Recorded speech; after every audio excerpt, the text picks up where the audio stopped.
Chapter 3. An anthropological examination of the evidence. Anthropology is concerned with man, and what is in man humani nihil esse alienum putat. Andrew Lang. The Celtic fairy faith as part of a worldwide animism-shaping influence of social psychology smallness of elvish spirits and fairies. According to ethnology, animism, and occult, science is the changeling belief and its explanation according to the kidnap, human sacrifice, soul wandering, and demon possession theory ancient and modern magic and witchcraft, shown to be based on definite psychological laws exorcisms taboos. Of name, food iron. Place taboos among ancient Celts food sacrifice legend of the dead conclusion. The background of the modern belief in fairies is animistic. The Celtic fairy faith as part of a worldwide animism.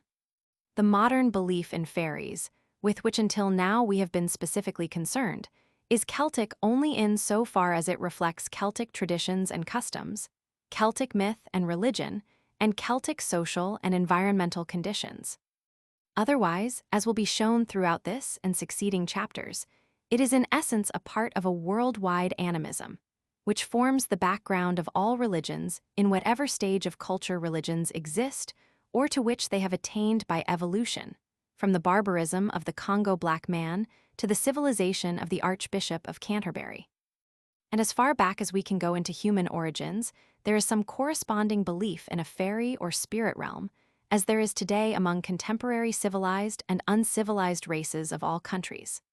We may therefore very profitably begin our examination of the living fairy faith of the Celts by comparing it with a few examples, taken almost at random, from the animistic beliefs current among non-Celtic peoples. To the Arrernte tribes of Central Australia, furthest removed in space from the Celts and hence least likely to have been influenced by them, let us go first, in order to examine their doctrine of ancestral Altringa beings and of the Urantarrhenia, which offers an almost complete parallel to the Celtic belief in fairies. These Altringa beings and Urantarrhenia to ignore the secondary differences between the two are a spirit race inhabiting an invisible or fairy world. Only certain persons, medicine men and seers, can see them, and these describe them as thin and shadowy, and like the Irish she, as always youthful in appearance. Precisely like their Celtic counterparts in general, these Australian spirits are believed to haunt inanimate objects such as stones and trees, or to frequent totem centers, as in Ireland demons are believed to frequent certain places known to have been anciently dedicated to the religious rites of the pre-Christian Celts. And, quite after the manner of the Breton dead and of most fairies, they are said to control human affairs and natural phenomena.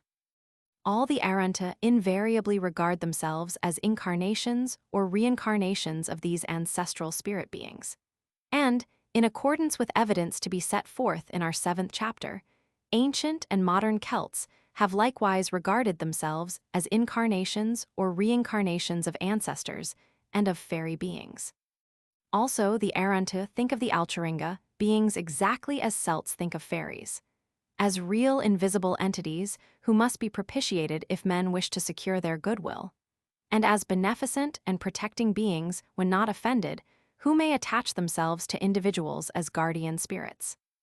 Among the Melanesian peoples, there is an equally firm faith in spiritual beings, which they call Vui and Wui, and these beings have very many of the chief attributes of the Altringa beings.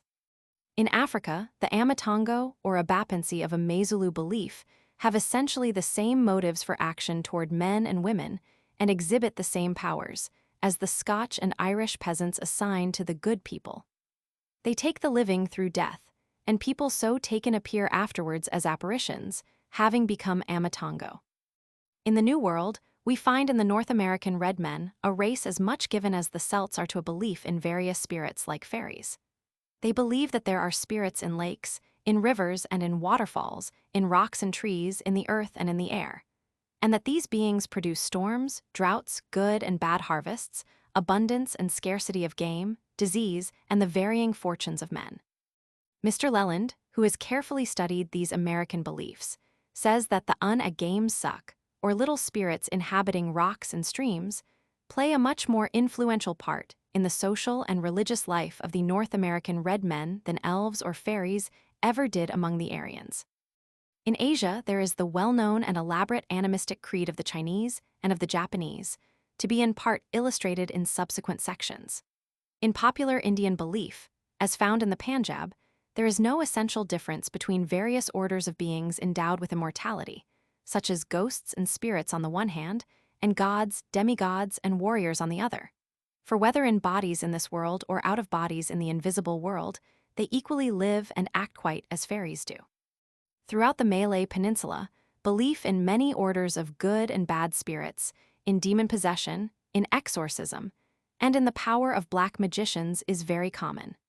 But in the Phi races of Siam, we discover what is probably the most important and complete parallel to the Celtic fairy faith existing in Asia.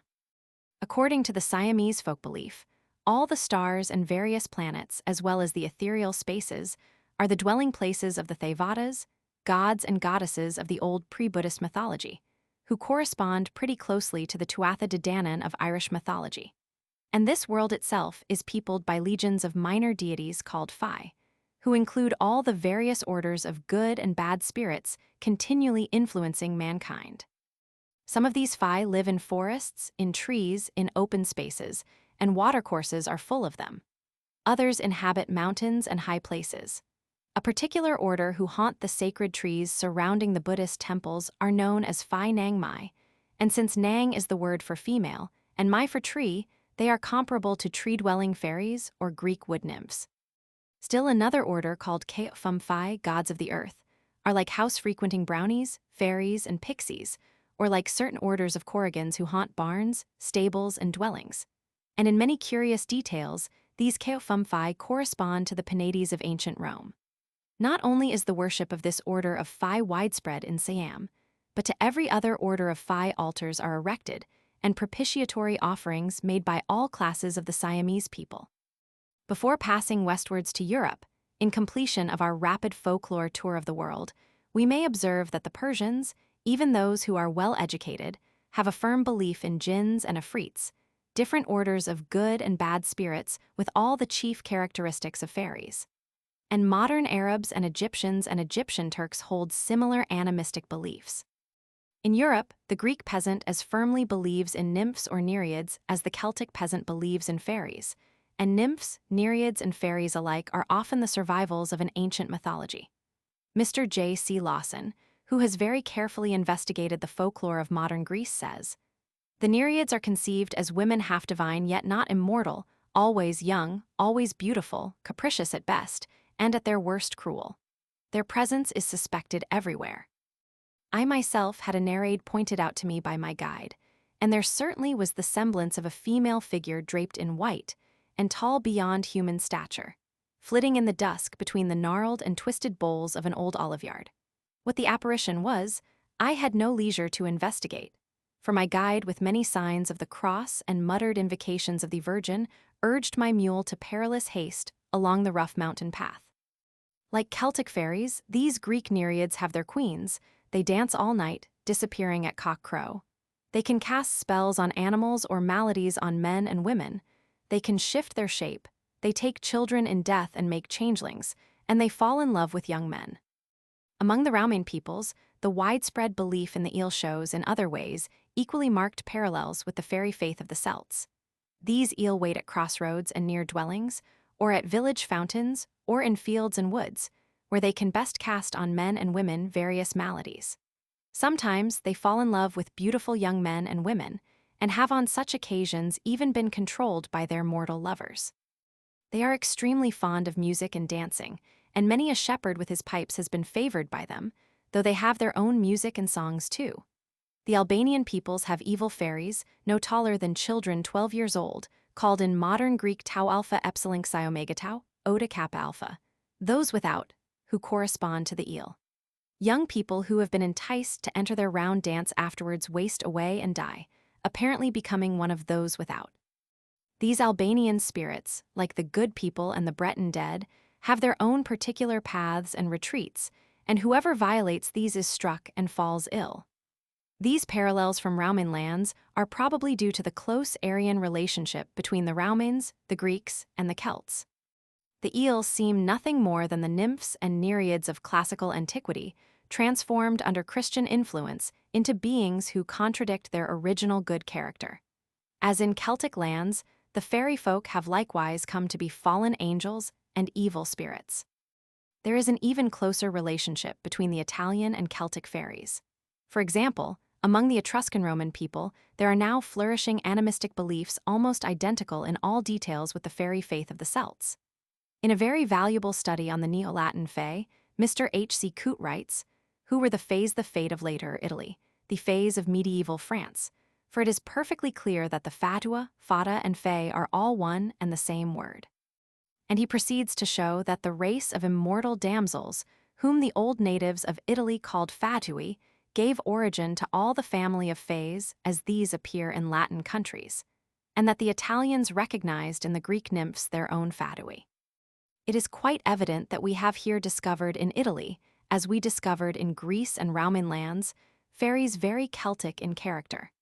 And should further examination be made of modern European folklore, yet other similar fairies would be found, such, for example, as the elves of Germany and of Scandinavia, or as the servans of the Swiss peasant. And in all cases, whether the beliefs examined be Celtic or non-Celtic, Aryan or non-Aryan, from Australia, Polynesia, Africa, America, Asia, or Europe, they are in essence animistically the same, as later sections in this chapter will make clear. But while the parallelism of these beliefs is indicated, it is, of course, not meant for a moment that in all of the cases, or in any one of the cases, the specific differences are not considerable. The ground of comparison consists simply in those generic characteristics which these fairy faiths, as they may be called, invariably display characteristics which we have good precedent for summing up in the single adjective animistic. Shaping influence of social psychology.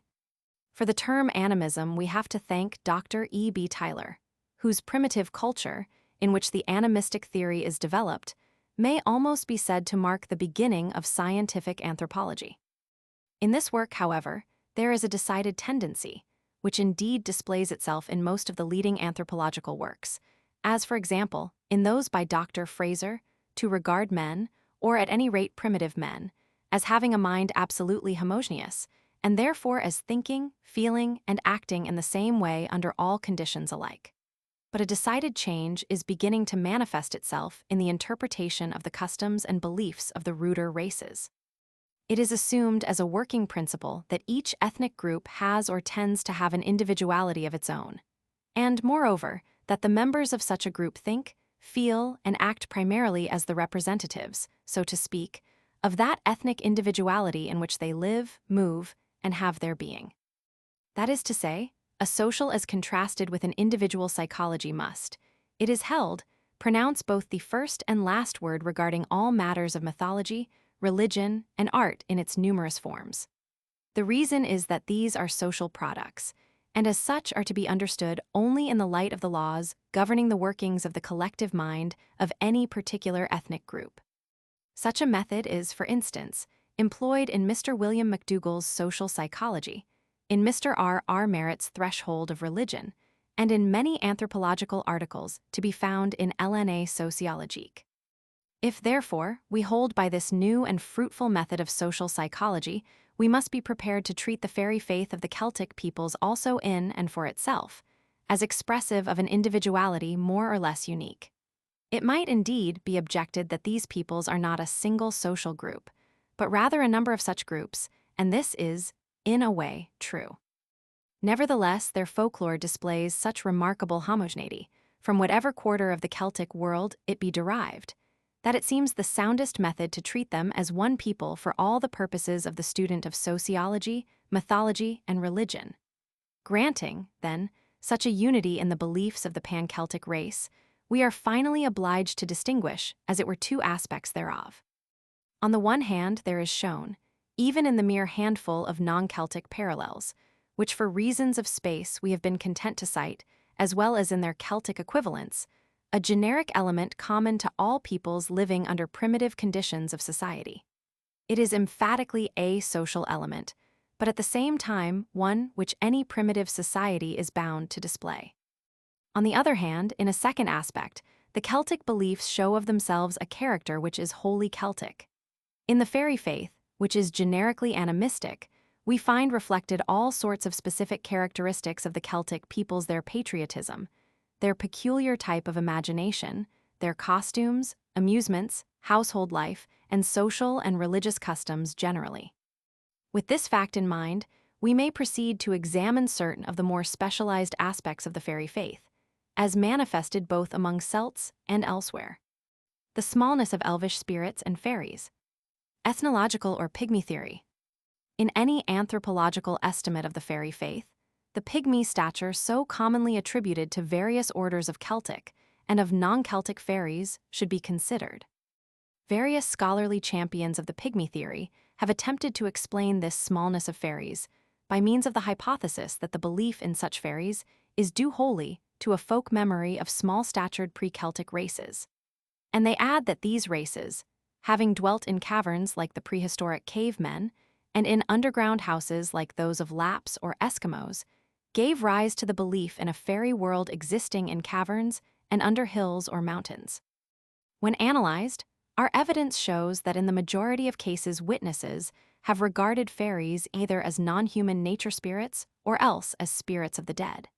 That in a comparatively limited number of cases, they have regarded them as the souls of prehistoric races, and that occasionally they have regarded the belief in them as due to a folk memory of such races. It follows, then, from such an analysis of evidence, that the pygmy theory probably does explain some ethnological elements which have come to be almost inseparably interwoven with the essentially animistic fabric of the primitive fairy faith. But though the theory may so account for such ethnological elements, it disregards the animism that has made such interweaving possible. And, on the whole, we are inclined to accept Mr. Jenner's view of the theory, CP 169. Since the pygmy theory thus fails entirely to provide a basis for what is by far the most important part of the fairy faith, a more adequate theory is required. Animistic theory. The testimony of Celtic literature goes to show that leprechauns and similar dwarfish beings are not due to a folk memory of a real pygmy race, that they are spirits like elves, and that the folk memory of a Lappish-like people, who may have been Picts, evidently was confused with them, so as to result in their being anthropomorphosed. Thus, in Fion's Ransom, there is reference to an undersized, apparently Lappish-like man, who may be a Pict. And as Campbell, who records the ancient tale, has observed, there are many similar traditional Highland tales about little men or even about true dwarfs who are good bowmen. But it is very certain that such tales have often blended with other tales, in which supernatural figures like fairies play a role. And apparently, the former kind of tales are much more historical and modern in their origin, while the latter are more mythological and extremely archaic. This blending of the natural or ethnological and the supernatural in quite the same manner as in the modern fairy faith is clearly seen in another of Campbell's collected tales, The Lad with the Skin Coverings, which in essence is an otherworld tale. A little thick-set man in a russet coat, who is a magician, but who otherwise seems to be a genuine Lapp dressed in furs, is introduced into a story where real fairy-like beings play the chief parts. Again, in Irish literature, we read of a Loch Lucra or Lake of the Pygmies. Light is thrown upon this reference by what is recorded about the leprechauns and Fergus. While asleep on the seashore one day, Fergus was about to be carried off by the Luchorpain, whereat he awoke and caught 3 of them, to wit, 1 in each of his 2 hands and 1 on his breast. Life for life, i.e. protection, say they. Let my 3 wishes, i.e. choices, be given, says Fergus. Thou shalt have, says the dwarf, save that which is impossible for us. Fergus requested of him knowledge of passing under lochs and lins and seas. Thou shalt have, says the dwarf, save one which I forbid to thee. Thou shalt not go under Loch Rudraid is in thine own country. Thereafter the Luchuerp little bodies put herbs into his ears, and he used to go with them under seas. Others say the dwarf gave his cloak to him, and that Fergus used to put it on his head and thus go under seas. In an etymological comment on this passage, Sir John Rise says, the words Luchuerp and Luchorpain appear to mean literally small bodies. And the word here rendered dwarf is in the Irish abac, the etymological equivalent of the Welsh avanc, the name by which certain water inhabitants of a mythic nature went in Welsh. Besides what we find in the recorded fairy faith, there are very many parallel traditions, both Celtic and non-Celtic, about various classes of spirits, like leprechauns or other small elvish beings, which Dr. Tyler has called nature spirits. And apparently all of these can best be accounted for by means of the animistic hypothesis. For example, in North America, as in Celtic lands, there is no proof of there ever having been an actual dwarf race, but Lewis and Clark, in their travels to the source of the Missouri River, found among the Sioux a tradition that a hill near the Whitestone River, which the red men called the Mountain of Little People or Little Spirits, was inhabited by pygmy demons in human form, about 18 inches tall, armed with sharp arrows, and ever on the alert to kill mortals who should dare to invade their domain. So afraid were all the tribes of red men who lived near the mountain of these little spirits that no one of them could be induced to visit it. And we may compare this American spirit-haunted hill with similar natural hills in Scotland said to be fairy knolls, one near the turning of a road from Riewick to Safester, Isle of Unst, one the well-known fairy-haunted Tomnahurich, near Inverness, and a third, the hill at Aberfoyle on which the People of Peace took the Reverend Robert Kirk when he profaned it by walking on it. Or we may equate the American hill with the fairy-haunted Slieve Gullion and Ben Bulben in Ireland. The Iroquois had a belief that they could summon dwarfs, who were similar nature spirits, by knocking on a certain large stone. Likewise the Palong, a Malay familiar spirit, is an exceedingly diminutive female figure or mannequin. East Indian nature spirits, too, are pygmies in stature. In Polynesia, entirely independent of the common legends about wild races of pygmy stature, are myths about the spirits called Wui or Vui, who correspond to European dwarfs and trolls. These little spirits seem to occupy the same position toward the Melanesian gods or culture heroes, Cat of the Banks Islands and Tagaro of the New Hebrides, as demons toward Greek gods, or as good angels toward the Christian Trinity, or as fairy tribes toward the Brythonic Arthur, and toward the Gaelic hero Cuchulainn. Similarly, in Hindu mythology, pygmies hold an important place, being sculptured on most temples in company with the gods. E.g. Siva is accompanied by a bodyguard of dwarfs, and one of them, the three-legged Bringi, is a good dancer like all Korrigans, pixies, and most fairies. Beyond the borders of Celtic lands in southern Asia with its islands, in Melanesia with New Guinea, and in Central Africa pygmy races, generally called Negritos, exist at the present day. But they themselves have a fairy faith, just as their normal-sized primitive neighbors have, and it would hardly be reasonable to argue that either of the two fairy faiths is due to a folk memory of small-statured peoples. Ancient and thoroughly reliable manuscript records testify to the existence of pygmies in China during the 23rd century BC. Yet no one has ever tried to explain the well-known animistic beliefs of modern Chinamen in ghosts, demons, and in little nature spirits like fairies, by saying that these are a folk memory of this ancient pygmy race. In Yizo and the Kuril Islands of Japan still survive a few of the hairy Ainu, a Caucasian-like, undersized race, and their immediate predecessors, whom they exterminated, were a Negrito race, who, according to some traditions, were 2 to 3 feet in stature, and according to other traditions, only 1 inch in stature. Both pygmy races, the surviving and the exterminated race, seem independently to have evolved a belief in ghosts and spirits, so that here again it need not be argued that the present pre-Buddhist animism of the Japanese is due to a folk memory of either Ainus or Negritos. Further examination of the animistic hypothesis, designed to explain the smallness of elvish spirits, leads away from mere mythology into psychology, and sets us the task of finding out if, after all, primitive ideas about the disembodied human soul may not have originated or at least have helped to shape the Celtic folk conception of fairies as small-statured beings. Mr. A. E. Crawley, in his Idea of the Soul, pp. 200-1-206, shows by carefully selected evidence from ancient and modern psychologies that first among the attributes of the soul in its primary form may be placed its size, and that, in the majority of cases, it is a miniature replica of the person, described often as a mannequin or homunculus of a few inches in height. Sometimes the soul is described as only about 3 inches in stature.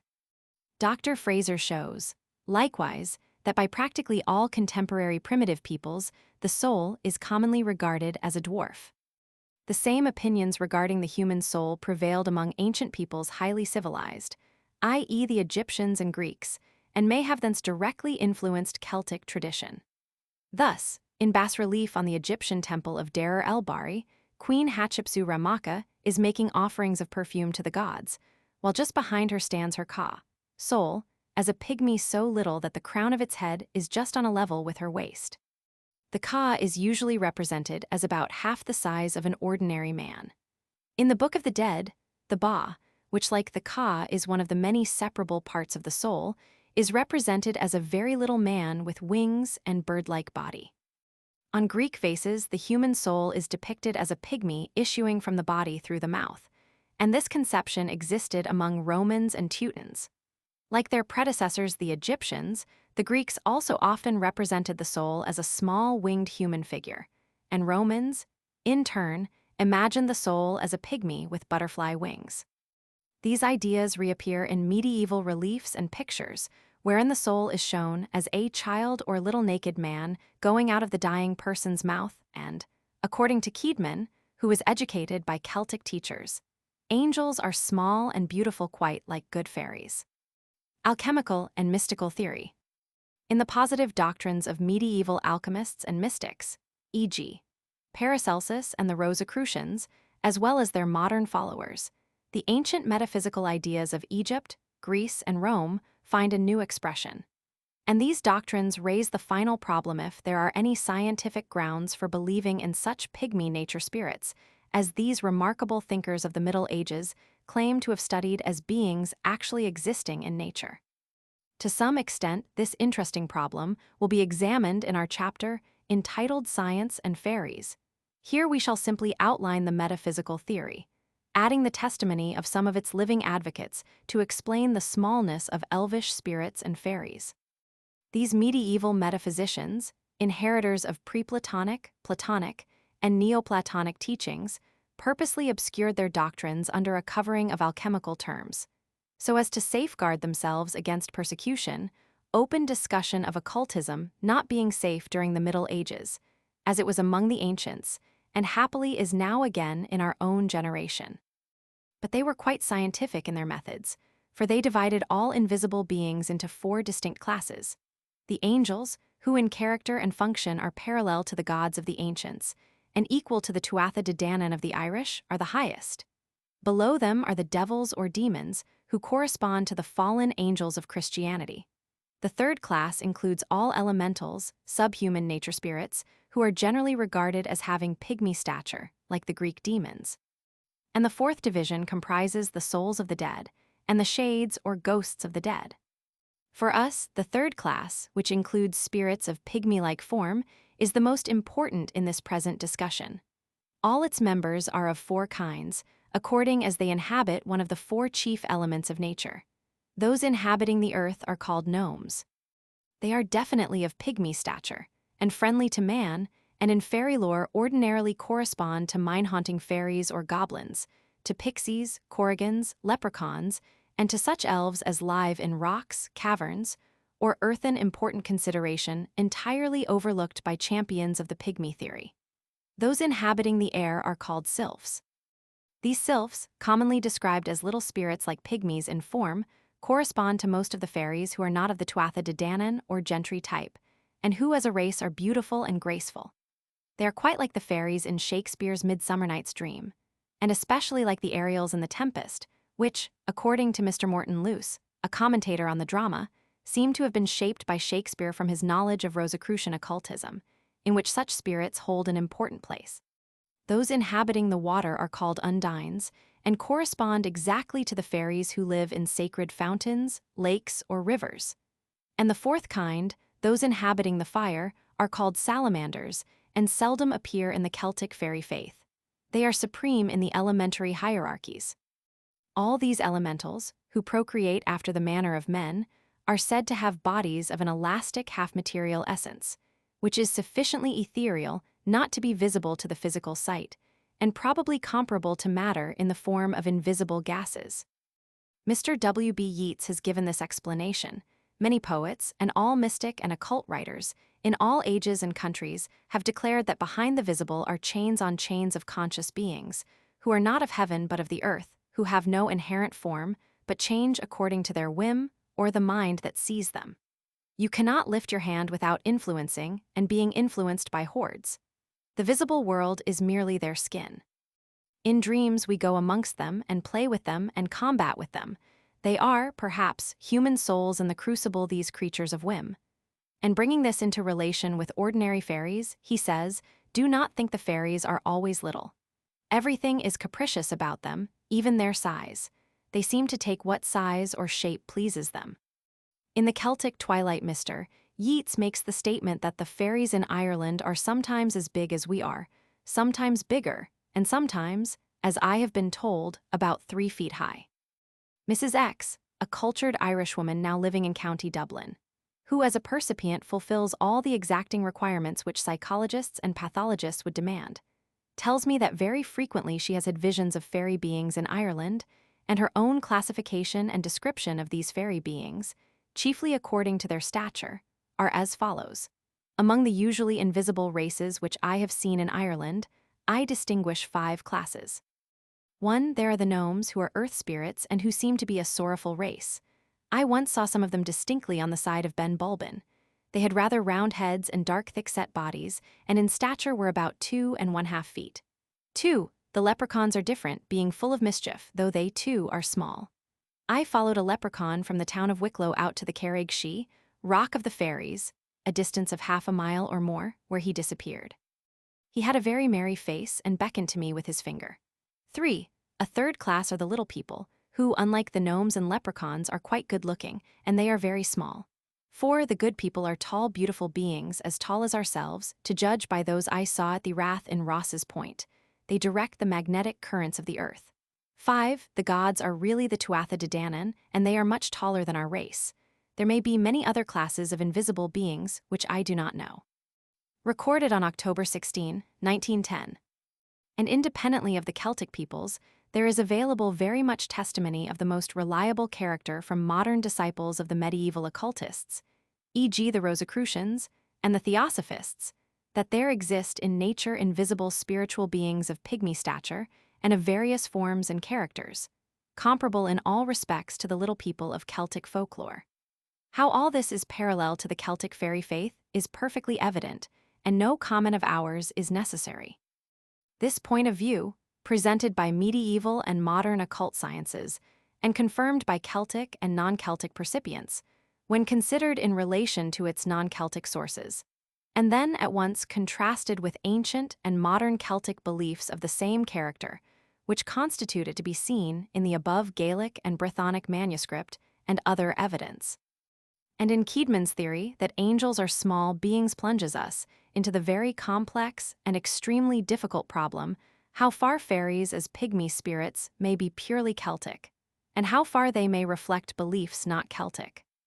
The problem, however, is far too complicated to be discussed here, and one may briefly say that there seems to have been a time in the evolution of animism when the ancient Celts of Britain, of Ireland, and of continental Europe too, held, in common with the ancient Greeks, Romans, and Teutons, an original Aryan doctrine.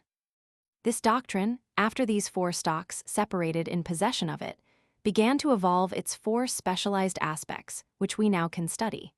And in the Irish universities of the early Christian centuries, when Ireland was the center of European learning, the classical and Celtic aspects of it met for the first time since their prehistoric divorcement. There, as is clearly seen later among the medieval alchemists and occultists, a new influence from Christian theology was superadded to the ancient animistic beliefs of Europe as they had evolved up to that time. Conclusion.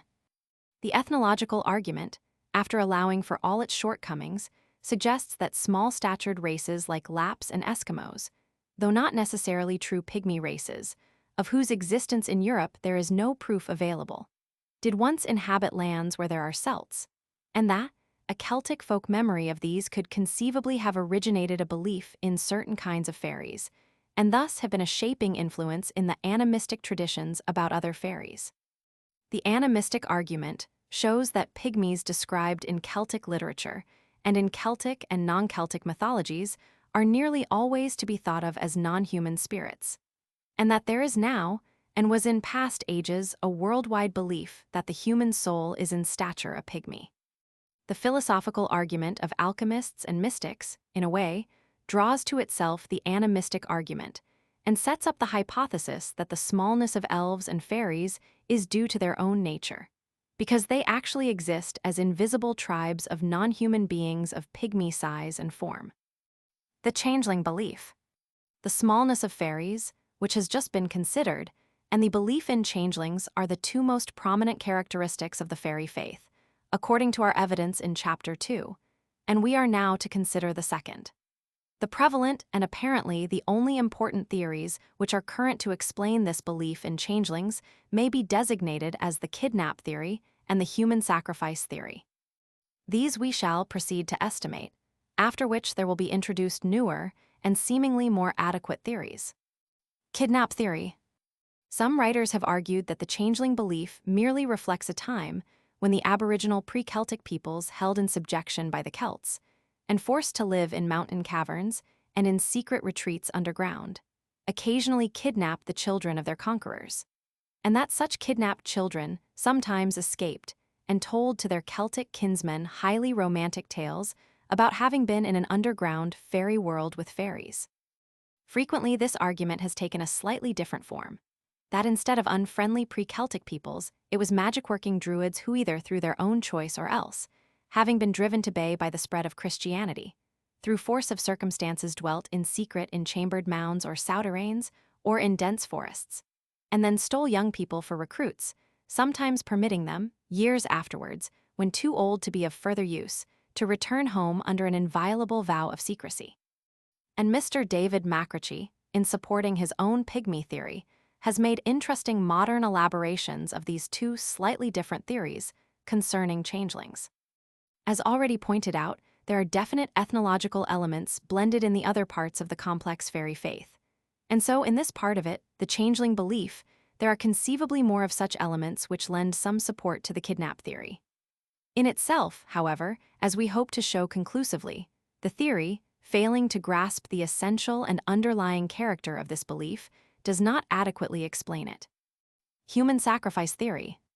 Alfred Nutt advanced a theory, which anticipated one part of our own, that the changeling story is found to be connected with the antique conception of life and sacrifice.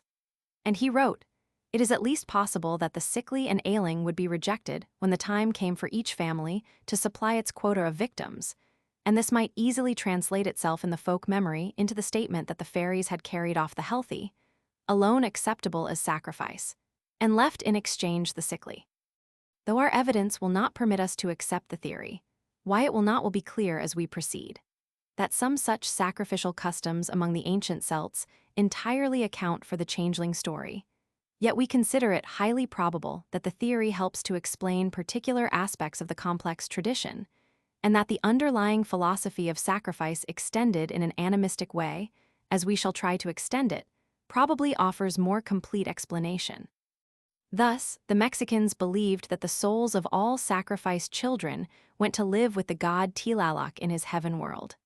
Among the Greeks, a sacrificed victim appears to have been sent as a messenger, bearing a message repeated to him before death to some god.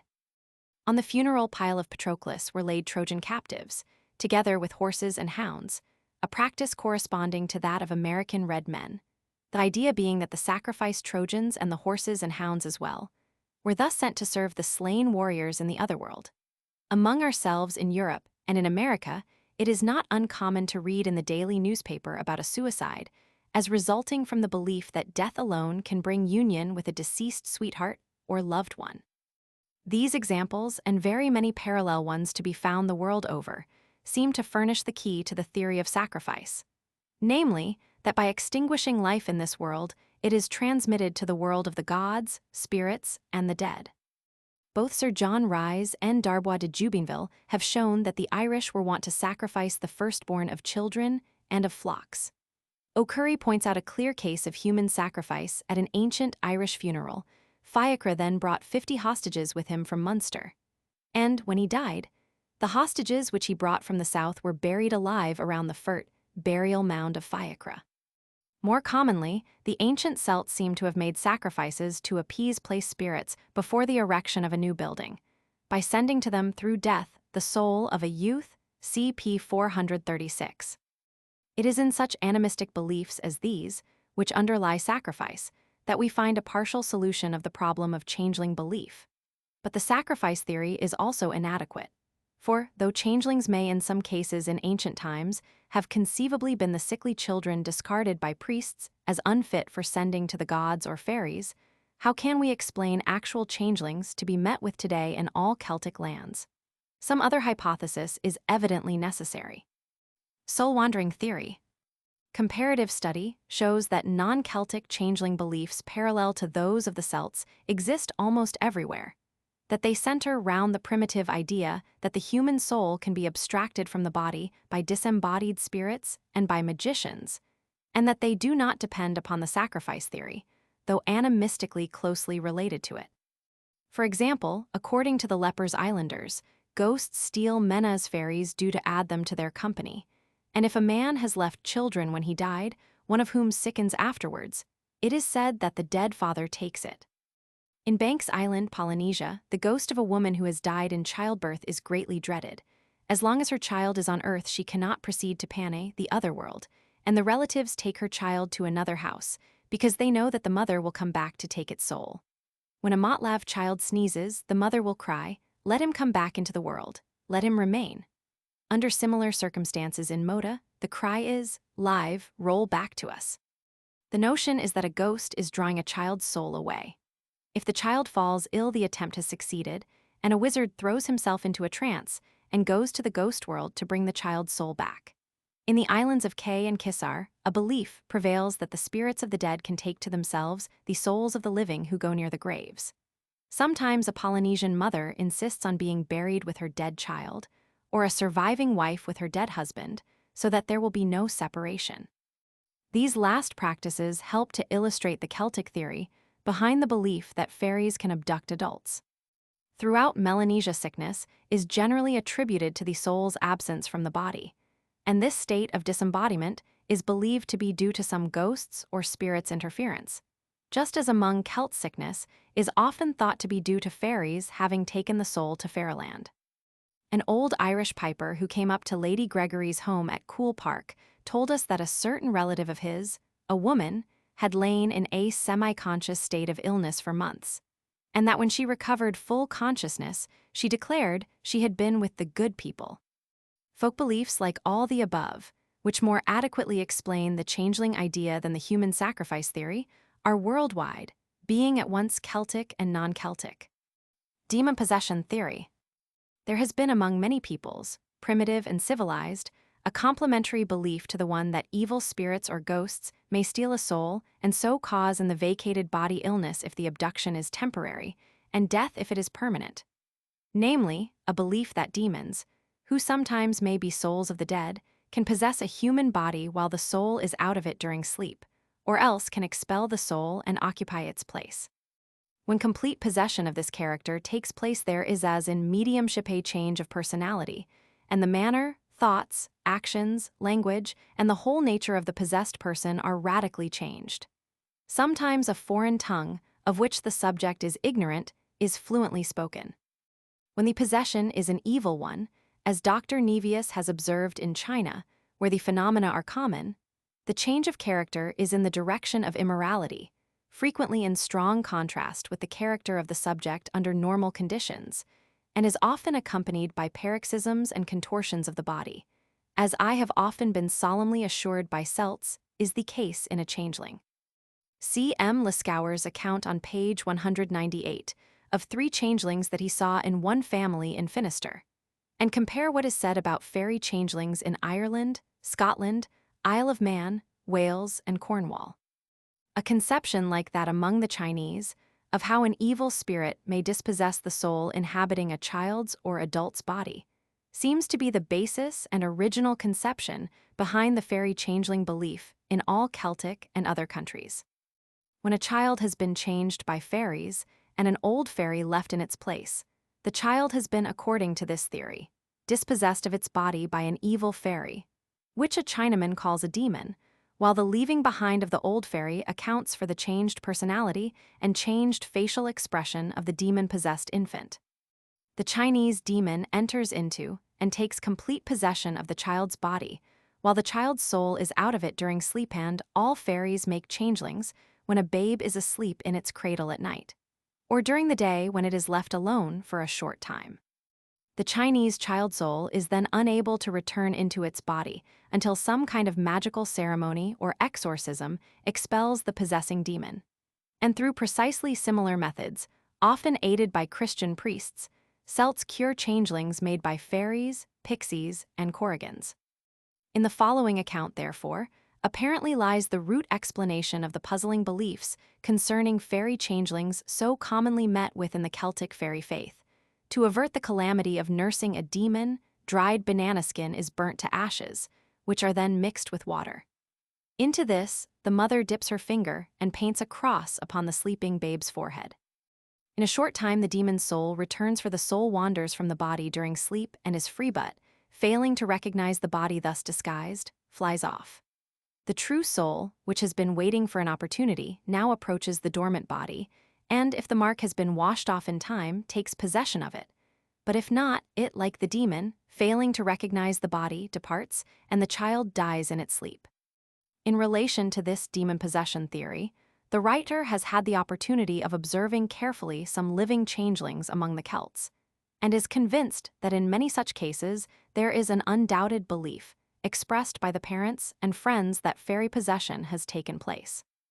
This belief often translates itself naturally into the folk theory that the body of the child has also been changed, when examination proves only a change of personality as recognized by psychologists.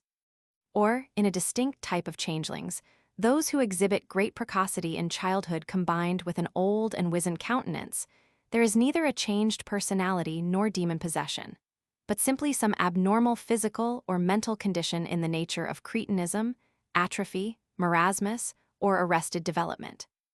One of the most striking examples of a changeling exists at Ireland and Carnac, Brittany, where there is now living a dwarf Breton whom I have photographed and talked with, and who may possibly combine in himself both the abnormal psychical and the abnormal pathological conditions.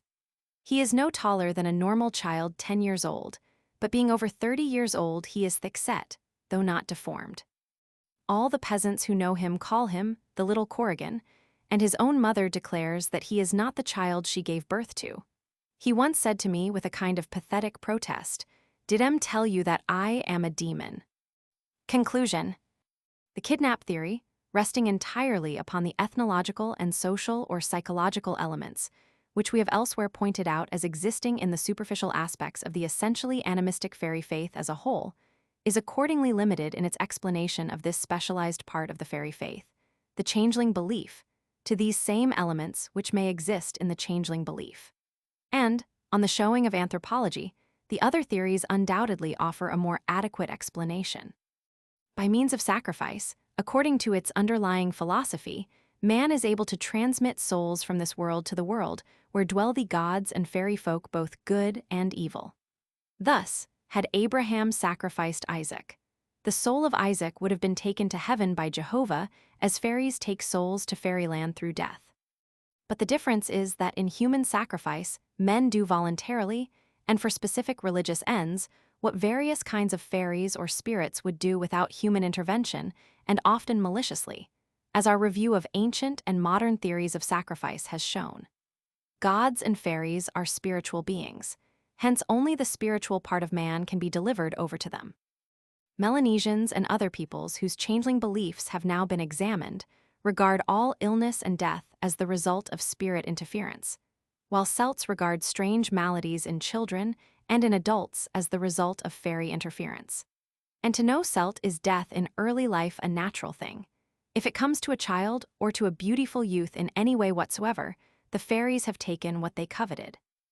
In all mythologies, gods have always enjoyed the companionship of beautiful maidens, and goddesses the love of heroic youths, and they have often taken them to their world, as the Tuatha De Danann took the great heroes of the ancient Celts to the otherworld or Avalon, and as they still in the character of modern fairies abduct brides and young mothers, and bridegrooms or other attractive young men whom they wish to have with them in fairyland. See our chapters Roman 4, Roman 6. Where sacrifice or death has not brought about such complete transfer or abduction of the soul to the fairy world, there is only a temporary absence from human society. And meanwhile, the vacated body is under a fairy spell and lies ill or unconscious if there is a trance state. If the body is an infant's, a fairy may possess it, as in the Chinese theory of demon possession. In such cases, the Celts often think that the living body is that of another child once taken, but since grown too old for fairyland, though the rational explanation frequently is purely pathological. Looked at philosophically, a fairy exchange of this kind is fair and evenly balanced, and there has been no true robbery. And in this aspect of the changeling cretan aspect of it, purely Celtic there seems to be still another influence apart from human sacrifice, soul abductions, demon or fairy possession, and disease. Namely, a greatly corrupted folk memory of an ancient rebirth doctrine. The living are taken to the dead or the fairies and then sent back again, after the manner of Socrates' argument that the living come from the dead and the dead from the living, cf. Our chapter 7. In all such exchanges, the economy of nature demands that the balance between the two worlds be maintained. Hence there arose the theories of human sacrifice, of soul abduction, of demon or fairy possession. And in all these collectively is to be found the complete psychological explanation of the fairy changeling and fairy abduction beliefs among ancient and modern Celts, as these show themselves in the fairy faith. All remaining classes of changelings, which fall outside the scope of this clearly defined psychological theory, are to be explained pathologically. Magic and witchcraft. The evidence from each Celtic country shows very clearly that magic and witchcraft are inseparably blended in the fairy faith, and that human beings, i.e. charmers, Dinean hispies, and other magicians and sorceresses, are often enabled through the aid of fairies to perform the same magical acts as fairies.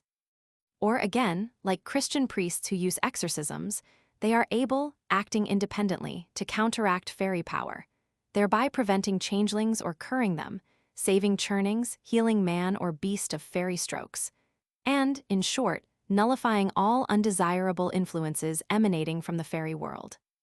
A correct interpretation of these magical elements so prominent in the fairy faith is of fundamental importance, because if made it will set us on one of the main psychical highways which traverse the vast territory of our anthropological inquiry. Let us, then, undertake such an interpretation, first setting up, as we must, some sort of working hypothesis as to what magic is, witchcraft being assumed to be a part of magic. Theories of modern anthropologists. We may define magic, as understood by ancients and moderns, civilized or non-civilized, apart from conjuring, which is mere jugglery and deception of the senses, as the art of controlling for particular ends various kinds of invisible forces, often, and, as we hold, generally thought of as intelligent spirits. This is somewhat opposed to Mr. Merritt's point of view, which emphasizes pre-animistic influences, i.e. powers to which the animistic form is very vaguely attributed, if at all. And, in dealing with the anthropological aspects of spell casting and magical operations, Mr. Merritt conceives such a magical act to be in relation to the magician, generically, a projection of imperative will, and specifically one that moves on a supernormal plane, and the victim's position towards this invisible projected force to be a position compatible with rapport. He also thinks it probable that the essence of the magician's supernormal power lies in what Melanesians call mana. In our opinion, mana may be equated with what William James, writing of his attitude toward psychical phenomena, called a universally diffused soul stuff leaking through, so to speak, and expressing itself in the human individual. On this view, Mr. Merritt's theory would amount to saying that magicians are able to produce magical effects because they are able to control this soul stuff. And our evidence would regard all spirits and fairies as portions of such universally diffused mana, soul stuff, or, as Fechner might call it, the soul of the world. Moreover, in essence, such an idea of magic coincides, when carefully examined, with what ancient thinkers like Plato, Iamblichus, the Neoplatonists generally, and medieval magicians like Paracelsus and Eliphas Levi, called magic, and agrees with ancient Celtic magic judging from what Roman historians have recorded concerning it, and from Celtic manuscripts themselves. Other modern anthropologists have set up far less satisfactory definitions of magic. According to Dr. Fraser, for example, magic assumes, as natural science does, that one event follows another necessarily and invariably without the intervention of any spiritual or personal agency. Such a theory is not supported by the facts of anthropology, and does not even apply to those specialized and often superficial kinds of magic classed under it by Dr. Fraser as sympathetic and imitative magic, i.e., that through which like produces like or part produces whole. To our mind, sympathetic and imitative magic, to leave out of account many fallacious and irrational ritualistic practices, which Dr. Fraser includes under these loose terms, when genuine, in their varied aspects are directly dependent upon hypnotic states, upon telepathy, mind reading, mental suggestion association of ideas, and similar processes. In short, are due to the operation of mind on mind and will on will, and, moreover, are recognized by primitive races to have this fundamental character. Or according to the fairy faith, they are caused by a fairy or disembodied spirit acting upon an embodied one, a man or woman, and not, as Dr. Fraser holds, through mistaken applications of one or other of two great fundamental laws of thought, namely, the association of ideas by similarity and the association of ideas by contiguity in space or time. The mechanical causation theory of magic, as thus set forth in the Golden Bough, does not imply mana or willpower, as Mr. Merritt's more adequate theory does in part. Dr. Fraser wishes us to regard animistic religious practices as distinct from magic. Nevertheless, in direct opposition to Dr. Fraser's view, the weight of the evidence from the past and from the present, which we are about to offer, is decidedly favorable to our regarding magic and religion as complementary to one another, and, for all ordinary purposes of the anthropologist, as in principle the same. The testimony touching magicians in all ages, Celtic magic and witchcraft as well, besides that resulting from modern psychical research, tends to establish an almost exclusively animistic hypothesis to account for fairy magical phenomena and like phenomena among human beings. And with these phenomena, we are solely concerned. Among the ancients, among the more cultured Greeks and Romans, and the same can be said of most great nations of antiquity, it was an unquestioned belief that innumerable gods, placed in hierarchies, form part of an unbroken spiritual chain at the lowest end of which stands man, and at the highest the incomprehensible supreme deity. These gods, having their abodes throughout the universe, act as the agents of the unknown God, directing the operation of his cosmic laws and animating every star and planet. Inferior to these gods and to man also, the ancients believed there to be innumerable hosts of invisible beings, called by them demons, who, acting as the servants of the gods, control, and thus in a secondary sense create, all the minor phenomena of inanimate and animate nature, such as tempests, atmospheric disturbances generally, the failure of crops or their abundance, maladies and their cure, good and evil passions in men, wars and peace, and all the blessings and curses which affect the purely human life. Man, being of the god race and thus superior to these lower, servile entities, could, like the gods, control them if adept in the magical sciences. For ancient magic, about which so much has been written, and about which so little has been understood by most people in ancient, medieval, and modern times, is according to the wisest ancients nothing more than the controlling of demons, shades, and all sorts of secondary spirits or elementals by men specially trained for that purpose. Sufficient records are extant to make it evident that the fundamental training of Egyptian, Indian, Assyrian, Greek, Roman, and Druid priests was in the magical or occult sciences. Pliny, in his Natural History, says, "And today Britain practices the art with religious awe, and with so many ceremonies that it might seem to have made the art known to the Persians." Herein, then, is direct evidence that the Celtic fairy faith, considered in its true psychic nature, has been immediately shaped by the ancient Celtic religion. And, as our witness from the Isle of Skye so clearly set forth, that it originated among a cultured class of the Celts more than among the peasants. And in accordance with this evidence, Professor Georges Dottin, who has made a special study of the historical records concerning Druidism, writes, "The Druids of Ireland appear to us above all as magicians and prophets, They foretell the future, they interpret the secret will of the fairies, they cast lots. Thus, in spite of the popular and Christian reshaping, which the belief in fairies has had to endure, its origin is easily enough discerned even in its modern form, covered over though this is with accretions foreign to its primal character. Magic was the supreme science because it raised its adepts out of the ordinary levels of humanity to a close relationship with the gods and creative powers. Nor was it a science to be had for the asking, for many were the wand-bearers and few the chosen. Roman writers tell us that neophytes for the Druidic priesthood often spent 20 years in severe study and training before being deemed fit to be called Druids.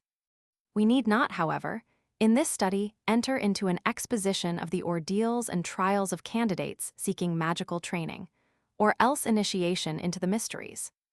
There were always two schools to which they could apply, directly opposed in their government and policy: the school of white magic and the school of black magic. The former being a school in which magical powers were used in religious rites and always for good ends, the latter a school in which all magical powers were used for wholly selfish and evil ends. In both schools, the preliminary training was the same. That is to say, the first thing taught to the neophyte was self-control.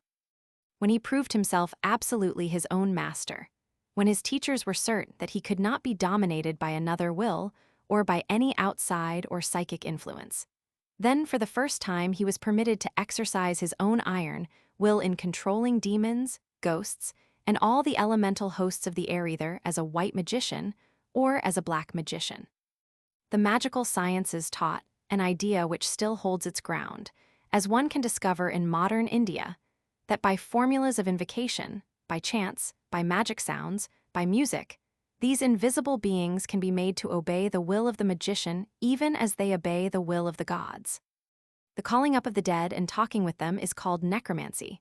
The foretelling through spiritual agency and otherwise of coming events or things hidden, like the outcome of a battle, is called divination. The employment of charms against children so as to prevent their growing is known as fascination. To cause any ill fortune or death to fall upon another person by magic is sorcery. To excite the sexual passions of man or woman, magical mixtures called philters are used. Almost all these definitions apply to the practices of black magic. But the great schools known as the mysteries were of white magic, insofar as they practiced the art. And such men as Pythagoras, Plato, and Aeschylus, who are supposed to have been initiated into them, always held them in the highest reverence, though prohibited from directly communicating anything of their esoteric teachings concerning the origin and destiny of man, the nature of the gods, and the constitution of the universe and its laws. In Plato's Banquet, the power or function of the demonic element in nature is explained.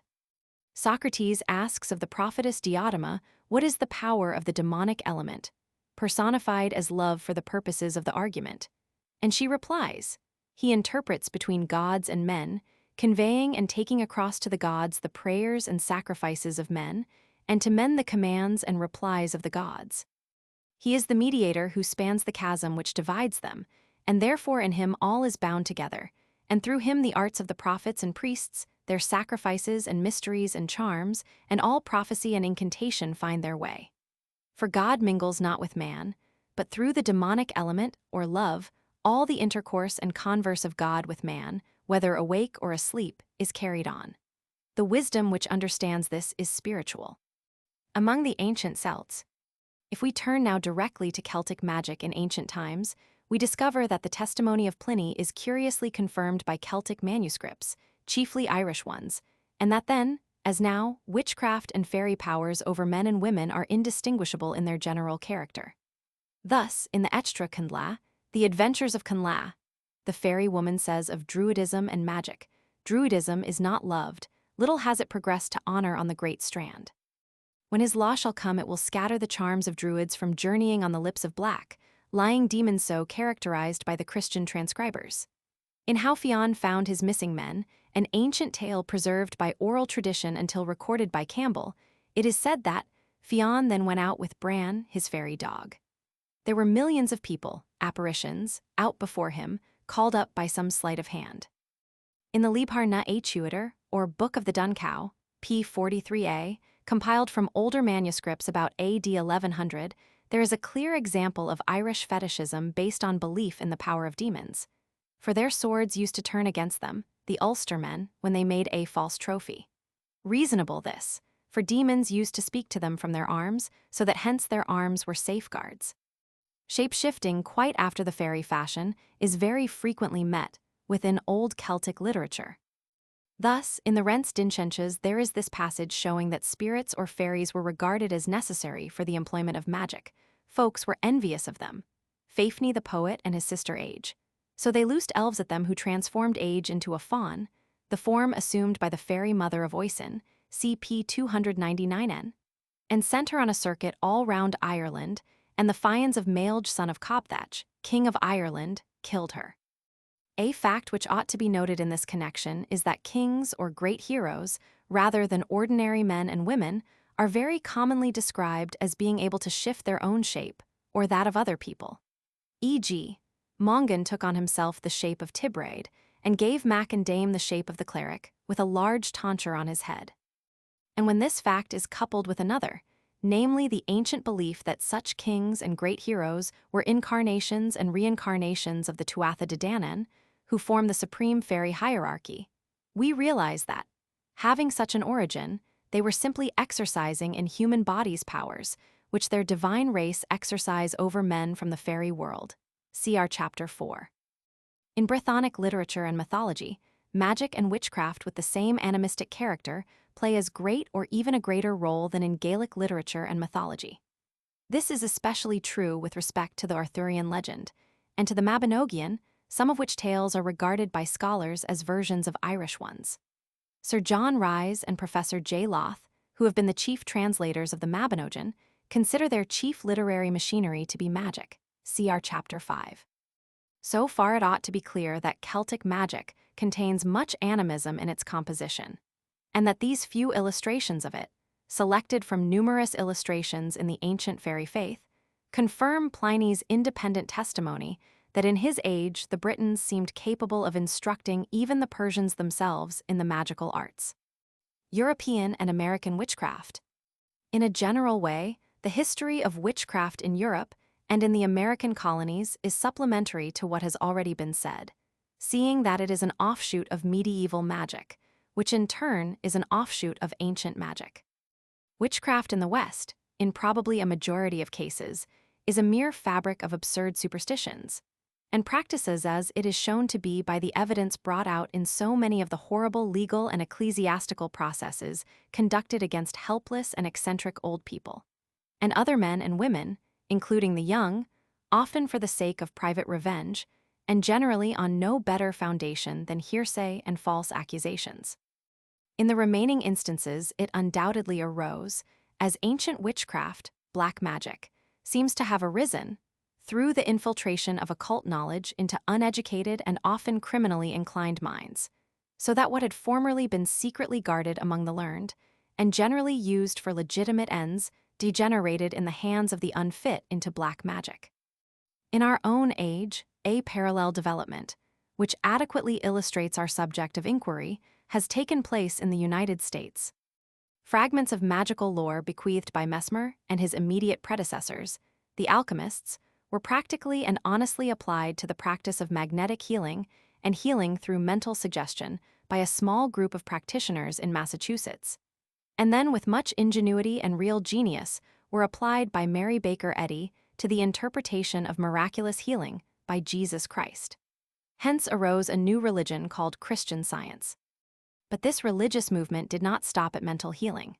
According to published reports, during the years 19089, the leader of the New York First Church of Christ, scientist, was deposed, and with certain of her close associates, was charged with having projected daily against the late Mrs. Eddy's adjutant a current of malicious animal magnetism from New York to Boston in order to bring about his death. The process is said to have been for the deposed leader and her friends to sit together in a darkened room with their eyes closed. Then one of them would say, "You all know, mister. You all know that his place is in the darkness whence he came. If his place is 6 feet underground, that is where he should be." Then all present would concentrate their minds on the one thought, mister, and 6 feet underground. And this practice is supposed to have been kept up for days. Mrs., who gives this testimony, is a friend of the victim, and she asserts that these evil thought waves slowly but surely began his effacement, and that had the black magicians down in New York not been discovered in time, Mr. could not have withstood the forces. Perhaps so enlightened a country as the United States may in time see history repeat itself and add a new chapter to witchcraft, for the true witches were not the kind who are popularly supposed to ride on broomsticks and to keep a house full of black cats, and the sooner this is recognized, the better.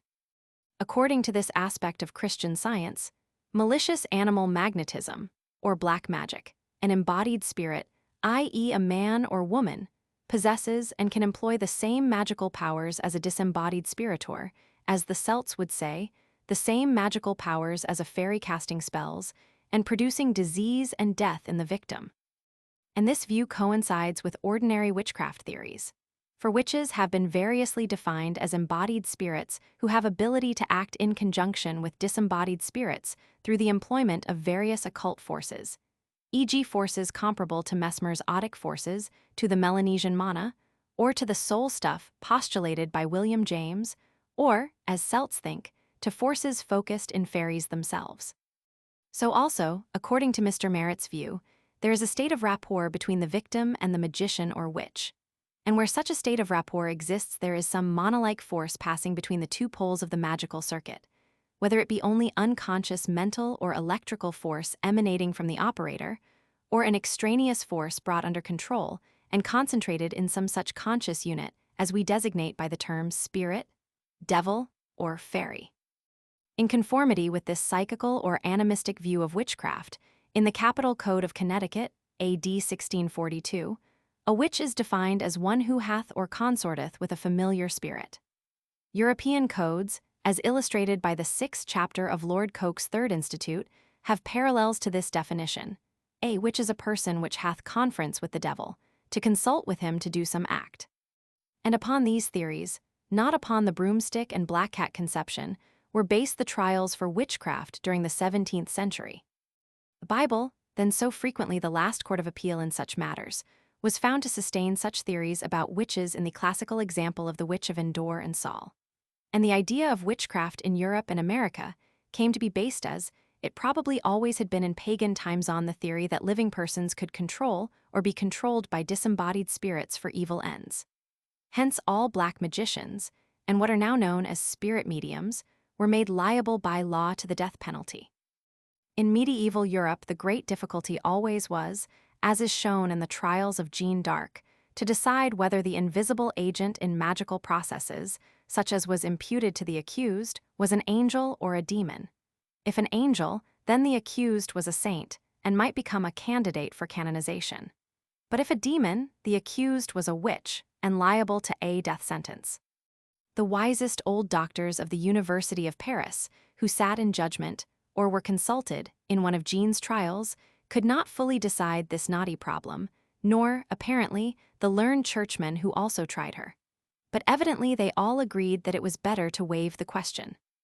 And finally, an innocent peasant girl who had heard divine voices, and who had thereby miraculously saved her king and her country, was burned at the stake, under the joint direction of English civil and ecclesiastical authorities, and, if not technically, at least practically, with the full approval of the corresponding French authorities at Rouen, France, May 30, A.D. 1431. In April, A.D.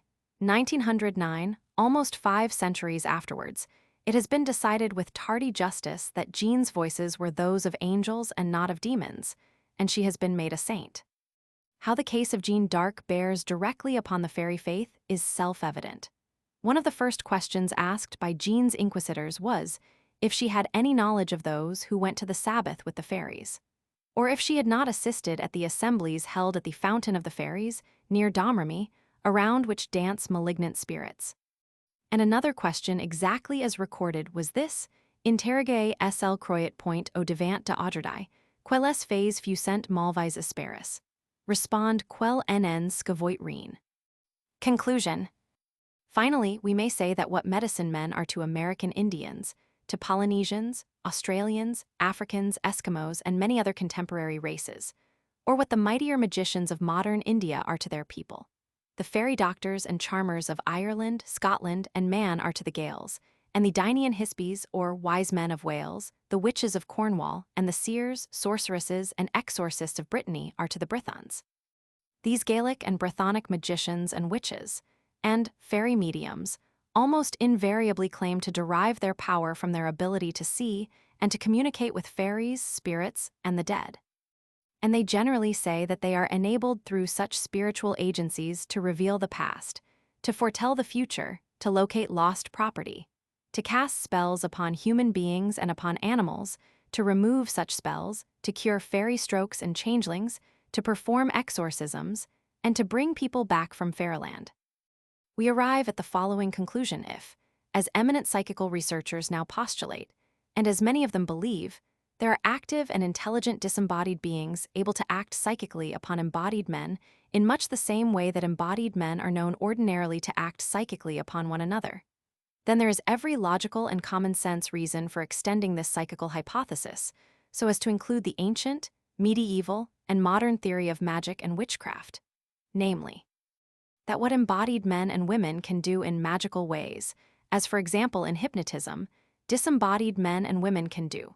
Further, if fairies, in accord with reliable testimony from educated and critical percipients, hypothetically exist, whatever their nature may be, they may be possessed of magical powers of the same sort, and so can cast spells upon or possess living human beings as Celts believe and assert. And this hypothesis coincides in most essentials with the one we used as a basis for this discussion, that, in accordance with the Melanesian doctrine of control of ghosts and spirits with their inherent mana, magical acts are possible. This in turn applied to the Celts amounts to a hypothetical confirmation of the ancient druidical doctrine that through control of fairies or demons, druids or magicians could control the weather and natural phenomena connected with vegetable and animal processes, could cast spells, could divine the future, could execute all magical acts. Exorcisms. According to the testimony of anthropology, exorcism as a religious practice has always flourished wherever animistic beliefs have furnished it with the necessary environment. And not only has exorcism been a fundamental part of religious practices in past ages, but it is so at the present day. Among Christians, Celtic and non-Celtic, among followers of all the great historical religions, and especially among East Indians, Chinese, American red men, Polynesians, and most Africans, the expelling of demons from men and women, from animals, from inanimate objects, and from places is sanctioned by well-established rituals. Exorcism as applied to the human race is thus defined in the Dictionnaire de Theologie, Roman Catholic, by l'Abbé Bergier: exorcism conjuration, prayer to God, and command given to the demon to depart from the body of persons possessed. The same authority thus logically defends its practice by the Church, far from condemning the opinion of the Jews, who attributed to the demon certain maladies, that divine master confirmed it. And whenever exorcism of this character has been or is now generally practiced, the professional exorcist appears as a personage just as necessary to society as the modern doctor, since nearly all diseases were, and to some extent are still, both among Christians and non-Christians, very often thought to be the result of demon possession. When we come to the dawn of the Christian period in Ireland and in Scotland, we see Patrick and Columba, the first and greatest of the Gaelic missionaries, very extensively practicing exorcism. And there is every reason to believe, though the data available on this point are somewhat unsatisfactory, that their wide practice of exorcism was quite as much a Christian adaptation of pre-Christian Celtic exorcism, such as the Druids practiced, as it was a continuation of New Testament tradition.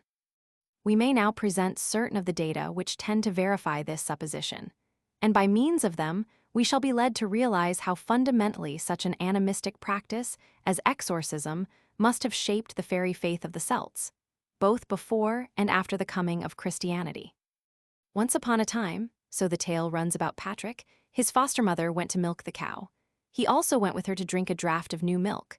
Then the cow goes mad in the byre and killed 5 other kine. A demon, namely, entered her.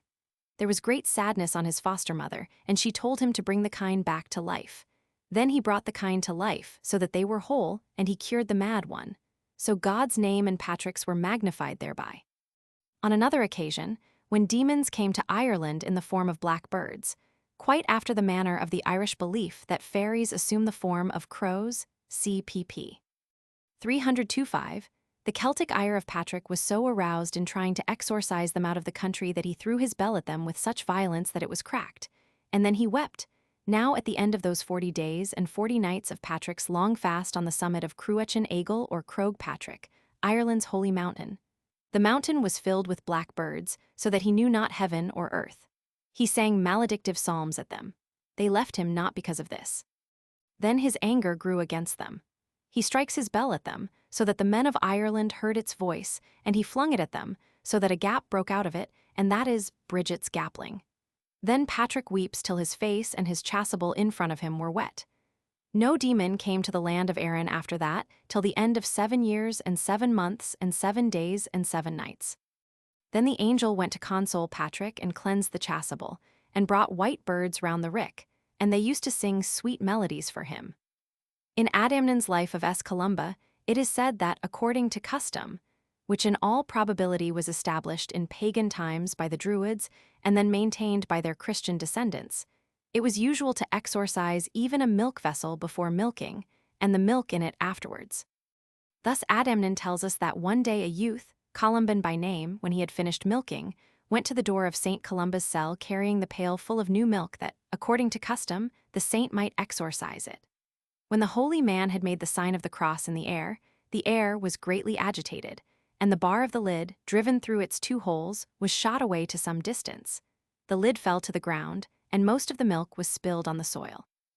Then the saint chided the youth, saying, "Thou hast done carelessly in thy work today, for thou hast not cast out the demon that was lurking in the bottom of the empty pail, by tracing on it, before pouring in the milk, the sign of the Lord's cross, and now not enduring thou seest the virtue of the sign, he has quickly fled away in terror, while at the same time the whole of the vessel has been violently shaken, and the milk spilled.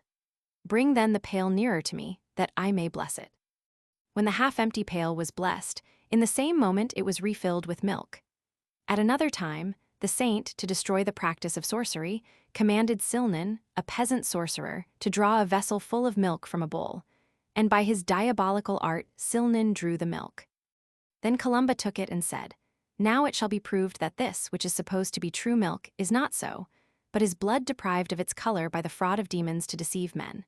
And straightway the milky color was turned into its own proper quality, that is, into blood. And it is added that the bull also, which for the space of 1 hour was at death's door, wasting and worn by a horrible emaciation, in being sprinkled with water blessed by the saint, was cured with wonderful rapidity. And today, as in the times of Patrick and Columba, exorcism is practiced in Ireland and in the Western Hebrides of Scotland by the clergy of the Roman Church against fairies, demons, or evil spirits. When a person is possessed by them, that is to say, fairy struck, or when they have entered into some house or place. And on the Scotch mainland, individual Protestants have been known to practice it. A haunted house at Bailchin, Perthshire, in which certain members of the Psychical Research Society had taken up summer quarters to investigate, was exorcised by the late Archbishop of Edinburgh, assisted by a priest from the Outer Isles. Among the 9 orders of the Irish ecclesiastical organization of Patrick's time, one was composed of exorcists. The official ceremony for the ordination of an exorcist in the Latin Church was established by the 4th Council of Carthage and is indicated in nearly all the ancient rituals. It consists in the bishop giving to the candidate the book of exorcisms and saying as he does so, "Receive and understand this book, and have the power of laying hands upon demoniacs, whether they be baptized or whether they be catechumens." By a decree of the Church Council of Orange, making men possessed of a demon ineligible to enter the priesthood, it would seem that the number of demoniacs must have been very great.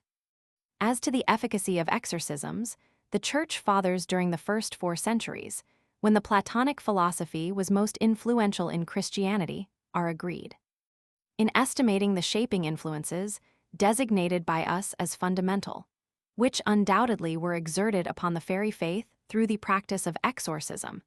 It is necessary to realize that this animistic practice holds a very important position in the Christian religion, which for centuries the Celtic peoples have professed.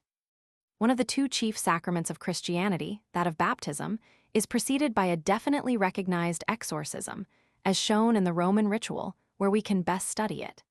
In the exhortation preceding the rite, the infant is called a slave of the demon, and by baptism is to be set free. The salt which is placed in the mouth of the infant by the priest during the ceremony has first been exorcised by special rites.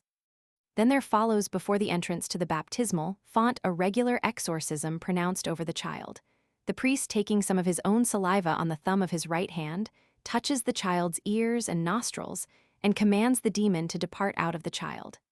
After this part of the ceremony is finished, the priest makes on the child's forehead a sign of the cross with holy oil. Finally, in due order, comes the actual baptism. And even after baptismal rites have expelled all possessing demons, precautions are necessary against a repossession. St. Augustine has said that exorcisms of precaution ought to be performed over every Christian daily. And it appears that faithful Roman Catholics who each day employ holy water in making the sign of the cross, and all Protestants who pray, "Lead us not into temptation, but deliver us from evil," are employing such exorcisms. St. Gregory of Nazianzus writes, "Arm yourself with the sign of the cross which the demons fear, and before which they take their flight. And by the same sign," said St. Athanasius, "all the illusions of the demon are dissipated and all his snares destroyed." An eminent Catholic theologian asserts that saints who, since the time of Jesus Christ, have been endowed with the power of working miracles, have always made use of the sign of the cross in driving out demons, in curing maladies, and in raising the dead. In the Instructions sur le rituel, it is said that water which has been blessed is particularly designed to be used against demons. In the Apostolic Constitutions, formulated near the end of the 4th century, holy water is designated as a means of purification from sin and of putting the demon to flight. And nowadays, when the priest passes through his congregation casting over them holy water, it is as an exorcism of precaution. Or when, as in France, each mourner at a grave casts holy water over the corpse, it is undoubtedly, whether done consciously as such or not, to protect the soul of the deceased from demons who are held to have as great power over the dead as over the living. Other forms of exorcism, too, are employed. For example, in the Lebar Brek, it is said of the Holy Scripture that, by it the snares of devils and vices are expelled from every faithful one in the Church. And from all this direct testimony, it seems to be clear that many of the chief practices of Christians are exorcisms.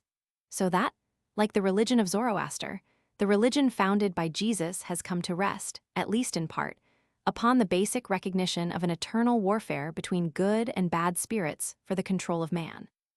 The curing of diseases through Christian exorcism is by no means rare now, and it was common a few centuries ago. Thus, in the 18th century, beginning with 1752 until his death, Gassner, a Roman priest of Claustral, Diocese of Coire, Switzerland, devoted his life to curing people of possessions, declaring that 1/3 of all maladies are so caused, and fixed his headquarters at Ellwangen and later at Ratisbon. His fame spread over many countries of Europe, and he is said to have made 10,000 cures solely by exorcism. And not only are human ills overcome by exorcism, but also the maladies of beasts. At Carnac on September 13, there continues to be celebrated an annual fête in honor of Saint Cornwall, the patron saint of the country and the saint who, as his name seems to suggest, presides over domestic horned animals. And if there is a cow, or even a sheep suffering from some ailment which will not yield to medicine, its owner leads it to the church door beneath the saint's statue, and the priest blesses it, and, as he does so, casts over it the exorcising holy water. The church ritual designates two forms of benediction for such animals, one form for those who are ordinarily diseased, and another for those suffering from some contagious malady. In each ceremony, there comes first the sprinkling of the animal with holy water as it stands before the priest at the church door. And then there follows in Latin a direct invocation to God to bless the animal, to extinguish in it all diabolical powers, to defend its life, and to restore it to health. In 1868, according to Dr. Evans, an old cowhouse in North Wales was torn down, and in its walls was found a tin box containing an exorcist's formula. The box and its enclosed manuscript had been hidden there some years previously to ward off all evil spirits and witchcraft, for evidently the cattle had been dying of some strange malady which no doctors could cure. Because of its unique nature, and as an illustration of what Welsh exorcisms must have been like, we quote the contents of the manuscripts both as to spelling and punctuation as checked by Sir John Rhys with the original, except the undecipherable symbols which come after the archangels' names. Lignum sancti crucis defendet me a mollis presentibus praeteritus and futuris, interioribus and exterioribus Daniel Evans, omnis spiritus laudet Dominum, Mosen habent and prophetas. Exerget Deus and discipentur inimicis. O Lord Jesus Christ, I beseech thee to preserve me Daniel Evans, and all that I possess from the power of all evil men, women, spirits, or wizards, or hardness of heart, and this I will trust thou wilt do by the same power as thou didst cause the blind to see the lame to walk, and they that were possessed with unclean spirits to be in their own minds. Amen, amen. Pater, pater, pater, noster, noster, noster, ea, Jesus Christus Messias Emmanuel, soter Sabioth Elohim on Adonai tetragrammaton ag. Panthon, Reton Agios Jasper Melcher Balthazar, amen, female sign. And by the power of our Lord Jesus Christ, and his heavenly angels being our Redeemer and Saviour from Gabriel all witchcraft, and from assaults of the mickle devil, amen, O Lord Jesus Christ, I beseech thee to preserve me and all that I possess from the power of all evil men, women, spirits, or wizards past, present, or to come inward and outward, amen. From India, Mr. W. Crook reports similar exorcisms and charms to cure and to protect cattle.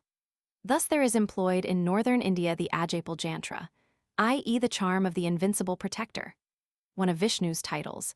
In his character as the earth god Bhumia in Scotland, it would be the charm of the invincible fairy who presides over the flocks, and to whom libations are poured in order to exorcise diseased cattle or else to prevent cattle from becoming diseased.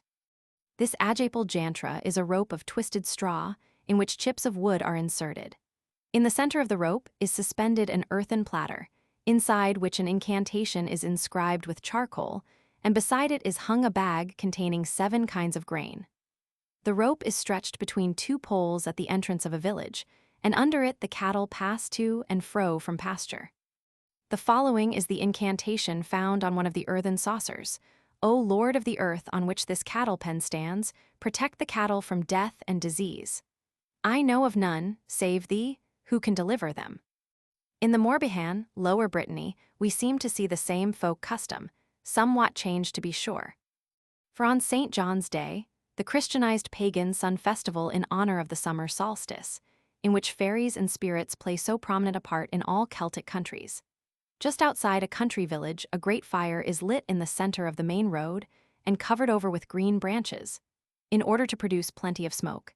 And then on either side of this fire, and through the exorcising smoke, are made to pass all the domestic animals in the district as a protection against disease and evil spirits, to secure their fruitful increase, and in the case of cows, abundant milk supply. Mr. Milne, while making excavations in the Carnac country, discovered the image of a small bronze cow, now in the Carnac Museum, and this would seem to indicate that before Christian times there was in the Morbihan a cult of cattle, preserved even until now, no doubt, in the Christian fair of St. Cornley, just as in St. Cornley's fountain there is preserved a pagan holy well. It ought now to be clear that both pre-Christian and Christian exorcisms among Celts have shaped the fairy faith in a very fundamental manner. And anthropologically, the whole subject of exorcism falls in line with the psychological theory of the nature and origin of the belief in fairies in Celtic countries. Taboos. We find that taboos or prohibitions of a religious and social character are as common in the living fairy faith as exorcisms. The chief one is the taboo against naming the fairies, which inevitably results in the use of euphemisms such as good people, gentry, people of peace, Tylwyth Teg, fair folk, or bonds dames, good ladies. A like sort of taboo, with its accompanying use of euphemisms, existed among the ancients, e.g. among the Egyptians and Babylonians, and early Celts as well in a highly developed form. And it exists now among the native peoples of Australia, Polynesia, Central Africa, America, in Indian systems of yoga, among modern Greeks, and, in fact, almost everywhere where there are vestiges of a primitive culture. And almost always such a taboo is bound up with animistic and magical elements, which seem to form its background, just as it is in our own evidence. To discuss name taboo in all its aspects would lead us more deeply into magic and comparative folklore than we have yet gone, and such discussion is unnecessary here.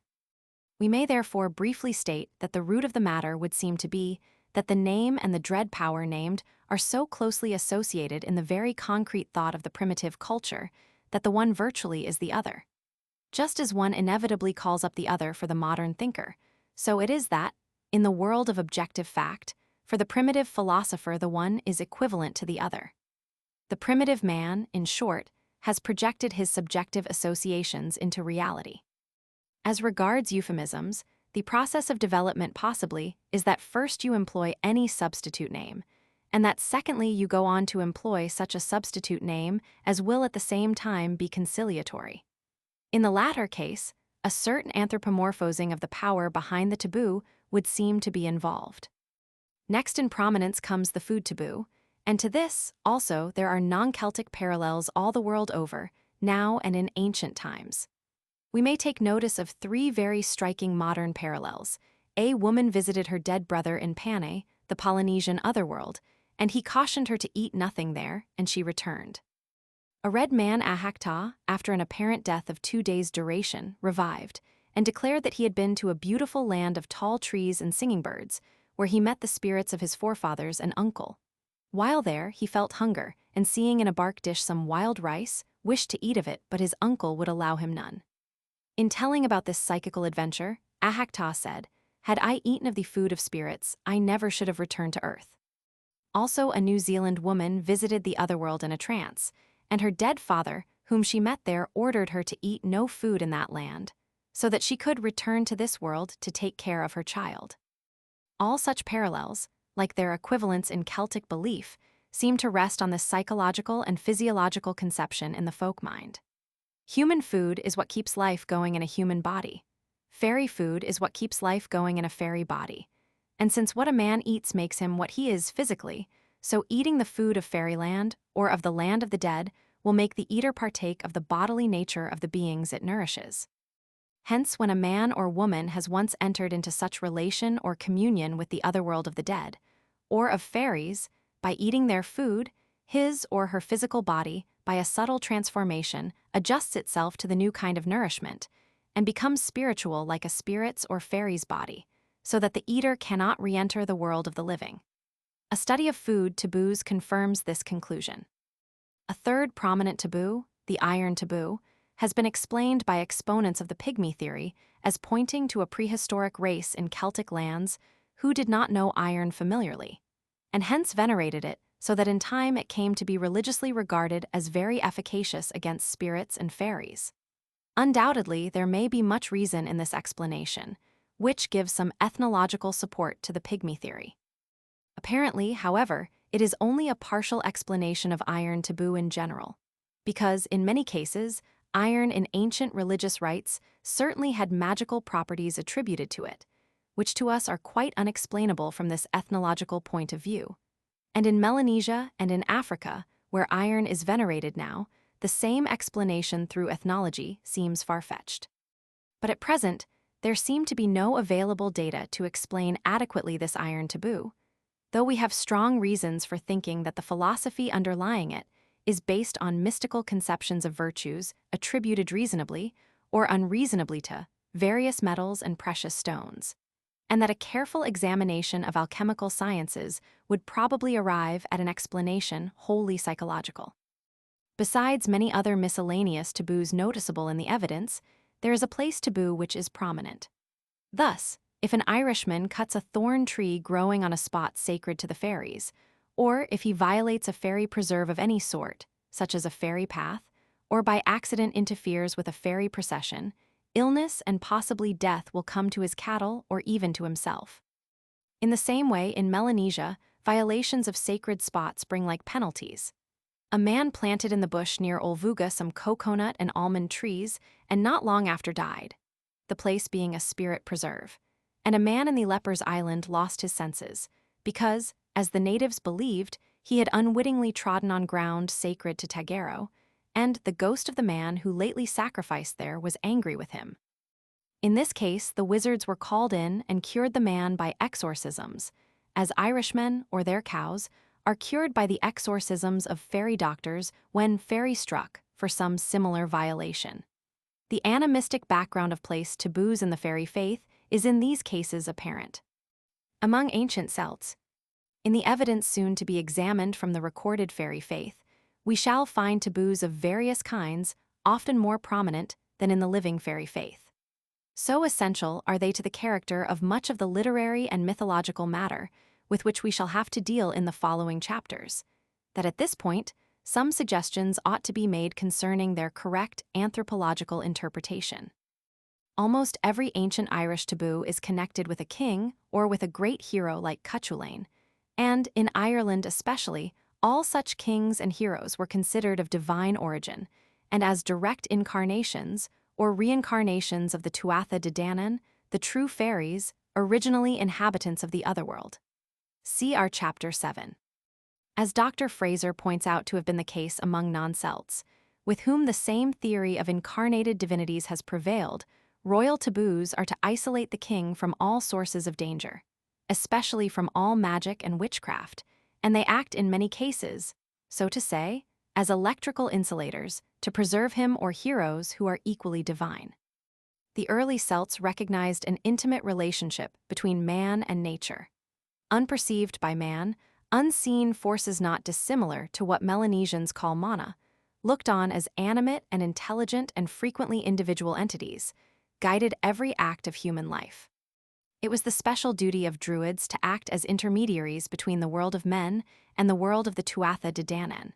And, as old Irish literature indicates clearly, it was through the exercise of powers of divination on the part of Druids that these declared what was taboo or what was unfavorable, and also what it was favorable for the divine king or hero to perform. As long as man kept himself in harmony with this unseen fairy world in the background of nature, all was well. But as soon as a taboo was broken, disharmony in the relationship which was focused in a king or hero was set up. And when, as in the case of Cuchulainn, many taboos were violated, death was inevitable and not even the Tuatha De Danann could intercede. Breaking of a royal or hero taboo not only affects the violator, but his subjects or followers as well. In some cases, the king seems to suffer vicariously for his people. Almost every great Gaelic hero god or great fairy being incarnate is overshadowed with an impending fate, which only the strictest observance of taboo can avoid. Irish taboo, and inferentially all Celtic taboo, dates back to an unknown pagan antiquity. It is imposed at or before birth, or again during life, usually at some critical period, and when broken brings disaster and death to the breaker. Its whole background appears to rest on a supernatural relationship between divine men and the otherworld of the Tuatha De Danann. And it is very certain that this ancient relationship survives in the living fairy faith as one between ordinary men and the fairy world. Therefore, almost all taboos surviving among Celts ought to be interpreted psychologically or even psychically, and not as ordinary social regulations. Food sacrifice. Food sacrifice plays a very important role in the modern fairy faith, being still practiced, as our evidence shows, in each one of the Celtic countries. Without any doubt, it is a survival from pagan times, when, as we shall observe later in Chapter 4. 291, and elsewhere, propitiatory offerings were regularly made to the Tuatha De Danann as gods of the earth, and apparently to other orders of spiritual beings. The anthropological significance of such food sacrifice is unmistakable. With the same propitiatory ends in view as modern Celts now have in offering food to fairies, ancient peoples, e.g. the Greeks and Romans, maintained a state ritual of sacrifices to the gods, genii, demons, and to the dead.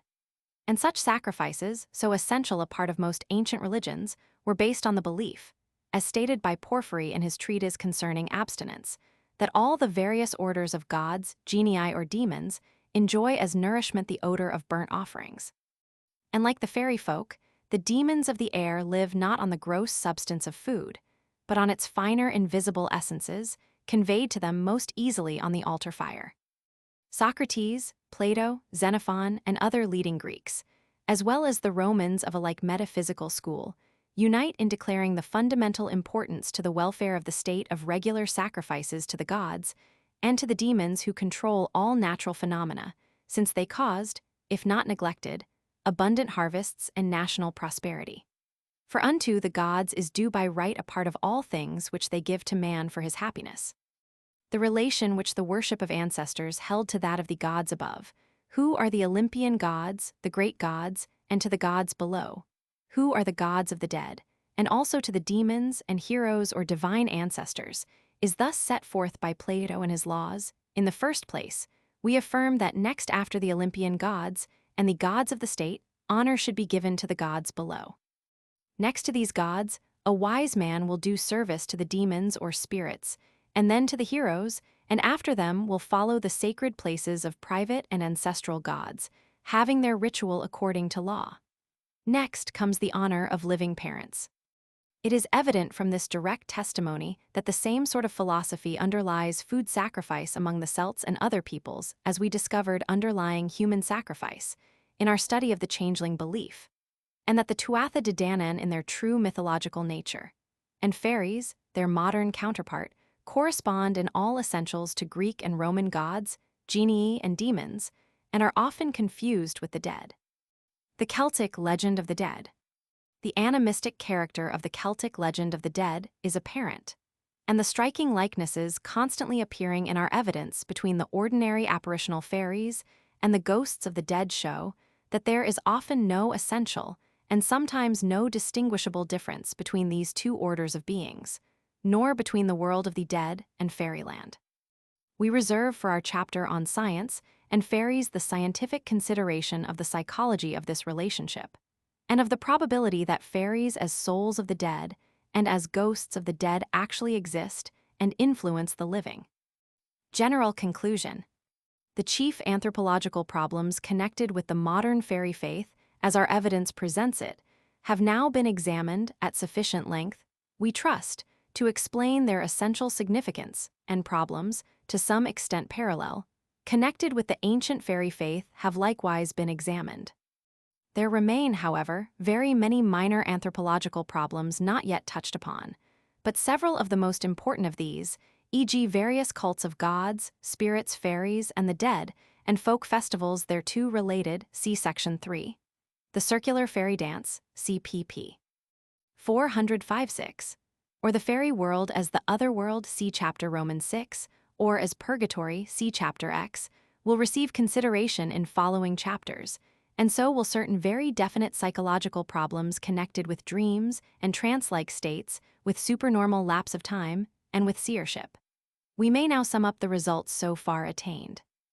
Whether we examine the fairy faith as a whole or whether we examine specialized parts of it like those relating to the smallness of fairies, to changelings, to witchcraft and magic, to exorcisms, to taboos, and to food sacrifice, in all cases comparative folklore shows that the beliefs composing it find their parallels the world over, and that fairy-like beings are objects of belief now not only in Celtic countries, but in Central Australia, throughout Polynesia, in Africa among American red men, in Asia generally, in Southern, Western, and Northern Europe, and in fact, wherever civilized and primitive men hold religious beliefs. From a rationalist point of view, anthropologists would be inclined to regard the bulk of this widespread belief in spiritual beings as being purely mythical. But for us to do so and stop, there would lead to no satisfactory solution. The origin of myth itself needs to be explained, and one of the chief objects of our study throughout the remainder of this book is to make an attempt at such an explanation, especially of Celtic myth. Again, if we examine all fairy-like beings from a certain superficial point of view, or even from the mythological point of view, it is easy to discern that they are universally credited with precisely the same characters, attributes, actions, or powers as the particular peoples possess who have faith in them. And then the further fact emerges that this anthropomorphosing is due directly to the more immediate social environment. We see merely an anthropomorphically colored picture of the whole of an age-long social evolution of the tribe, race, or nation who have fostered the particular aspect of this one worldwide folk religion. But if we look still deeper, we discover as background to the myths and the social psychology a profound animism. This animism appears in its own environment in the shading away of the different fairy-like beings into spirits and ghosts of the departed. Going deeper yet, we find that such animistic beliefs as concern themselves exclusively with the realm of the dead are in many cases apparently so well-founded on definite provable psychical experiences on the part of living men and women that the aid of science itself must be called in to explain them. And this will be done in our chapter entitled Science and Fairies. So far it ought to be clear that already our evidence points to a very respectable residue in the experiences of percipients, which cannot be explained away as can the larger mass of the evidence as due to ethnological, anthropomorphic, naturalistic, or sociological influences on the Celtic mind. And for the present, this must be designated as the X or unknown quantity in the fairy faith. In Chapter 11, this X quantity, augmented by whatever else is to be elicited from further evidence, will be specifically discussed. These points of view, derived from our anthropological examination of the chief parts of the evidence presented by the living fairy faith, will be kept constantly before us as we proceed further. And what has been demonstrated anthropologically in this chapter will serve to interpret what is to follow until Chapter 11 is reached. With this tentative position, we pass to Section 2 of this study, and shall there begin to examine, as we have just done with their modern fairy faith, the ancient fairy faith of the Celts. Section 2. The recorded fairy faith. Chapter 7. The Celtic doctrine of rebirth. It seems as if Ossian's was a premature return. Today he might find comrades come back from Tirnanog for the uplifting of their race. Perhaps to many a young spirit standing up among us Celt might speak as to Mongan, saying, I was with thee, with Finn. A.E. Rebirth and Otherworld as a Christian Doctrine General Historical Survey according to the Bardas MSS. According to ancient and modern authorities reincarnation of the Tuatha De Danann King Mongan's rebirth atins birth dermats pre-existence stuans rebirth among Brythons Arthur as a reincarnate hero non-Celtic parallels rebirth among modern Celts. In Ireland, in Scotland, in the Isle of Man, in Wales, in Cornwall, in Brittany origin and evolution of Celtic rebirth doctrine. Relation with the otherworld. However much the conception of the otherworld among the ancient Greeks may have differed from that among the Celts, it was to both peoples alike inseparably connected with their belief in rebirth. Alfred Nutt, who studied this intimate relation more carefully perhaps than any other Celtic folklorist, has said of it, in Greek mythology as in Irish, the conception of rebirth proves to be a dominant factor of the same religious system in which Elysium is likewise an essential feature. Death, as many initiates have proclaimed in their mystical writings, is but a going to that other world from this world, and birth a coming back again. And Buddha announced it as his mission to teach men the way to be delivered out of this eternal circle of existence. Historical survey of the rebirth doctrine. Among ourselves, the doctrine may seem a strange one, though among the great nations of antiquity the Egyptians, Indians, Greeks, and Celts it was taught in the mysteries and priest schools, and formed the cornerstone of the most important philosophical systems like those of Buddha, Pythagoras, Plato, the Neoplatonists, and the Druids. The Alexandrian Jews also were familiar with the doctrine, as implied in the Wisdom of Solomon, Roman 8, 19, 20, and in the writings of Philo. It was one of the teachings in the schools of Alexandria, and thus directly shaped the thoughts of some of the early church fathers, for example, Tertullian of Carthage, circa AD 162-40, and Origen of Alexandria, circa AD 180-5254. It is of considerable historical importance for us, at this point, to consider at some length if Christians in the first centuries held or were greatly influenced by the rebirth doctrine, because, as we shall presently observe, the probable influence of Christian on pagan Celtic beliefs may have been at a certain period very deep and even the most important reshaping influence. As an examination of Origen's De Principis proves, Origen himself believed in the doctrine. But the theologians who created the Greek canons of the Fifth Council disagreed with Origen's views, and condemned Origen for believing, among other things called by them heresies, that Jesus Christ will be reincarnated and suffer on earth a second time to save the demons, an order of spiritual beings regarded by some ancient philosophers as destined to evolve into human souls. Tertullian, contemporary with Origen, in his De Anima considers whether or not the doctrine of rebirth can be regarded as Christian in view of the declaration by Jesus Christ that John the Baptist was Elias, or Elijah, the old Jewish prophet, come again, and if ye are willing to receive it or him, this John the Baptist is Elijah, which is to come. He that hath ears to hear, let him hear.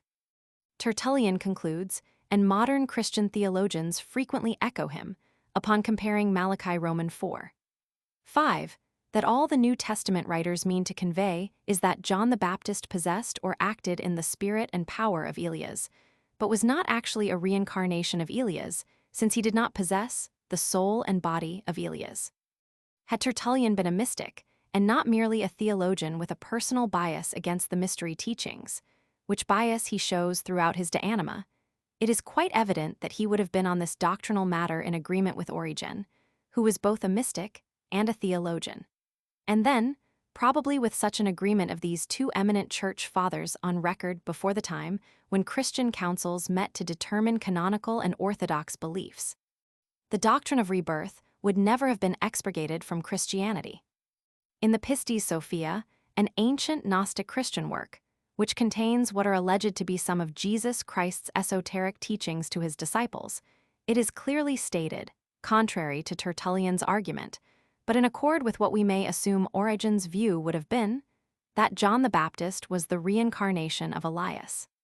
The same work further expounds the doctrine of rebirth as a teaching of Jesus Christ, which applies not to particular personages only, like Elias, but as a universal law governing the lives of all mankind. As our discussion has made evident, during the first centuries the rebirth doctrine was undoubtedly well known to Alexandrian Christians. Among other early Christian theologians and philosophers who held some form of a rebirth doctrine were Synesius, Bishop of Tolmais, circa 375-414, Boethius, a Roman, circa 475-525, and Celis, a native of Andros, second half of 9th century. In addition to the many Gnostic Christian sects, the Manichaeans, who comprised more than 70 sects connected with the primitive church, also promulgated the rebirth doctrine. Along with the condemnation of the Gnostics and Manichaeans as heretical, the doctrine of rebirth was likewise condemned by various ecclesiastical bodies and councils. This was the declaration by the Council of Constantinople in 553, whosoever shall support the mythical doctrine of the preexistence of the soul, and the consequent wonderful opinion of its return, let him be anathema. And so, after centuries of controversy, the ancient doctrine ceased to be regarded as Christian. It is very likely, however, as will be shown in due order, that a few of the early Celtic missionaries, always famous for their Celtic independence even in questions touching Christian theology and government, did not feel themselves bound by the decisions of continental church councils with respect to this particular doctrine. During the medieval period in Europe, the rebirth doctrine continued to live on in secret among many of the alchemists and mystical philosophers, and among such druids as survived religious persecution, and it has come down from that period to this through orders like the Rosicrucian Order, which seems to have had an unbroken existence from the Middle Ages or earlier and, likewise, through the unbroken traditions of modern Druidism.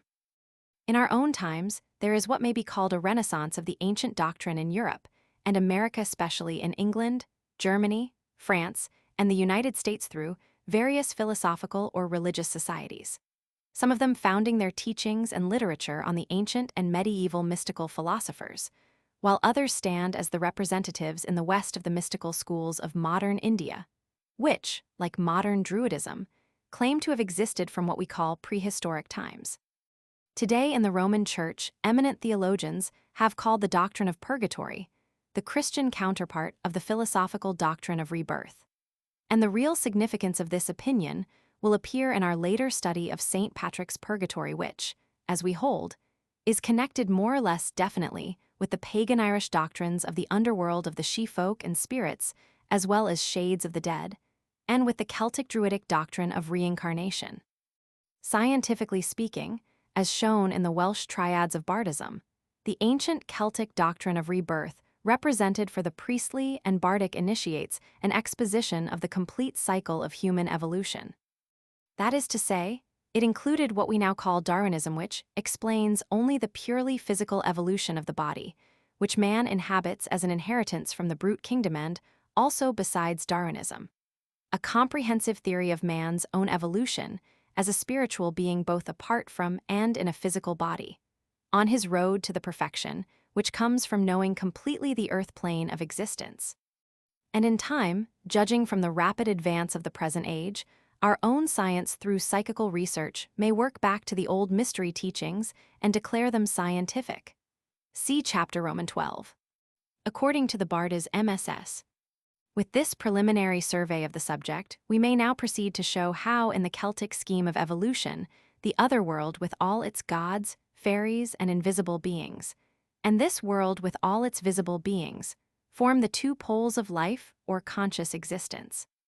Let us begin with purely philosophical conceptions, going first to the Welsh Bardas, where it is said there are three circles of existence: the circle of Sugant, the circle of infinity, where there is neither animate nor inanimate save God, and God only can traverse it; the circle of Aberd, the circle of rebirth, where the dead is stronger than the living, and where every principal existence is derived from the dead, and man has traversed it; and the circle of Gwynfyd, the circle of the white, i.e. the circle of perfection, where the living is stronger than the dead, and where every principal existence is derived from the living and life, that is, from God, and man shall traverse it. Nor will man attain to perfect knowledge until he shall have fully traversed the circle of Gwynfyd, for no absolute knowledge can be obtained but by the experience of the senses, from having borne and suffered every condition and incident. The three stabilities of knowledge: to have traversed every state of life, to remember every state and its incidents, and to be able to traverse every state as one would wish for the sake of experience and judgment, and this will be obtained in the circle of Gwynfyd. Thus Bardas expounds the complete bardic scheme of evolution as one in which the monad or soul, as a knowledge of physical existence is gradually unfolded to it, passes through every phase of material embodiment before it enters the human kingdom, where, for the first time exercising free will in a physical body, it becomes responsible for all its acts. The bardic doctrine, as otherwise stated, is that the soul commenced its course in the lowest water animalcule and passed at death to other bodies of a superior order, successively and in regular gradation, until it entered that of man. Humanity is a state of liberty, where man can attach himself to either good or evil as he pleases. Once in the human kingdom, the soul begins a second period of growth altogether different from that preceding a period of growth toward divinity. And with this, in our study, we are chiefly concerned. It seems clear that the circle of Gwynfyd finds its parallel in the nirvana of Buddhism, being, like it, a state of absolute knowledge and felicity in which man becomes a divine being, a veritable God. We see in all this the intimate relation which there was thought to be between what we call the state of life and the state of death, between the world of men and the world of gods, fairies, demons, spirits, and shades. Our next step must be to show, first, what some other authorities have had to say about this relation, and then, second and fundamentally, that gods or fairy folk like the Sidhe or Tuatha De Danann could come to this world not only as we have been seeing them come as fairy women, fairy men, and gods, at will visible or invisible to mortals, but also through submitting to human birth. According to ancient and modern authorities. First, therefore, for opinions, and we may go to the ancients and then to the moderns. Here are a few from Julius Caesar. In particular, the Druids wish to inculcate this idea that souls do not die, but pass from one body to another. The Gauls declare that they have all sprung from their father Dis, or Pluto, and this, they say, was delivered to them by the Druids. And the testimony of Caesar is confirmed by Diodorus Siculus and by Pomponius Mela. Lucan, in the Pharsalia, addressing the Druids on their doctrine of rebirth, says, "If you know what you sing, death is the center of a long life." And again in the same passage he observes, "Happy the folk upon whom the bear looks down, happy in this error, whom of fears the greatest moves not, the dread of death. Hence their warrior's heart hurls them against the steel, hence their ready welcome of death, and the thought that it were a coward's part to grudge a life sure of its return." Dr. Douglas Hyde, in his Literary History of Ireland p. 95, speaking for the Irish people, says of the rebirth doctrine. The idea of rebirth, which forms part of half a dozen existing Irish sagas, was perfectly familiar to the Irish Gael. According to another modern Celtic authority, Darbois de Jubainville, two chief Celtic doctrines or beliefs were the return of the ghosts of the dead and the rebirth of the same individuality in a new human body here on this planet. Reincarnation of the Tuatha De Danann. We proceed now directly to show that there was also a belief, probably widespread, among the ancient Irish that divine personages, national heroes who are members of the Tuatha De Danann or She race, and great men, can be reincarnated, that is to say, can descend to this plane of existence and be as mortals more than once. This aspect of the Celtic doctrine of rebirth has been clearly set forth by the publications of such eminent Celtic folk, lorists as Alfred Nutt and Miss Eleanor Hull. Miss Hull, in her study of Old Irish Tabis, or Jessa, referring to the Cuchulainn cycle of Irish literature and mythology, writes thus: "There is no doubt that all the chief personages of this cycle were regarded as the direct descendants, or it would be more correct to say, as avatars or reincarnations of the early gods. Not only are their pedigrees traced up to the Tuatha De Danann, but there are indications in the birth stories of nearly all the principal personages that they are looked upon simply as divine beings reborn on the human plane of life. These indications are mysterious, and most of the tales which deal with them show signs of having been altered, perhaps intentionally, by the Christian transcribers. The doctrine of rebirth was naturally not one acceptable to them. The goddess Etain becomes the mortal wife of a king of Ireland. Conchobar, moreover, is spoken of as a terrestrial god, and Dechtyre, his sister, and the mother of Cuchulainn, is called a goddess. In the case of Cuchulainn himself, it is distinctly noted that he is the avatar of Lug Lamfada, Longhand, the sun deity of the earliest cycle. Lug appears to Dechtyre, the mother of Cuchulainn, and tells her that he himself is her little child, i.e., that the child is a reincarnation of himself. And Cuchulainn, when inquired of as to his birth, points proudly to his descent from Lug. When, too, it is proposed to find a wife for the hero, the reason assigned is that they knew that his rebirth would be of himself, i.e., that only from himself could another such as he have origin. We have in this last a clue to the popular Irish belief regarding the rebirth of beings of a godlike nature. Darbois de Jubainville has shown, also, that the grandfather of Cuchulainn, son of Jualtaim, was from the country of the She, and so was Ethne Ingube, the sister of Jualtaim. And Dechtyre, the mother of Cuchulainn, was the daughter of the Druid Cathba and the brother of King Conchobar. Thus the ancestry of the great hero of the Red Branch Knights of Ulster is both royal and divine. And Conall Cernach, Cuchulainn's comrade and avenger, apparently from a tale in the Quar Anman, Fitness of Names, composed probably during the 12th century, was also a reincarnated Tuatha De Danann hero. Practically all the extant manuscripts dealing with the ancient literature and mythology of the Gaels were written by Christian scribes or else copied by them from older manuscripts. So that, as Miss Hull points out, what few Irish rebirth stories have come down to us, and they are probably but remnants of an extensive rebirth literature, like that of India, have been more or less altered. Yet to these scholarly scribes of the early monastic schools, who kept alive the sacred fire of learning while their own country was being plundered by foreign invaders and the rest of medieval Europe plunged in warfare, the world owes a debt of gratitude. For to their efforts alone, in spite of a reshaping of matter naturally to be expected, is due almost everything recorded on parchments concerning pagan Ireland. The rebirth story concerning King Mongan. We have preserved to us a remarkable rebirth story in which the characters are known to be historical. It concerns a quarrel between the King of Ulster, Mongan, son of Fiachnahu, according to the Annals of Ireland by the Four Masters, I 245, was killed in A.D. 620 by Arthur, son of Bicarand Forgal, the poet of Mongan.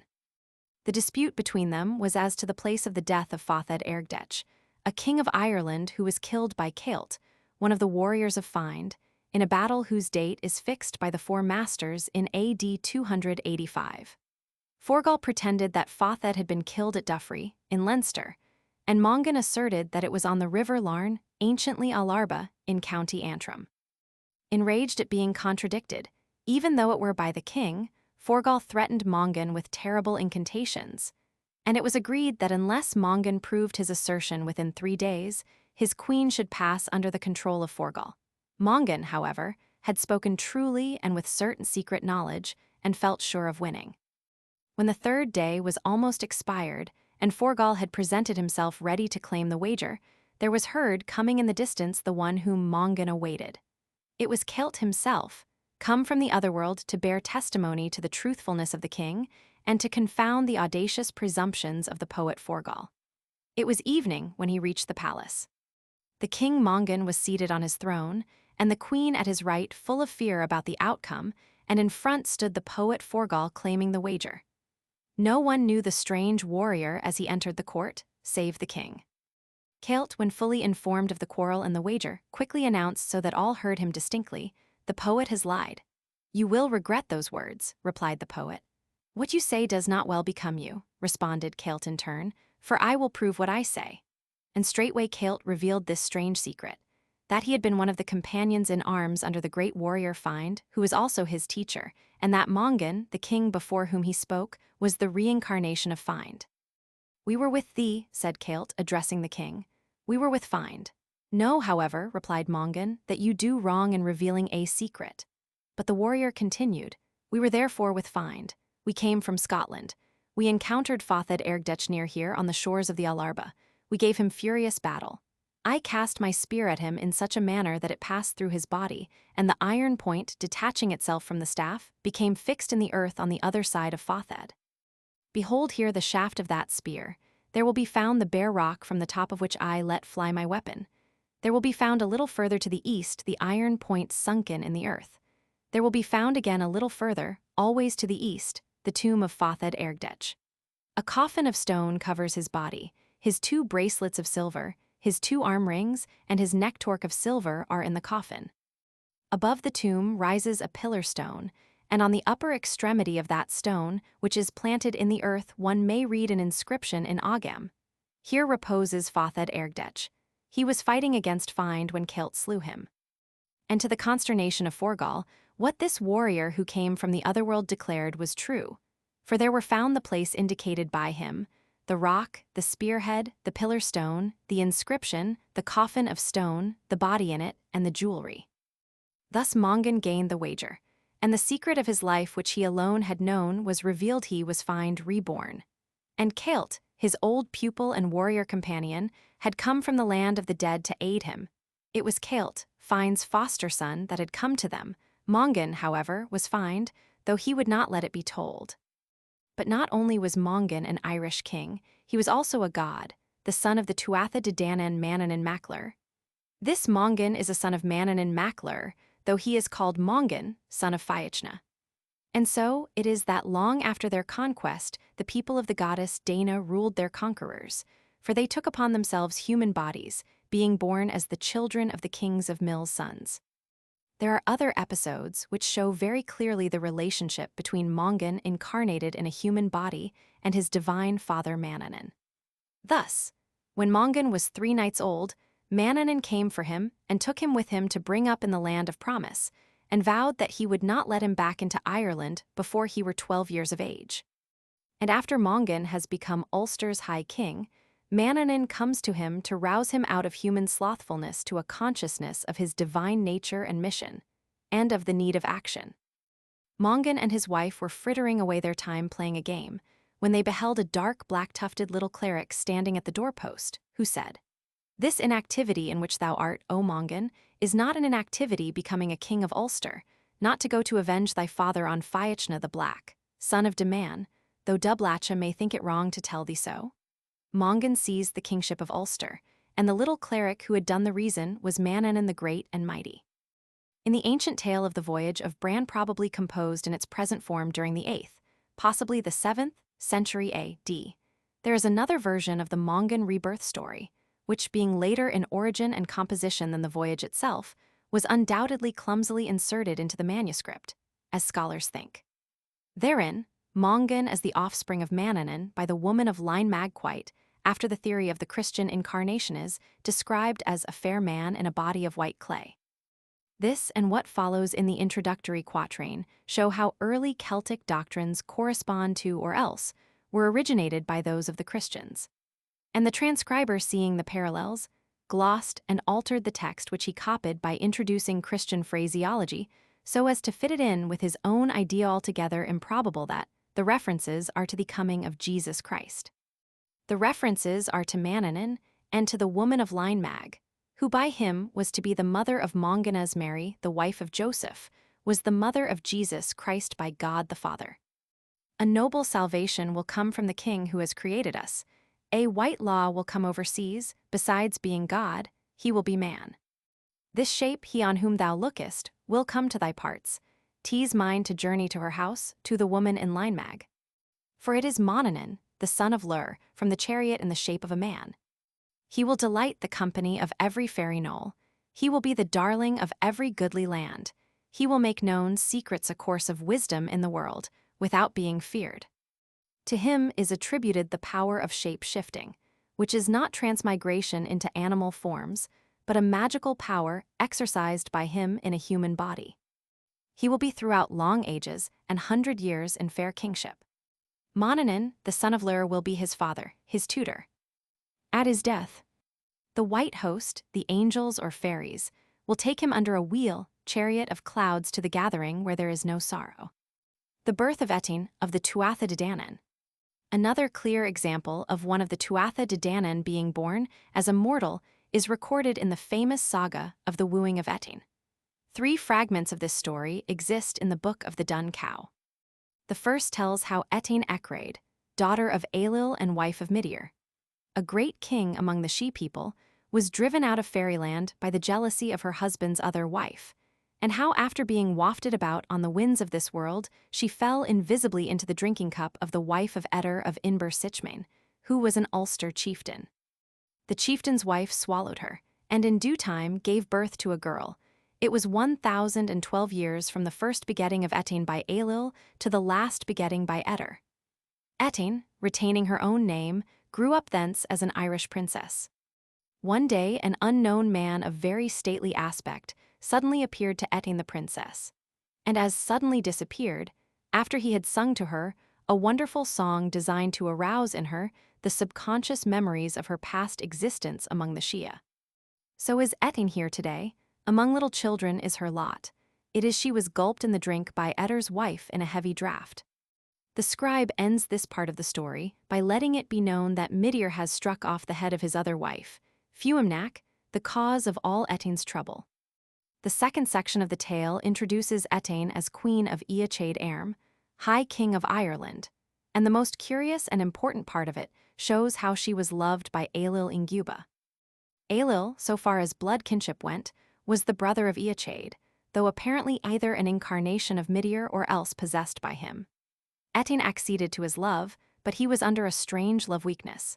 And on 2 occasions when he attempted to advance his desires, an overpowering sleep fell on him, and each time Etain met a man in Ailill's shape as though it were his, double bemoaning his weakness.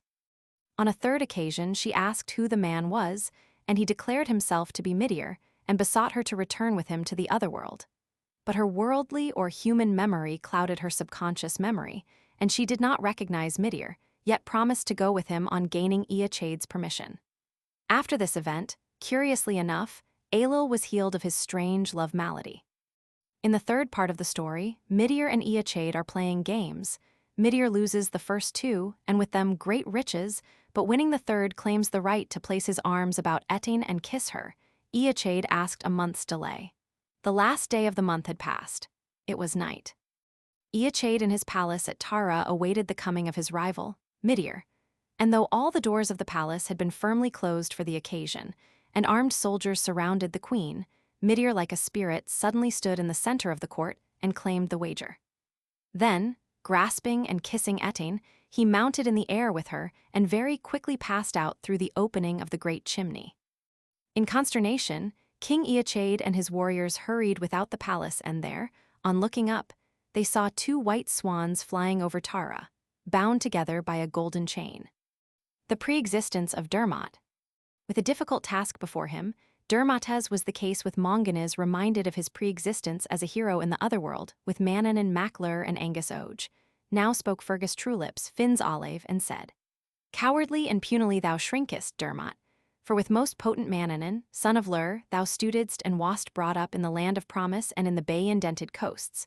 With Angus Oge, too, the Dagda's son, wast most accurately taught.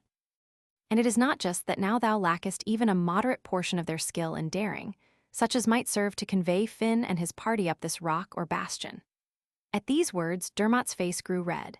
He laid hold on Mannanan's magic staves that he had, and as once again he redly blushed, by dint of skill in martial feats, he with a leap rose on his javelin's shafts, and so gained his 2 souls' breadth of the solid glebe that overhung the water's edge. Rebirth of TUAN. TUAN, as the son of Starn, lived 100 years as the brother of Partholin, the first man to reach Ireland, and then, after 220 years, was reborn as the son of Carol. This story in its oldest form is preserved in the Book of the Dun Cow, and seems to have been composed during the late 9th or early 10th century. Rebirth among the Brythons. Such then are the rebirth stories of the Gaels.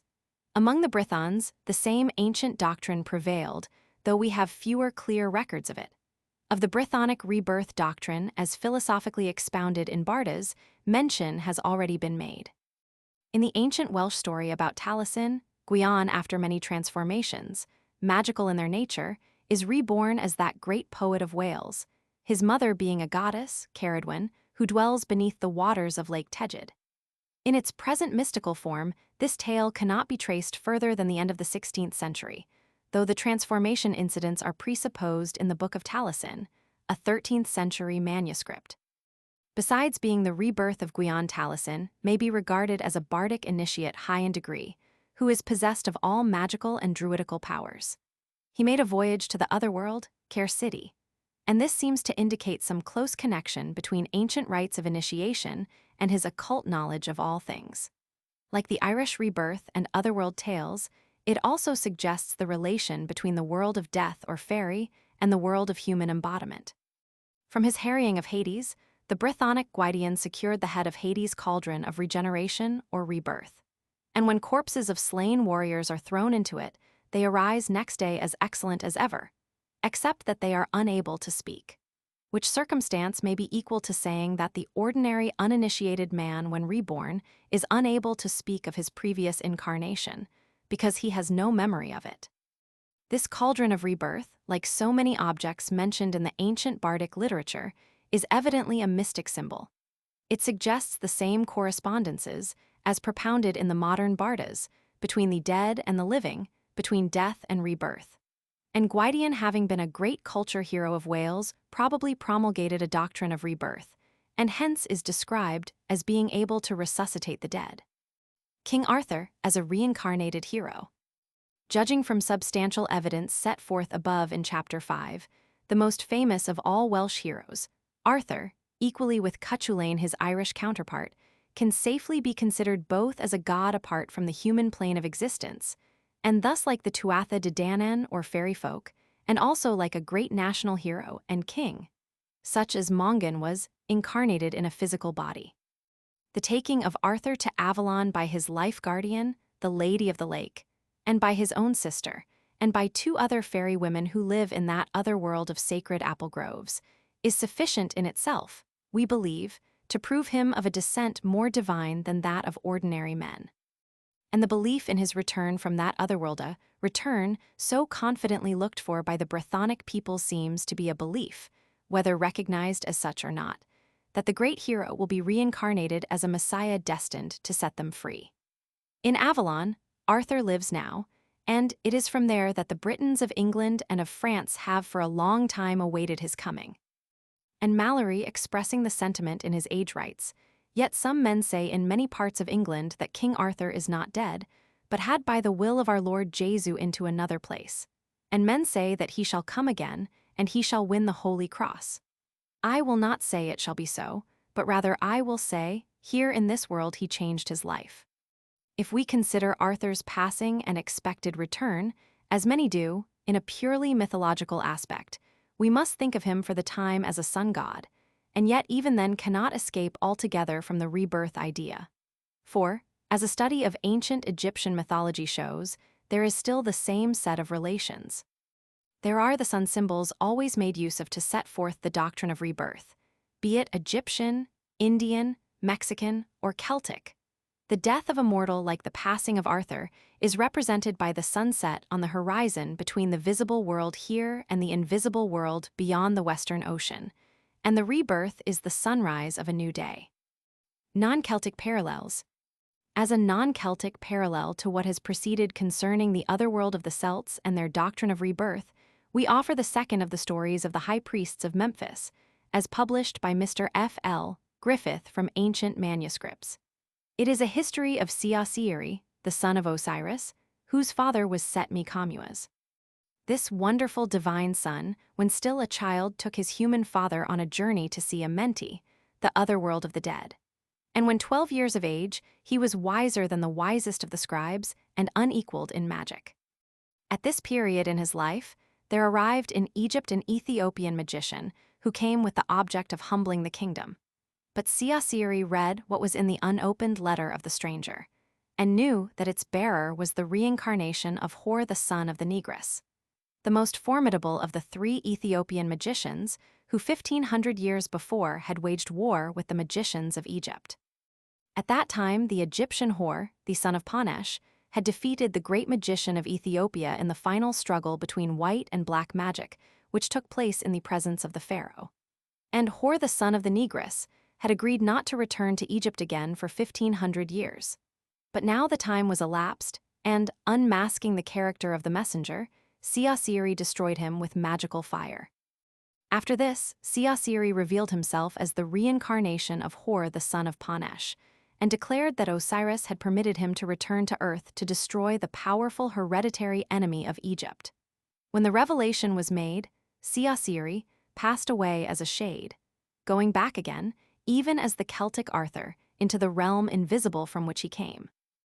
As in ancient Ireland, where many kings or great heroes were regarded as direct incarnations or reincarnations of gods or divine beings from the otherworld, so in Egypt the pharaohs were thought to be gods in human bodies, sent by Osiris to rule the children of the sun. In Mexico and Peru, there was a similar belief. In the Indian Mahabharata, Rama and Krishna are at once gods and men.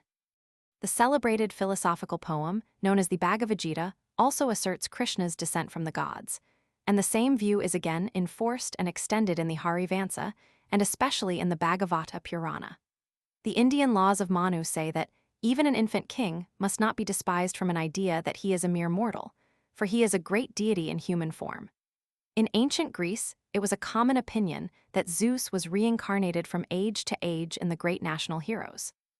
Alexander the Great was regarded not merely as the son of Zeus, but as Zeus himself. And other great Greeks were regarded as gods while living on earth, like Lycurgus the Spartan lawgiver, who after his death was worshipped as one of the divine ones. Among the great philosophers, the ancient doctrine of rebirth was a personal conviction. Buddha related very many of his previous reincarnations, according to the Gata-Kamala. Pythagoras is said to have gone to the temple of Here and recognized there an ancient shield which he had carried in a previous life when he was Euphorbus, a Homeric hero. From what Plato, in his Meno, quoted from an old poet, it seems very probable that there may be some sort of relationship between legends mentioning the rites of Proserpine, like the legend of Aeneas in Virgil, and certain of the Irish otherworld and rebirth legends among the Gaels, as we have already suggested. For from whomsoever Persephone hath accepted the atonement of ancient woe, their souls she sendeth up once more to the upper sun in the 9th year. From these grow up glorious kings and men of swift strength, and men surpassing in poetical skill, and for all future time they are called holy heroes among men. Among modern philosophers and poets in Europe and America, the same ideas find their echo. Wordsworth in his Ode to Immortality definitely inculcates pre-existence. Emerson in his Threnody, and Tennyson in his De Profundis seem committed to the rebirth doctrine, and Walt Whitman in his Leaves of Grass without doubt accepted it as true. Certain German philosophers, too, appear to hold views in harmony with what is also the Celtic doctrine of rebirth, e.g. Schopenhauer, In the World as Will and Idea, J.G. Fichte in The Destiny of Man, and Herder in Dialogues on Metempsychosis. The Emperor of Japan is still the divine child of the sun, the head of the Order of the Rising Sun, and is always regarded by his subjects as the incarnation of a great being. The Great Lama of Thibet is believed to reincarnate immediately after death. William Roman II of Germany seems to echo, perhaps unconsciously, the same doctrine when he claims to be ruling by divine right. That the Celtic doctrine of rebirth is a direct and complete confirmation of the psychological theory of the nature and origin of the belief in fairies is self-evident.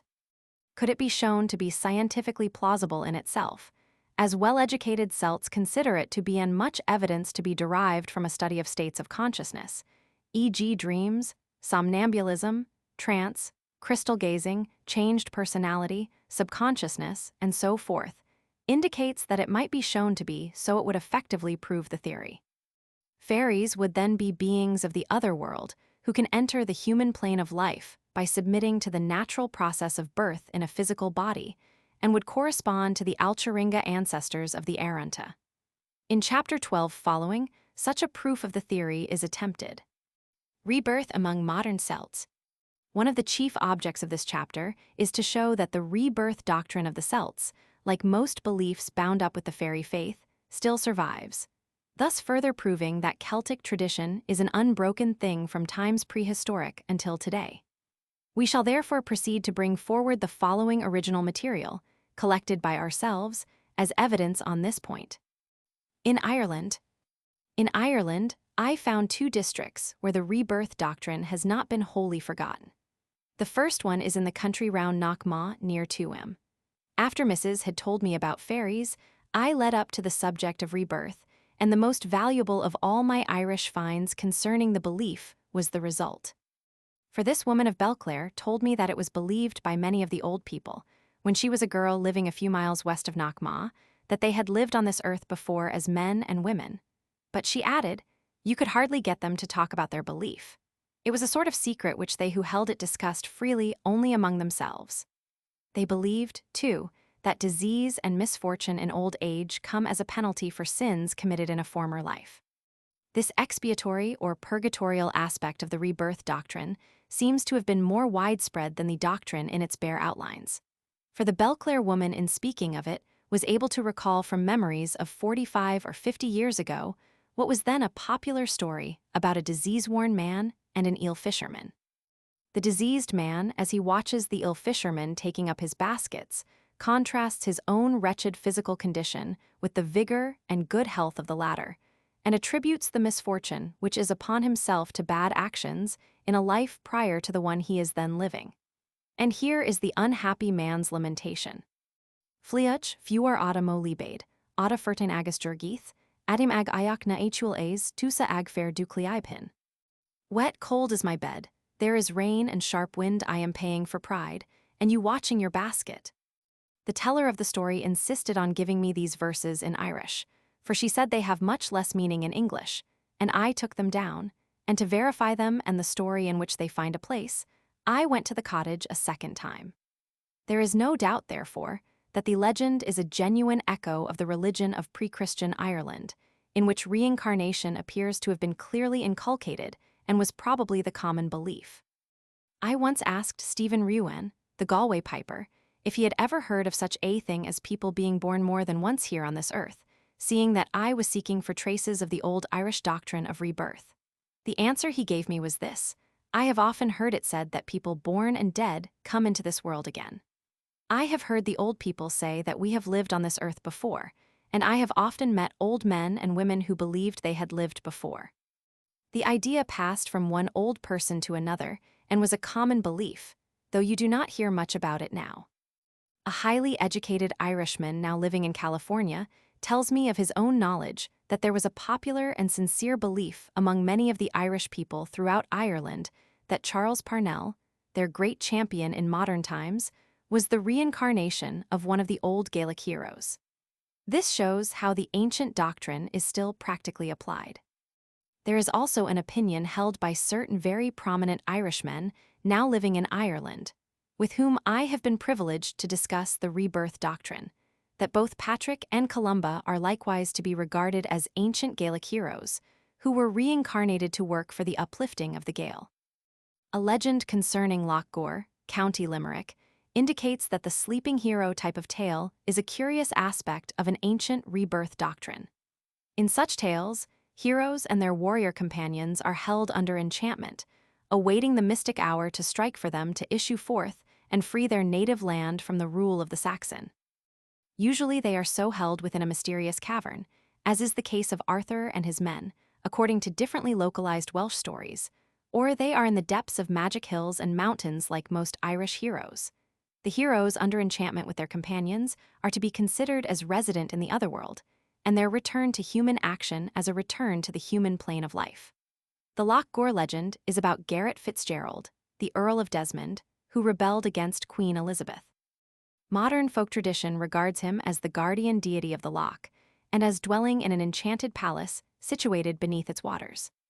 As Count John de Salis, whose ancestral home is the Loch Gore estate, assures me, the peasants of the region declare themselves convinced that the Earl once in 7 years appears riding across the lake surface on a phantom white horse shod with shoes of silver. And they believe that when the horse's silver shoes are worn out, the enchantment will end. Then, like Arthur when his stay in Avalon ends, Garret Fitzgerald will return to the world of human life again to lead the Irish hosts to victory.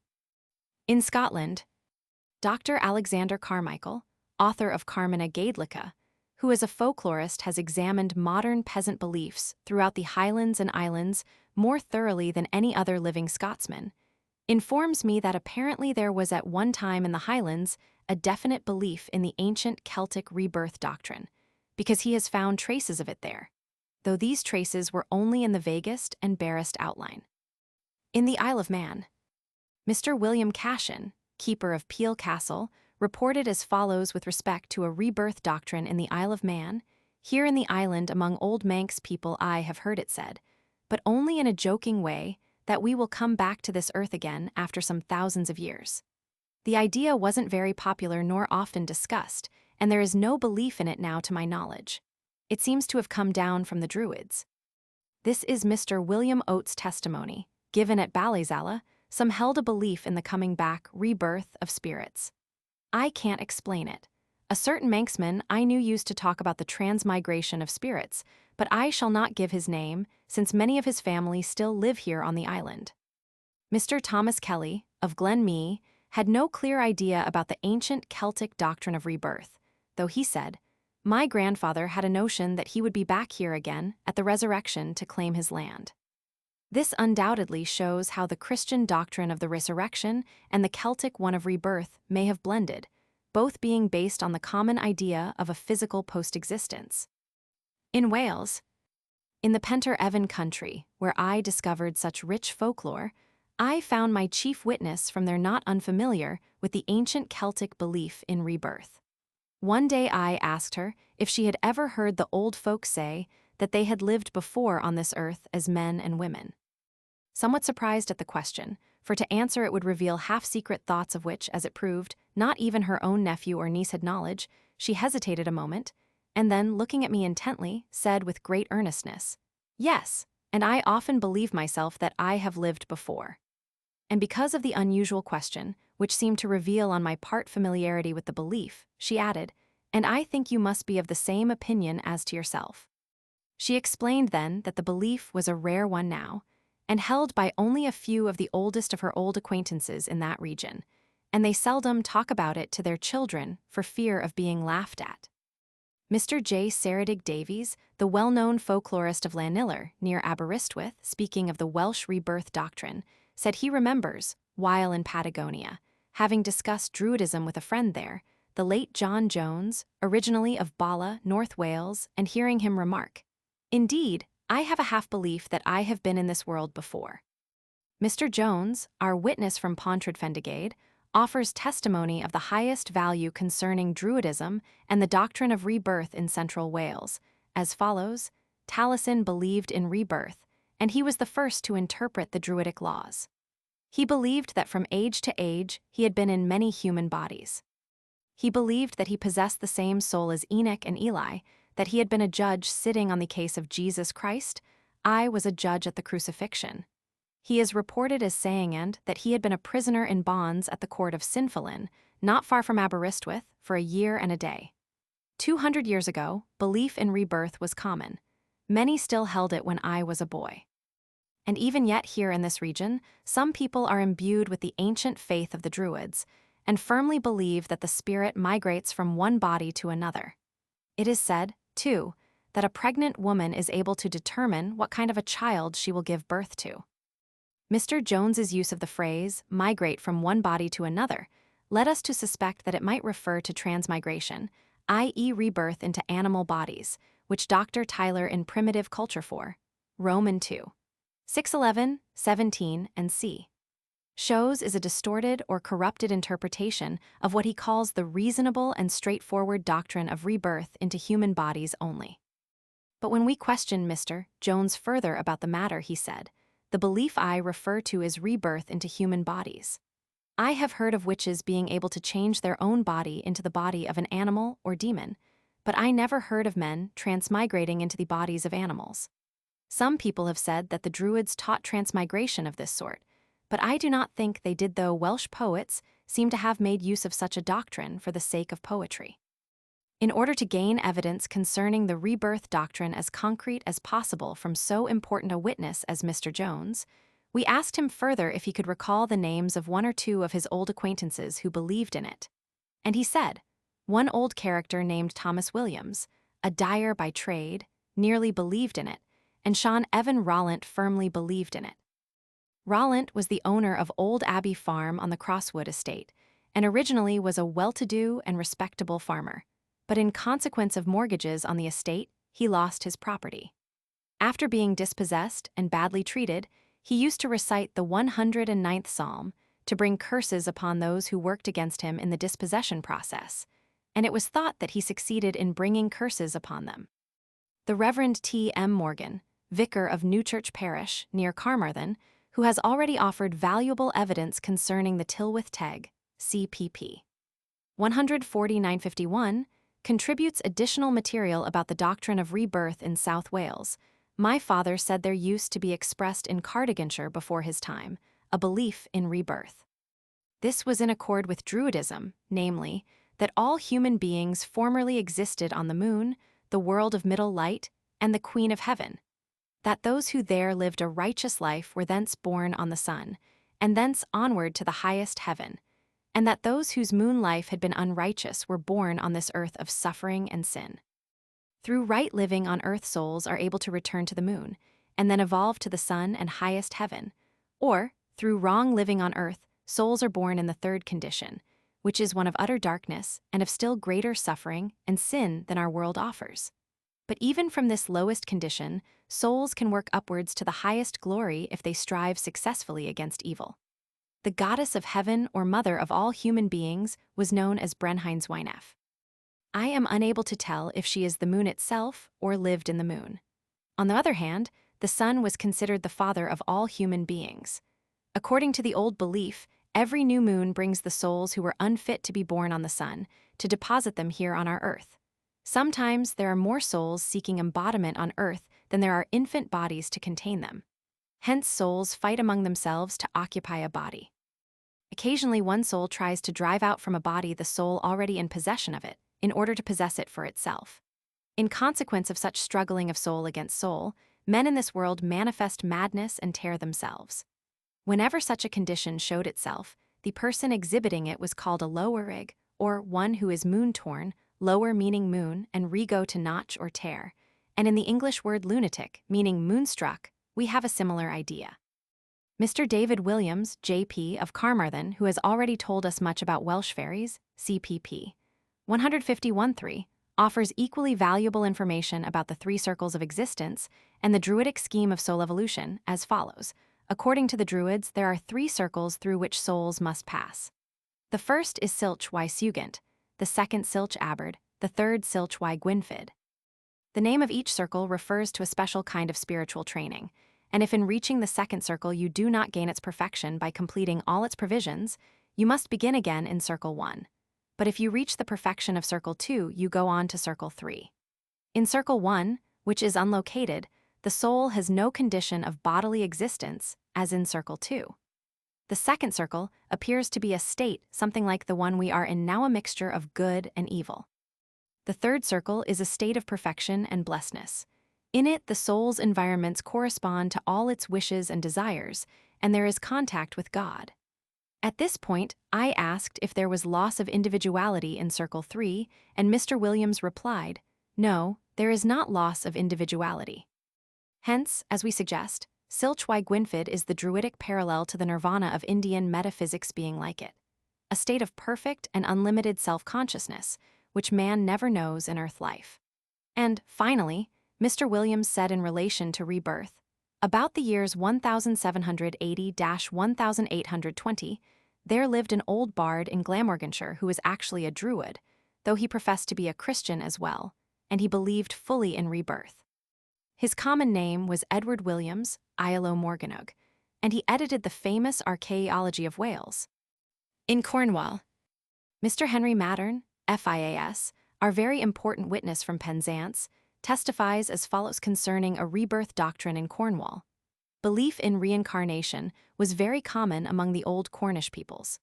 For example, it was believed when an incantation had been pronounced in the proper way at the Newland Talcarn, that the troll who inhabited it could embody the person who called him up in any state in which that person had existed during a former age. You had only to name the age or period, and you could live your past life therein over again. My nurse, Betty Grankin, and an old miner named William Edwards both believed in rebirth and told me about it. I have heard them relate stories to one another to the effect that a person can go back into the memory of past lives. They said that the sex always remains the same from life to life.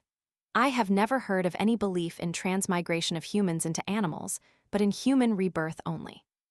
In Brittany, in Chapter 2, p. 216, M. Z. Laruzic, keeper of the Milne Museum at Carnac, says that there is now among his Breton countrymen round Carnac a general and profound belief that spirits incarnate as men and women, and he has told me that this belief exists also in other regions of the Morbihan.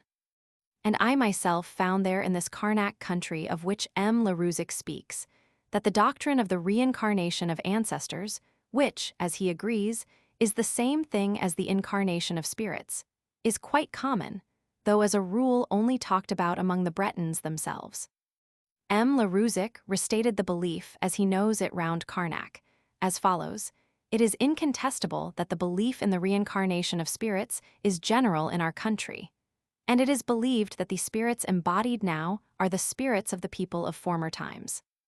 After Louis Geisel, of the village of St. Columban, a mile from Carnac, had related to me certain legends of the dead, I asked him if he had ever heard that the dead may be born again as men and women here on this earth.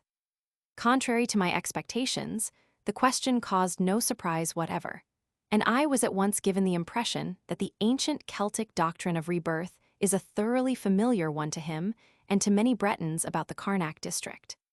As we conversed about the doctrine, he said emphatically, "C'est la vérité, it is the truth," and an illustration told the following anecdotes. A woman in a cemetery one evening saw the spirits of many dead children begging of her life and reincarnation. "A son of my son resembles my grandfather, especially in his mental traits and general character, and the family believe that this son is my grandfather reincarnated." Recorded at St. Columban, Brittany, August 1909. Professor Anatole Lebras, in a letter preface to Carnac, Les Gens Traditions, Caudums et Contes du Pays, not 1909, by M. Z. Laruzic, makes this poetical reference to his friend, its author, and thereby admirably echoes the ancient Breton doctrine of rebirth. You, your eyes, your ears are elsewhere. You are a seer and a hearer of the lower regions. You perceive the floating images and you discern the hollow sounds of the people of the Manes. You live, literally, among them. What am I saying? Under the form and appearance of a man of today, you are in reality one of them, ascended to the day and reincarnated. Again, speaking of the alignments of Menec, Professor Lebras adds concerning his friend, "You have been one of the priest-builders who worked at its erection. You have officiated among its myriads of columns, presided amid the pomp of great funerals in its cyclopean caverns, sprinkled its sepulchral mounds, shaped like tents, with the blood of oxen and of heifers now dear to St. Cornley. And this also you confess to me yourself. These unfathomable epics remain for you actual and present. Origin and evolution of the Celtic doctrine of rebirth. In considering briefly what non-Celtic doctrines could conceivably have shaped the Celtic doctrine of rebirth, two chief streams of influence are open to examination. One stream has its source in rebirth doctrines like those set forth by Orphic, Pythagorean, Platonic, and similar Orientally derived philosophies, while the other arises out of primitive Christianity, wherein, as literary and historical evidence suggests, rebirth may have been an equally important doctrine. Or, at all events, there was a decided tendency, later condemned as heretical, to synthesize the Alexandrian philosophy and the Jewish, which to some extent influenced the Alexandrian with early church doctrines. This tendency is clearly shown by Origen and by Clemens Alexandrinus, another eminent father. We have a better check on the second stream than on the first, because Christianity has a later and more definite origin than any of the Orientally derived philosophies. Some of the Druids, chiefly of Scotland and Wales, who are known to have held the rebirth doctrine before conversion, and probably after conversion, as was the case with a modern Druid, an editor of the Archaeology of Wales, CP 391, above, accepted the new faith as a purer form of Druidism and Jesus Christ as the greatest of Druids. This ready and full acceptance would most likely not have been possible had their cardinal rebirth doctrine been thereby condemned.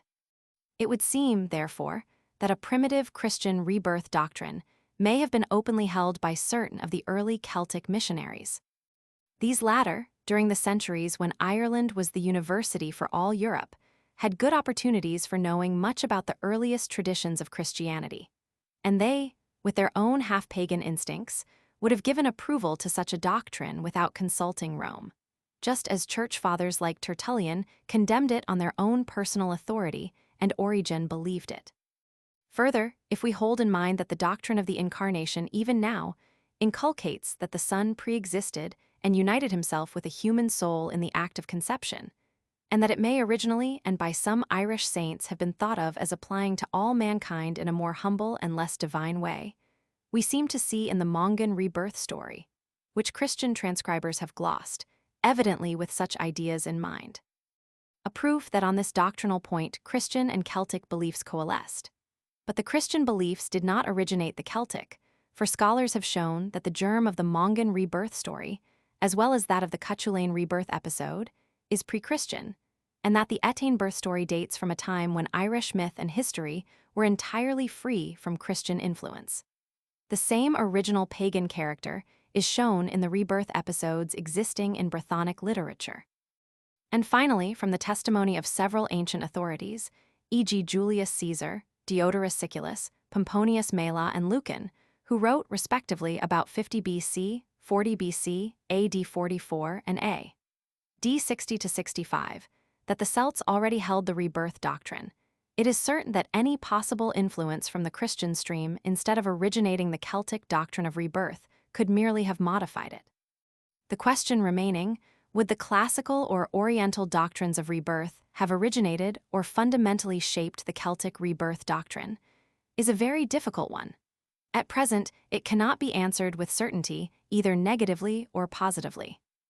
We may suppose, however, as we did in the case of the parallel Christian rebirth doctrine, a possible contact and amalgamation brought about in various ways, e.g., through Oriental merchants like the Phoenicians and travelers who visited Britain in pre-Christian times, but chiefly through the continental Celts, who had direct knowledge of Greek and Roman culture, meeting their insular brethren beyond the Channel and Irish Sea.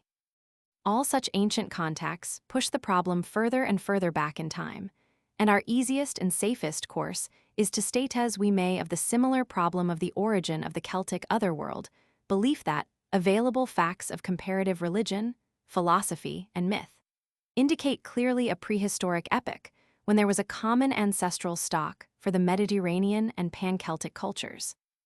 This may have had its beginnings in the Danube country, or in North Europe, as many authorities in ethnology now hold, or, as others are beginning to hold, in the lost Atlantis, the most probable home of the dark pre-Celtic peoples of Ireland, Isle of Man, Scotland, Britain, southern and western Europe, and North Africa, who with the Aryans are the joint ancestors of the modern Celts. Both branches of this common Celtic ancestral stock held the rebirth doctrine. And at least from their Aryan ancestors, it seems to have been inherited by the Celts of history. To attempt a hypothetical proof that this race or that race, Egyptian, Phoenician, Greek, or Celtic, as the case may be, is alone the originator of this or any other particular belief is as useless and as absurd as to attempt proof that the Gael has no racial affinity with the Brython.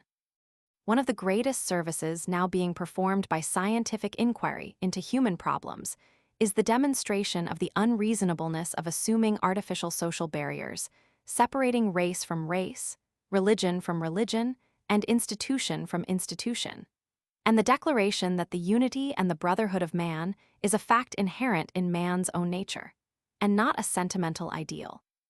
But there is specialization and differentiation everywhere in nature. And while Celtic traditions and beliefs are not fundamentally unlike those found in every age, race, and cultural stage, the treatment of this common stock of prehistoric lore and mystical religion is in some respects unique, and hence Celtic. Beyond this statement, we cannot go. Section 3. The Cult of Gods, Spirits, Fairies, and the Dead. Chapter 10. The Testimony of Christianity. The Purgatory of St. Patrick became the framework of another series of tales, embodying the Celtic ideas concerning the other life and its different states. Perhaps the profoundest instinct of the Celtic peoples is their desire to penetrate the unknown. With the sea before them, they wish to know what is to be found beyond it. They dream of the promised land. In the face of the unknown that lies beyond the tomb, they dream of that great journey which the pen of Dante has celebrated, Ernest Renan. Loch Derg, a sacred lake originally purgatorial rites, as Christianized survivals of ancient Celtic rites purgatory, as Fairyland purgatorial rites, parallel to pagan initiation. Ceremonies the death and resurrection rite Breton pardons compared relation to Ingus cult and Celtic cave temples origin of purgatorial doctrine, pre-Christian Celtic and Roman feasts of dead-shaped Christian one's fundamental unity of mythologies, religions, and the fairy faith. The best evidence offered by Christianity with direct bearing on the fairy faith comes from what may be designated survivals of transformed paganism within the Church itself. Various pagan cults, which also came to be more or less Christianized, have been considered under paganism, and in this chapter we propose to examine the famous Purgatory of St. Patrick and the Christian rites in honor of the dead. St. Patrick's Purgatory.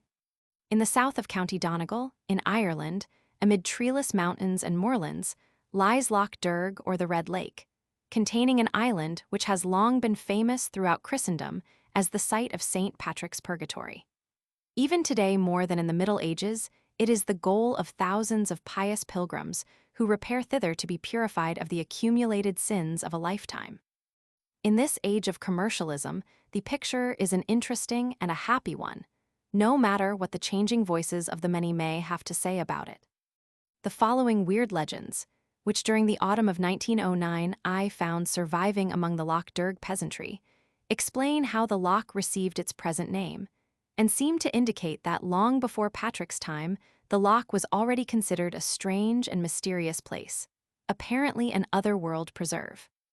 The first legend, based on two complementary versions, one from James Ryan of Tamlach Townland, who is 75 years old, the other from Arthur Monaghan, a younger man, who lives about 3 miles from James Ryan, is as follows. In his flight from County Armagh, Finn Mac Cowell took his mother on his shoulder, holding her by the legs, but so rapidly did he travel that on reaching the shores of the lake nothing remained of his mother save the 2 legs, and these he threw down there. Some time later, the Fenians, while searching for Finn, passed the same spot on the lake shore, and Sin and Mowell, who was of their number, upon seeing the shin bones of Finn's mother and a worm in one, said, "If that worm could get water enough, it would come to something great." "I'll give it water enough," said another of the followers, and at that he flung it into the lake, later called Finn Mac Cowell's Lake. Immediately the worm turned into an enormous water monster. This water monster it was that St. Patrick had to fight and kill, and, as the struggle went on, the lake ran red with the blood of the water monster, and so the lake came to be called Loch Derg, Red Lake. The second legend, composed of folk opinions, was related by Patrick Monaghan, the caretaker of the Purgatory, as he was rowing me to Saints Island, the site of the original purgatorial cave. And this legend is even more important for us than the preceding one. I have always been hearing it said that into this loch St. Patrick drove all the serpents from Ireland, and that with them he had here his final battle, gaining complete victory.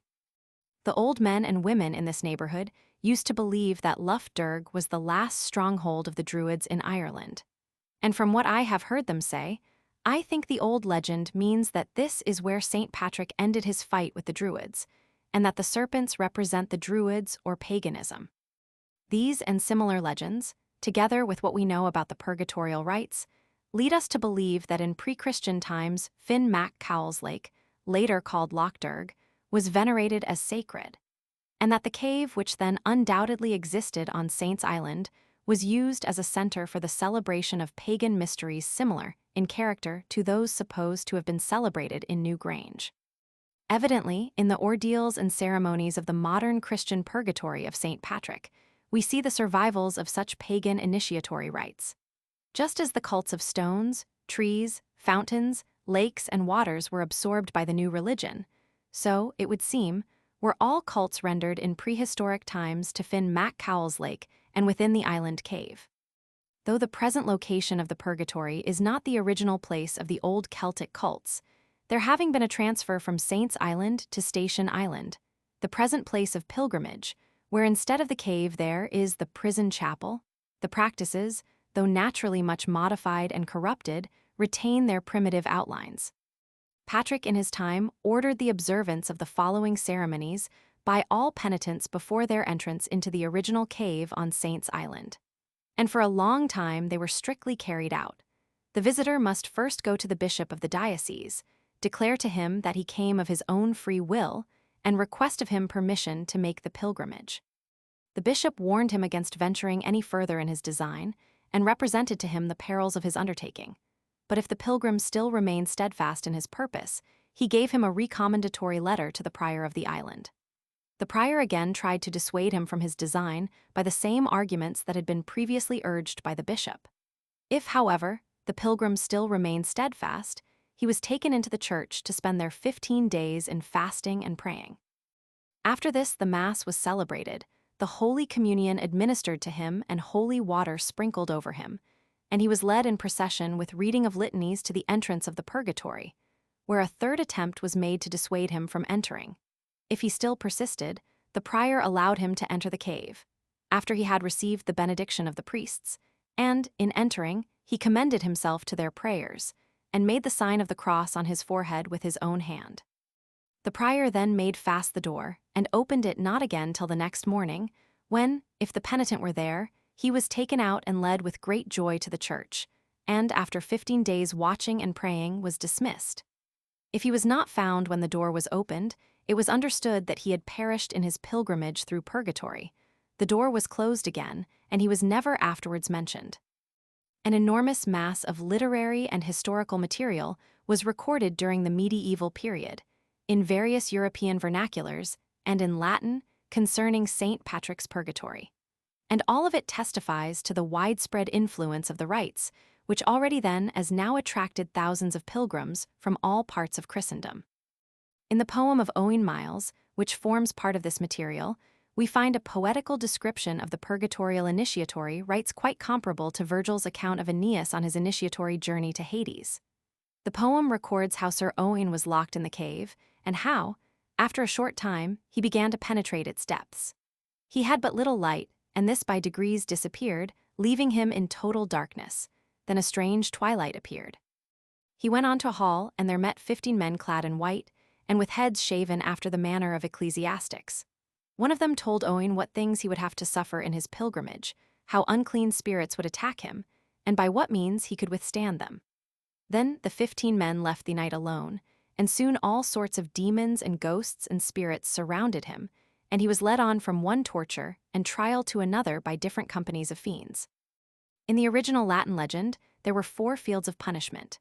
Finally, Owain came to a magic bridge which appeared safe and wide, but when he reached the middle of it, all the fiends and demons and unclean spirits raised so horrible a yell that he almost fell into the chasm below.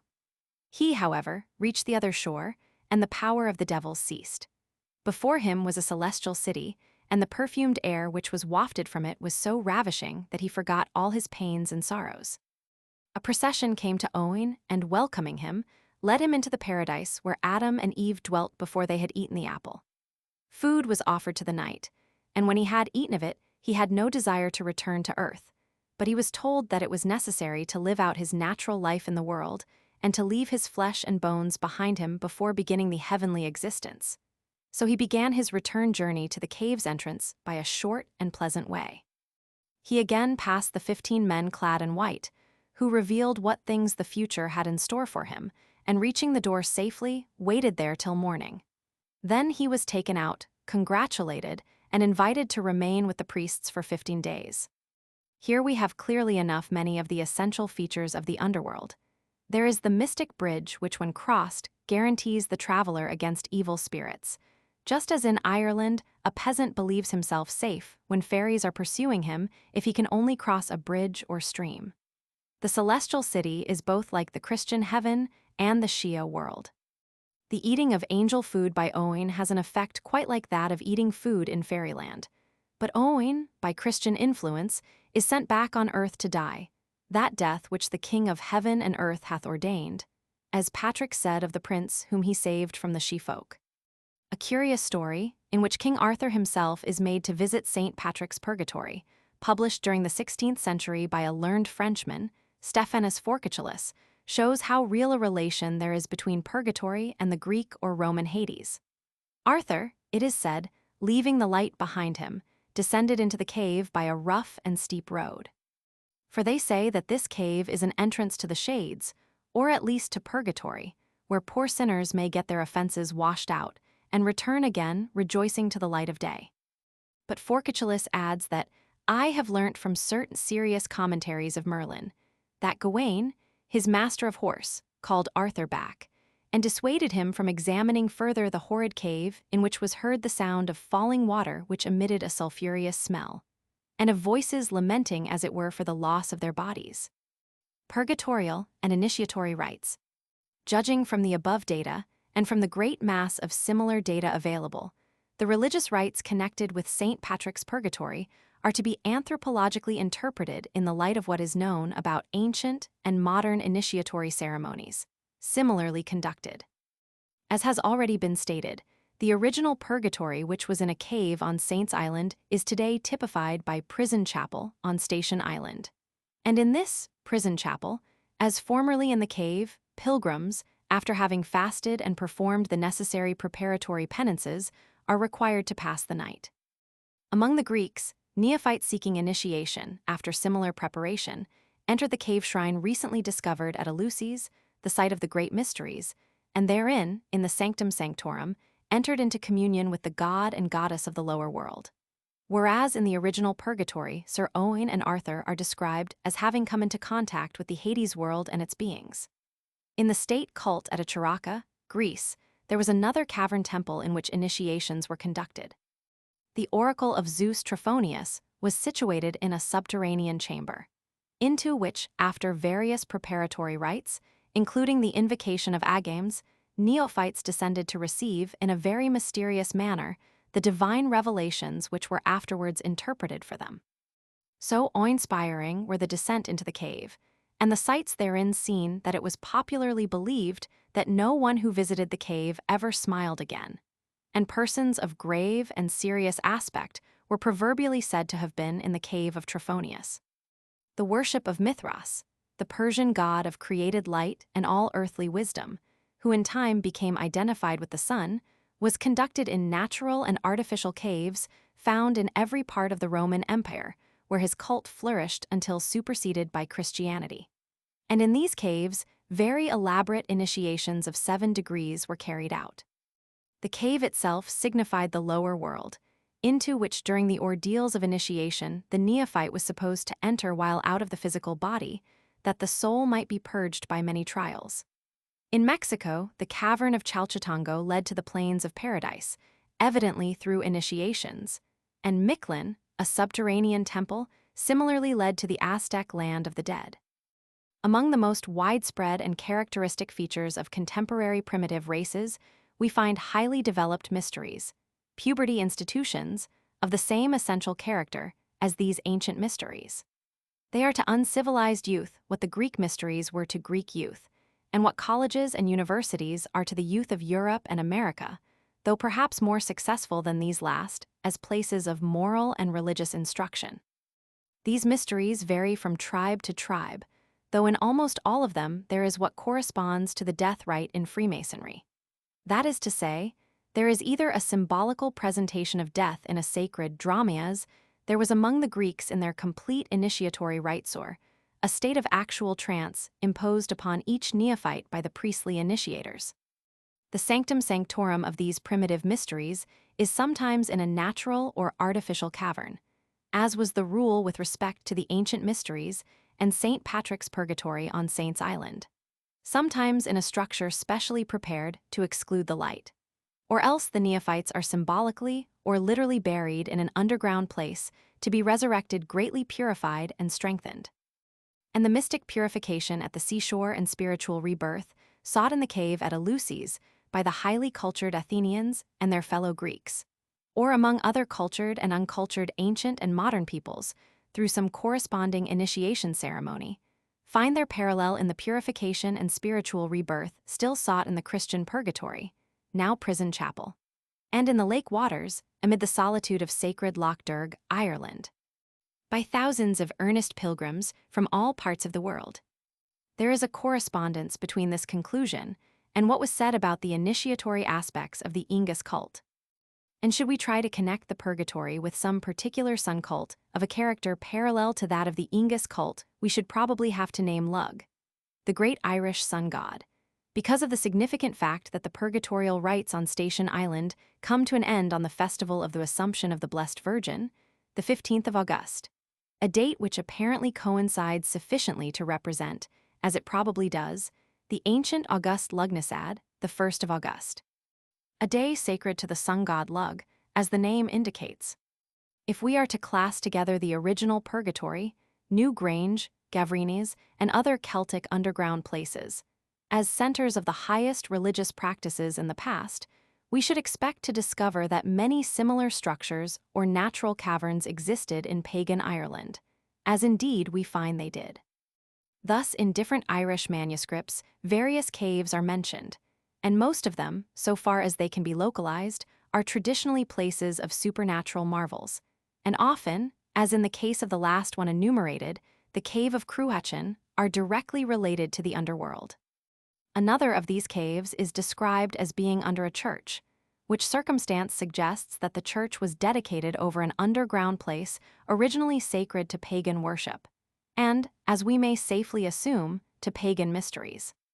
The curious custom among early Irish Christians of retiring for a time to a cave seems to show the lasting into historical times of the pagan cave ritual, now surviving at Loch Derg only. The custom seems to have been common among the saints of Britain and of Scotland, and in Stokes's tripartite life of Patrick, p. 242, there is a very significant reference to it. In the Mabinogian story of Culhwch and Alwyn, there seems to be another traditional echo of the times when caves were used for religious rites or worship, in the author's reference to the cave of the Witch Ordu as being on the confines of hell. A cave was thus popularly supposed to lead to Hades or an underworld of fairies, demons, and spirits, again just as in St. Patrick's Purgatory. Purely Celtic instances of this kind might be greatly multiplied. Pagan origin of purgatorial doctrine. The metrical romance of Orphy and Herodes in Ritson's collection of metrical romances illustrates how in Britain, and Britain even England is more Celtic than Saxon, the Grecian hell or Hades was looked on as identical with the Celtic fairyland. This is quite unusual, and for us is highly significant. It shows that in Britain, at the time the romance was written, there was no essential difference between the underworld of fairies and the underworld of shades. Pluto's realm and the realm where fairy kings and fairy queens held high revelry were the same. The difference is this: Hades was an Egyptian and in turn a Greek conception, while fairyland was a Celtic conception. They differ as the imagination at work on a philosophical doctrine differs among the three peoples, and not otherwise. And, as Wright has shown, the origin of purgatory in the Roman Church is very obscure. As to the location of purgatory, Roman theology confesses it has nothing certain to say. The natural conclusion, as we suggested in our study of rebirth, would seem to be that the Irish doctrine of the otherworld in all its aspects, but especially as the underground world of the Sidhe or fairy folk, was combined with the pagan Greco-Roman doctrine of Hades in St. Patrick's Purgatory, and hence gave rise to the modern Christian doctrine of purgatory. Christian rites in honor of the departed. We may now readily pass from an examination of worldwide rites concerned with death and rebirth, which are based on an ancient sun cult, to an examination of their shadows in the theology of Christianity, where they are commonly known as the rites in honor of the departed. It seems to be clear at the outset that the Christian fete in commemoration of the dead, according to its history, is an adaptation from paganism, and with so many Irish ecclesiastics, or else their disciples, educated in the Celtic monasteries of Britain and Ireland, having influence in the Church during the early centuries, there is a strong probability that the Feast of Samhain had something to do with shaping the modern feast, as we have suggested in the preceding chapter. For both feasts originally fell on the 1st of November. Roman Catholic writers record that it was Saint Odilon, abbot of Cluny, who instituted in 998 in all his congregations the fete in commemoration of the dead, and fixed its anniversary on the 1st of November, and that this fete was quickly adopted by all the churches of the East. Today in the Roman Church, both the 1st and 2nd of November are holy days devoted to those who have passed out of this life. The first day, the fete of all the saints, La Toussaint, is said to have originated thus. The Roman pantheon meaning the residence of all the gods was dedicated to Jupiter the Avenger, and when Christianity triumphed the pagan images were overthrown, and there was thereupon originally established, in place of the cult of all the gods, the fete of all the saints. Why La Toussaint should have become a feast of the dead would be difficult to say unless we admit the ancient Celtic feast of the dead as having amalgamated with it. This we believe is what took place. For if the fete in commemoration of the dead was, as some authorities hold, established by Saint Odilon to fall on the 1st of November, in direct accord with Samhain or Halloween, then at some later period it was displaced by La Toussaint, for now it is celebrated on the 2nd of November. Likewise, prayers and masses for the dead, which annually receive emphasis on the first 2 days of November, seem to have had their origin in pre-Christian cults. According to Mosheim, in his Histoire ecclésiastique, the usage of celebrating the sacrament at the tombs of martyrs and at funerals was introduced during the 4th century. And from this usage the masses for the saints and for the dead originated in the 8th century. Prior to the 4th century, we find the newly converted Christians in all parts of Celtic Europe, and in many countries non-Celtic, still rendering a cult to ancestral spirits, making food offerings at the tombs of heroes, and strictly observing the very ancient November feast, or its equivalent, in honor of the dead and fairies. Then, very gradually, in the course of 4 centuries, the character of the Christian cults and feasts of the saints and of the dead seems to have been determined. The following citation will serve to illustrate the nature of Irish Christian rites in honor of the dead. In the Lebar Breck we read, "There is nothing which one does on behalf of the soul of him who has died that doth not help it, both prayer on knees, and abstinence, and singing requiems, and frequent blessings. Sons are bound to do penance for their deceased parents." A full year now was Medoc of Ferns, with his whole community, on water and bread, after loosing from hell the soul of Brandub son of Echade. According to St. Augustine, the souls of the dead are solaced by the piety of their living friends when this expresses itself through sacrifice made by the Church. Saint Ephrem commanded his friends not to forget him after death, but to give proofs of their charity in offering for the repose of his soul alms, prayers, and sacrifices, especially on the 30th day. Constantine the Great wished to be interred under the Church of the Apostles in order that his soul might be benefited by the prayers offered to the saints, by the mystic sacrifice, and by the Holy Communion.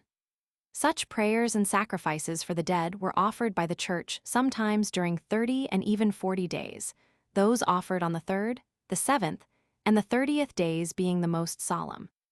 The history of the Venerable Bede, the letters of St. Boniface, and of St. Lull prove that even in the ancient Anglican Church prayers were offered up for the souls of the dead.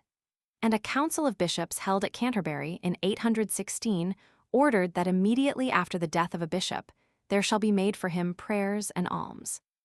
At Oxford, in 1437, All Souls College was founded, chiefly as a place in which to offer prayers on behalf of the souls of all those who were killed in the French wars of the 15th century. Conclusion. As seems to be evident from this and the two preceding chapters, all these faits, rites, or observances of Christianity have a relation more or less direct to paganism, and thus to ancient Celtic cults and sacrifice offered to the dead, to spirits, and to the Tuatha De Danann or fairies. And the same set of ideas which operated among the Celts to create their fairy mythology ideas arising out of a belief in or knowledge of the one universal realm of spirit and its various orders of invisible inhabitants gave the Egyptians, the Indians, the Greeks, the Romans, the Teutons, the Mexicans, the Peruvians, and all nations their respective mythologies and religions. And we moderns are literally the heirs of all the ages. Section 4. Modern Science and the Fairy Faith, and Conclusions. Chapter 11. Science and Fairies. Puzzling and weird occurrences have been vouched for among all nations and in every age. It is possible to relegate a good many asserted occurrences to the domain of superstition, but it is not possible thus to eliminate all. Sir Oliver Lodge. Method of examination. Exoteric and esoteric aspects. The ex-quantity scientific attitudes toward the animistic hypothesis, materialistic theory, pathological theory, delusion and imposture theory, problems of consciousness, dreams, supernormal lapse of time, psychical research, and fairies. Myers's research's present position of psychical research, and anthropology in relation to fairy faith. According to a special contribution from Mr. Andrew Lang, final testing of the ex-quantity conclusion, the Celtic belief in fairies and in fairyland is scientific. Method of examination.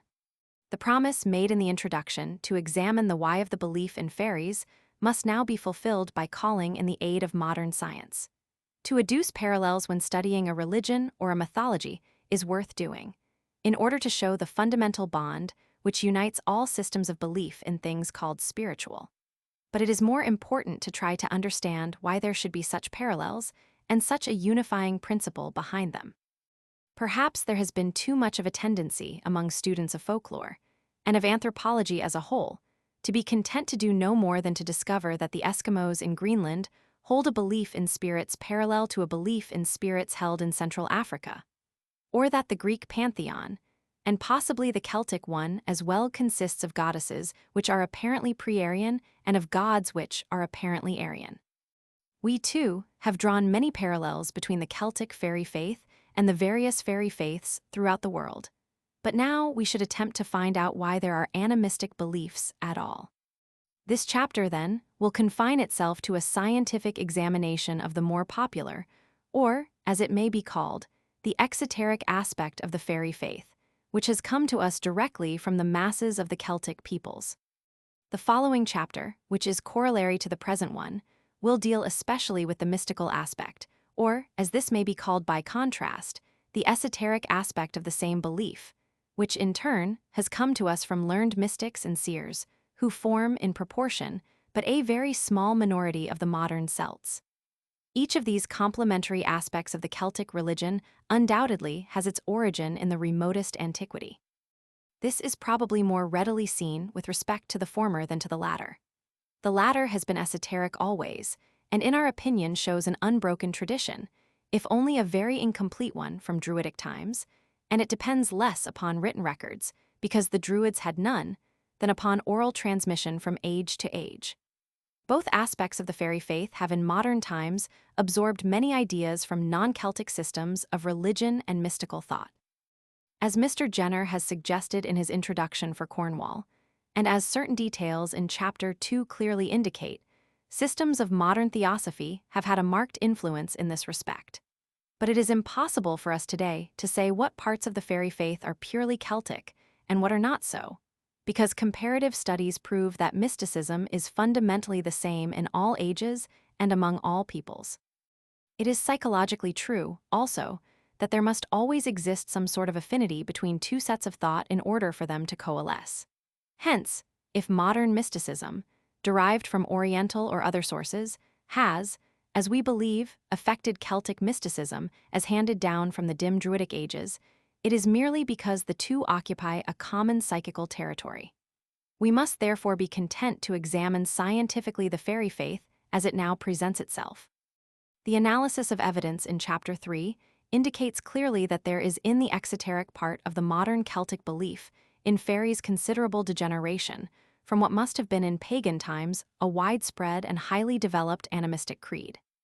In the esoteric part of it, there will be observed, instead of such degeneracy, a surprisingly elaborate system of the most subtle speculation, which parallels that of East Indian systems of metaphysics. If the belief be looked at in this comprehensive manner, it seems to be clear that to some extent at least, as has been pointed out already, pp. 99, 257, the fairy faith in its purest form originated amongst the most highly educated and scientific Celts of ancient times rather than among their unlearned fellows. The two aspects of the belief form an harmonious whole as they will be presented in this section 4. Chapter 11 depends mostly upon the evidence set forth in Chapter 2. Chapter 12 depends mostly upon the evidence set forth in Chapter 7. In Chapter 3, we examined anthropologically the modern, and both there and in parts of chapters following, the historical and ancient belief in fairies in Celtic countries, and found it to be in essence animistic. Folk imagination, social psychology, anthropomorphism generally, adequately explained by far the greater mass of the evidence presented, but the animistic background of the belief in question presented problems which the strictly anthropological sciences are unable to solve. The point has now been reached when these problems must be presented to physiology and to psychology for solution.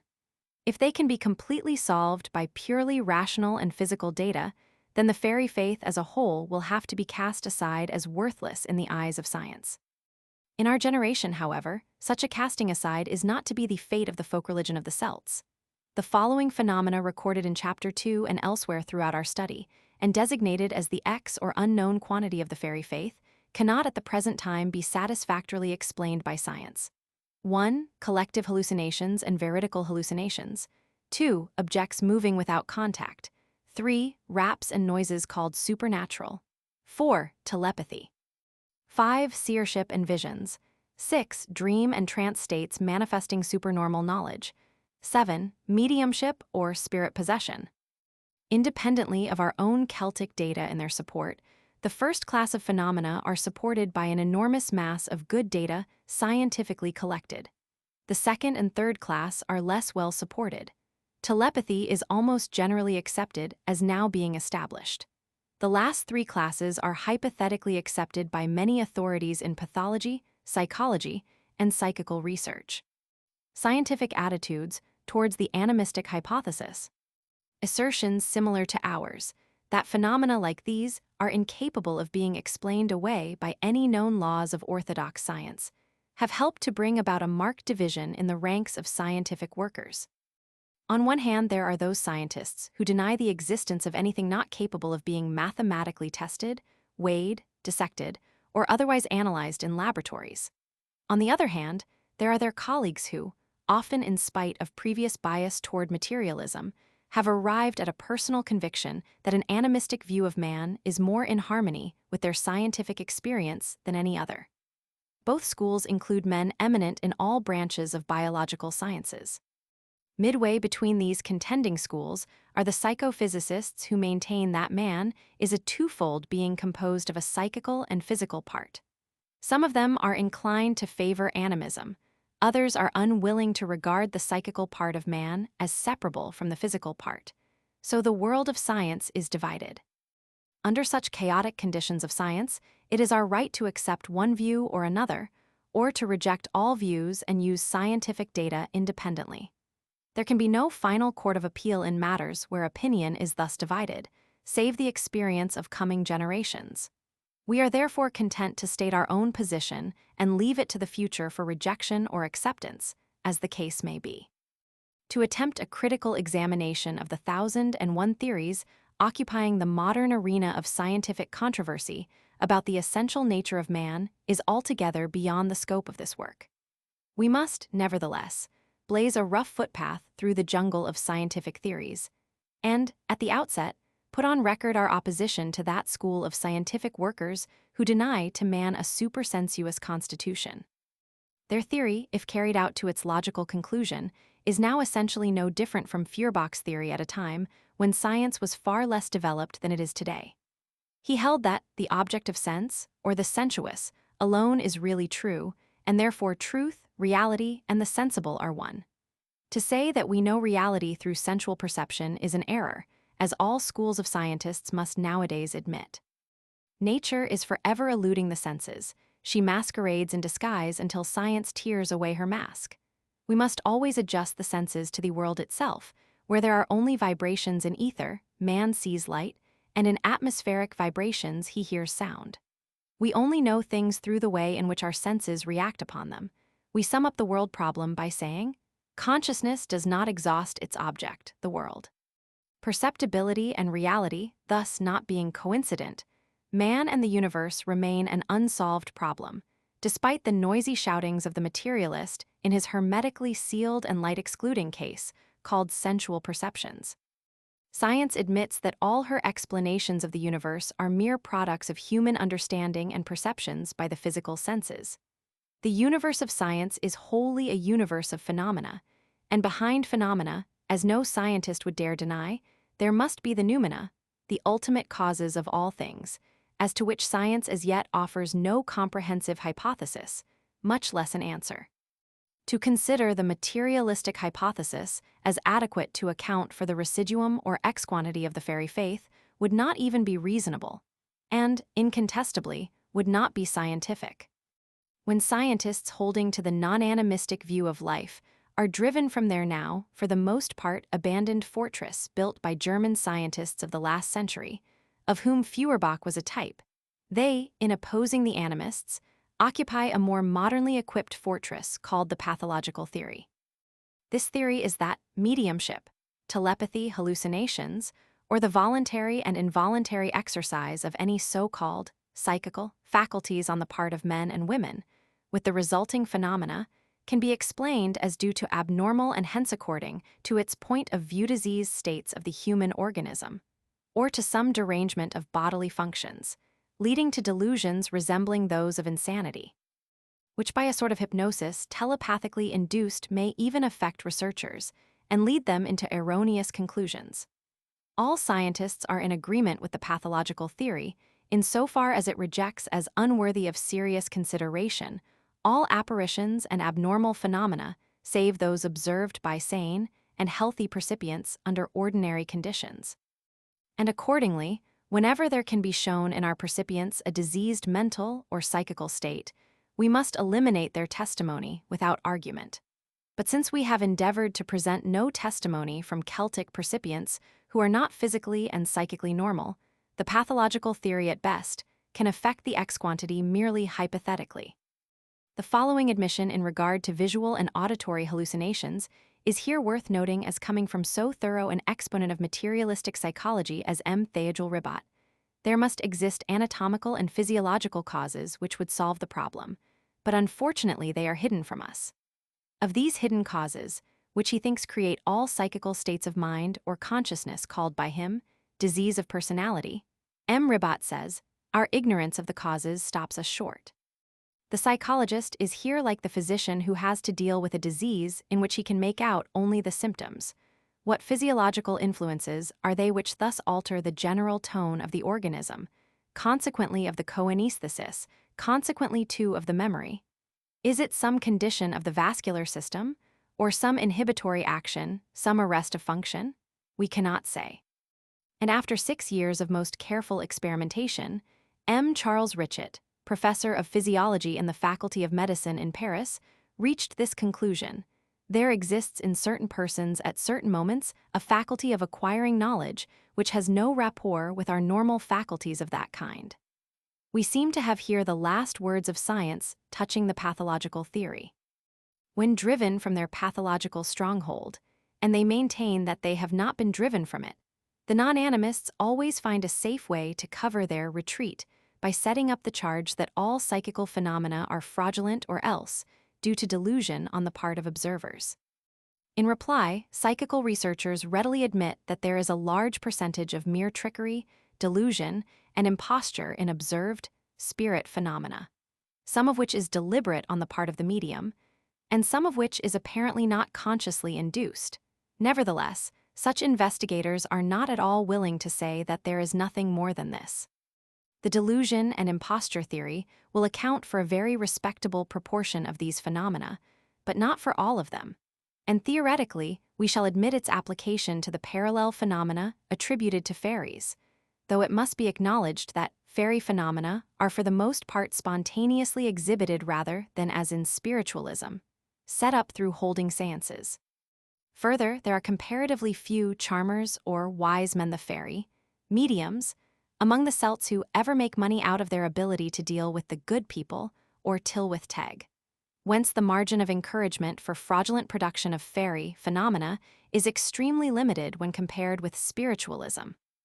After 25 years of experimentation, more or less continuous, with mediums, during which every conceivable test for the detection of fraud on their part was applied, William James put his conclusions on record in these words: when imposture has been checked off as far as possible, when chance coincidence has been allowed for, when opportunities for normal knowledge on the part of the subject have been noted, and skill in fishing and following clues unwittingly furnished by the voice or face of bystanders have been counted in, those who have the fullest acquaintance with the phenomena admit that in good mediums there is a residuum of knowledge displayed that can only be called supernormal.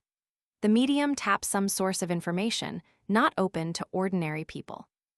Mr. Andrew Lang, one of the bravest of psychical researchers in England, not only would agree with William James in this, but having carefully examined the delusion and imposture theory from the more commanding point of view of an anthropologist, would go further and include classical spiritualistic phenomena as well as those existing among contemporary uncultured races.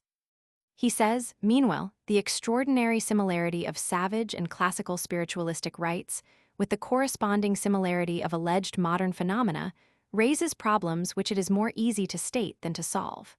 For example, such occurrences as rappings, as the movement of untouched objects, as the lights of the séance room, are all easily feigned.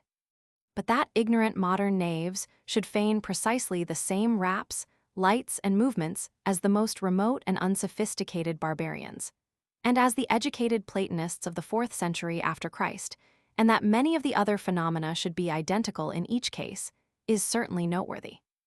Evidently, then, there is a large proportion of psychical and fairy phenomena which remain unexplained even after the delusion and imposture theory has been applied to such phenomena, and in all such cases we must look further for a scientific explanation. Problems of consciousness. Our chief investigations will at first be directed more especially to the problems common both to psychology and to psychical research, namely, dream and trance states, hallucinations, and possessions, in order to show what bearings, if any, they have in the eyes of science upon parallel phenomena said to be due to fairies, and set forth in Chapter 2 and anthropologically examined in Chapter 3. Dreams. The popular opinion that dreams are nonsense is quite overthrown by definite psychological facts. When during sleep, our sensory organs are exposed to external irritants, the impressions physically produced are transmitted to the brain by the nervous system and react in dreams as they would in the waking state, except that the reactions in the two states of consciousness, the dream state and the waking state, differ in proportion as the two states differ. But in both the ego is the real percipient. Such stimuli as arise from after theater dinners, wine parties, and so forth produce a well-known type of dreams. And the same stimuli at the same period of time would produce an equal effect, though an altered one, to suit the altered psychophysical conditions, if the waking state were active rather than the dream state, just as would all dreams which arise from pathological disturbances in disease or abnormal physiological functions. This is evident from dreams of a morbid and sensual type, which directly affect the physical organism and its functions as parallel waking states would. In all such dreams of the lower order, animal and purely physical tendencies, which are directly due to the state of the body, act very freely. An imperfectly balanced, temporarily deranged, or diseased organism must correspondingly respond to its driving forces. And it is clear from comparative study of phenomena that these lower kinds of dream states express only the lower or animal consciousness, which in most individuals is the predominant or only consciousness even in the waking life, and not the higher consciousness of the ego or subconsciousness which may be expressed in somnambulism. For in somnambulism there awakes an inner, second ego, which is the subliminal self of Myers. Dr. G. F. Stout urges against Myers's theory of the subliminal self that the usual incoherence of dreams is an objection to regarding them as manifestations of a stream of thought equal or superior in systematic complexity and continuity to that of the waking self, which objection Myers also observed. But if we regard all dreams which are of the lower order as being due to the imperfect response of the body to its driving forces because of various bad physical conditions in the body, and recognize that these driving forces depend ultimately on the subconsciousness, the difficulty seems to be met by observing that under such conditions there is no real mergence of the normal consciousness into the subconsciousness. Hence, ordinary dreams are within the ordinary spectrum of consciousness, but extraordinary dreams pass beyond the ordinary spectrum into the truly supernormal state of consciousness. As all this indicates, dreams are of many classes. Those of the lowest type, which we have explained as due to bad physiological conditions in the animal man. Those which are readily explainable as distorted reflections of waking actions, often based on some stray thought or suggestion of the day, and then comparable to post-hypnotic suggestions. Other dreams are demonstrably entirely outside the range of ordinary mental or physical disturbances, actions, reflections, or suggestions of the waking life, and seem thus to have a wider purview, and to indicate that the record of external events which is kept within us is far fuller than we know. In some dreams there is reasoning as well as memory, and mathematicians have been known to solve problems in sleep. An American inventor known to the writer's mother asserted that he had dreamt out the details of a certain ice manufacturing process, which proved successful when tested. Through self-suggestions set up in the waking state, R.L. Stevenson, upon entering the dream state, secured details for his imaginary romances. Dr. Stout himself, in criticizing Myers's subliminal self, admits that, in some very rare instances, a man has achieved, while dreaming, intellectual performances equaling or perhaps surpassing the best of which he was capable in waking life. And there are many authentic cases of dream experiences which cannot possibly be explained as revivals of facts fallen out of the range of the ordinary memory or consciousness. We seem to be led to some hypothesis like this. In dreaming, there is mental activity which in the waking state is either functionless or else below the psychophysical threshold of sensibility, because much that is subconscious in the non-dream state is in the dream state fully conscious. And we probably do not remember 1/4 of our dreams. They belong to a mainly different order of consciousness. Professor Freud's view of dreams coincides pretty generally with this view. He holds that the subconsciousness is the storehouse out of which dream contents are drawn and acted upon by the dream mind. Very much distortion of the subconscious material takes place in the process, due to what he calls the endopsychic censor. In the waking state, this censor is always on the alert to keep out of consciousness all subconscious processes or deposits, but in sleep, the censor is less alert and allows some subconscious content to escape over into the ordinary consciousness. The result is a dream distorted out of all recognition of its origin.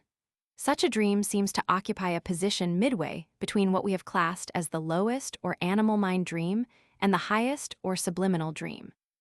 It possibly shows an harmonious psychophysical condition of the dream life, whereas the lowest type of dream shows the preponderance of the physical or animal, and the highest type of dream shows the preponderance of the psychical elements in man. Further, it may be designated as the normal dream, and the other two types respectively as the physically abnormal and the psychically abnormal. Professor Freud detects other marked processes in the dream state, all of which help to illustrate the part of the fairy faith dependent upon dreaming experiences. 1. There is condensation of details frequently in A proportions so great as 1:10 and 1:20. 2. Displacement of details or a transvaluation of all values. 3. Much dramatization. 4. Regression, a retrograde movement of abstract mental processes toward their primary conceptions. And 5. Secondary elaboration, an attempt to rationalize all dream material. Also, Professor Freud discovered from his analysis of thousands of dreams that the subconsciousness makes use of a sort of symbolism. This symbolism, in part, varies with the individual, but in part is of a typical nature, and seems to be identical with the symbolism which we suppose to lie behind our myths and legends. It is not impossible that these latter creations of the people may find their explanation from the study of dreams. Such processes, taken as a whole, show that man possesses a twofold consciousness, the ordinary consciousness and the subconsciousness. And we have every reason to believe that subconscious activities go on continually, in waking and in sleeping. By experiments on his own perfectly healthy children, Weinhold proved that there are natural forces existing whose stimulations are never perceived in waking life. He made passes over the face and neck of his son with an iron key at the distance of half an inch without touching him, whereupon the boy began to rub those parts and manifested uneasiness. Weinhold likewise experimented on his other children with lead, zinc, gold, and other metals, and in most cases the children averted the parts so treated, rubbed them, or drew the clothes over them. Therefore, in sleep the consciousness perceives objects without physical contact, and this not inconceivably might suggest, inversely, that in sleep the human consciousness can affect objects without physical contact, as it is said fairies and the dead can, and in the way psychical researchers know that objects can be affected. We have on record an account of a most remarkable dream, quite the same in character as dreams, wherein certain Celts believe they have met the dead or fairies. Professor Hilprecht had a broken Assyrian cylinder in cuneiform which he could not decipher. But in a dream, an Assyrian priest in ancient garb appeared to him and deciphered the inscription. Of this dream Myers observed, "We seem to have reached the utmost intensity of sleep faculty within the limits of our ordinary spectrum." We may sum up the results of our examination of dreams by saying that scientific analysis of the dream life in its higher ranges proves that our ego is not wholly embraced in self-consciousness, that the ego exceeds the self-consciousness. Instead of a continuity of consciousness, which constitutes self-consciousness, we have parallel states of consciousness for the one subject, the ego. Our study of the Celtic theory of rebirth, in the following chapter, will further explain this subtle aspect of the dream psychology. When such a conclusion is applied to the fairy faith, the various dreamlike or trance-like states during which ancient and contemporary Celts testify to having been in fairyland are seen to be scientifically plausible. In this aspect, then, fairyland, stripped of all its literary and imaginative glamour and of its social psychology, in the eyes of science resolves itself into a reality, because it is one of the states of consciousness coordinate with the ordinary consciousness. This statement will be confirmed by a brief examination of what is called supernatural lapse of time, and which is invariably connected with fairyland. Supernatural lapse of time. It has already been made clear that in the dream or somnambulic state there are invariably modifications of time and space relations, and these give rise to what has been termed the supernatural lapse of time. Two conditions are possible. Either a few minutes of waking state time equal long periods in the non-waking state, or else, as is usually the case in the fairy faith, the reverse is true. The first condition, which we shall examine first, occasionally appears in the fairy faith through such a statement as this. Sometimes one may thus go to fairy for an hour or two, p. 39. Similarly, as physicians well know, patients under narcotics will experience events extending over long periods of time within a few minutes of normal time. De Quincey, the famous opium eater, records dreams of 10 to 60 years supernatural duration, and some quite beyond all limits of the waking experience. Fechner records a case of a woman who was nearly drowned and then resuscitated after 2 minutes of unconsciousness, and who in that time lived over again all her past life.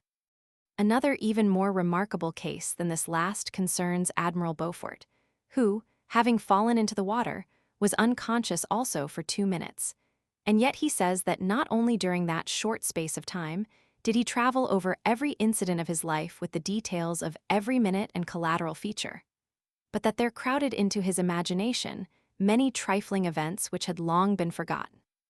We shall now present examples to illustrate the second condition. Hone was in an unbroken magnetic sleep from the 1st of January to the 10th of May, and when he came out of it, he was overcome with surprise to see that spring had arrived, he having lain down as he believed only the day before. Had Hone been an Irishman, he might very reasonably have explained the situation by saying that he had been with the fairies for what seemed only a night. The seeress of Prevorst, in a similar sleep, passed through a period of 6 years and 5 months, and then awoke as from a one-night sleep with no memory of what she did during that time. But some time afterwards memory of the period came to her so completely that she recalled all its details. Old people and some young people, too, among the Celts, who go to fairyland for varying periods of time, sometimes extending over weeks, as in a case I knew in West Ireland, have just such dreams or trance states as this. Another example follows. Chartle, in fleeing from the Revolution, took ship from Brittany and was obliged to induce somnambulism on his wife in order to overcome her horror of the sea. When the couple landed in America and Chartle awakened his wife, she had no recollection whatever of the Atlantic voyage and believed herself still in Brittany. Both Helmholtz and Fechner show that the functions of the nervous system are associated with a definite time measure. So it follows that consciousness in an organic body like man's depends upon the nervous system.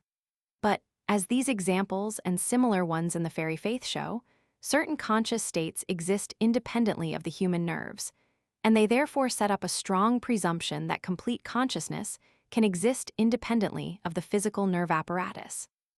And in proceeding to submit this presumption of a supersensuous consciousness to the further test of science, we shall at the same time be testing the statements made by wholly reliable seer witnesses, like the Irish mystic and seer p. 65, that not only can men and women enter fairyland during trance states for a brief period, but that at death they can enter it for an unlimited period. Further, what is for our study the most important of all statements will likewise be tested, namely, that in fairyland there are conscious, non-human entities like the she races.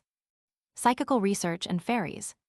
Our present task, then, is to extend the examination beyond incarnate consciousness into the realm of the new psychology or physical research, where, as a working hypothesis, it is assumed that there is discarnate consciousness, which by the Celtic peoples is believed to exist and to exhibit itself in various individual aspects as fairies. As to what science demands as proof of the survival of human consciousness after death, there has been no clear consensus of opinion. To prove merely the existence of ghosts would not do. It is necessary to show by a series of proofs: 1. That discarnate intelligences exist. 2. That they possess complete and persistent personal energy wholly within themselves. 3. That they are the actual unit of consciousness and memory known to have manifested itself on this plane of existence through particular incarnate personalities now deceased. Various psychical researchers assert that they have already reached these proofs and are convinced, often in spite of their initial scientific attitude of antagonism toward all psychic phenomena, of the survival of the human consciousness after the death of the human body. And we shall proceed to present the testimony of some of them. In Chapter 7, concerning phantasms of the dead, forming part of Frederick W. H. Myers's human personality and its survival of bodily death, and in the 2 chapters which follow on motor automatism and on trance, possession, and ecstasy, all the necessary proofs above noted have been adduced. And the author was thereby one of the very first psychical researchers to have recorded before the world his conversion from the non-animistic hypothesis to the ancient belief that man is immortal. For he admits his conviction that the human consciousness does incontestably survive the decay of the physical body. Types of some of these well-attested and proved cases offered as evidence by Myers may be briefly summarized as follows. Repeated apparitions indicating intimate acquaintance with some post-mortem fact like the place of burial. Single apparitions with knowledge of the affairs of surviving friends or of the impending death of a survivor, or of spirits of persons dead after the apparition's decease. Cases where professed spirits manifest knowledge of their earth life, as of some secret compact made with survivors. Cases of apparitional appearances near a corpse or a grave, occasional cases of the appearance of the dead to several persons collectively. Under motor automatism, some of the most striking phenomena tending toward proof are cases where automatic writing has announced a death unknown to the persons present. Knowledge communicated in a seance, not known to any person present, but afterwards proved to have been possessed by the deceased. Automatic writing by a child in language unknown to her. In Chapter 9, trance or possession is defined by Myers, in the same list of proofs, as a development of motor automatism resulting at last in a substitution of personality. And this harmonizes with the theory of the control of a living organism by discarnate spirits, and is supported by an overwhelming mass of scientific experiment. Telepathy suggests the possibility of communication between the living and between the living and the dead. And, we may add, between the dead and the deadas in fairyland without the consideration of space or time as known in the lower ranges of mental action, and that the communication does not depend upon vibrations from a material brain mass. Telepathy in these first two aspects has been likewise accepted as a scientific fact by workers in psychical research like Sir William Crookes, Sir Oliver Lodge, William James, and by many others.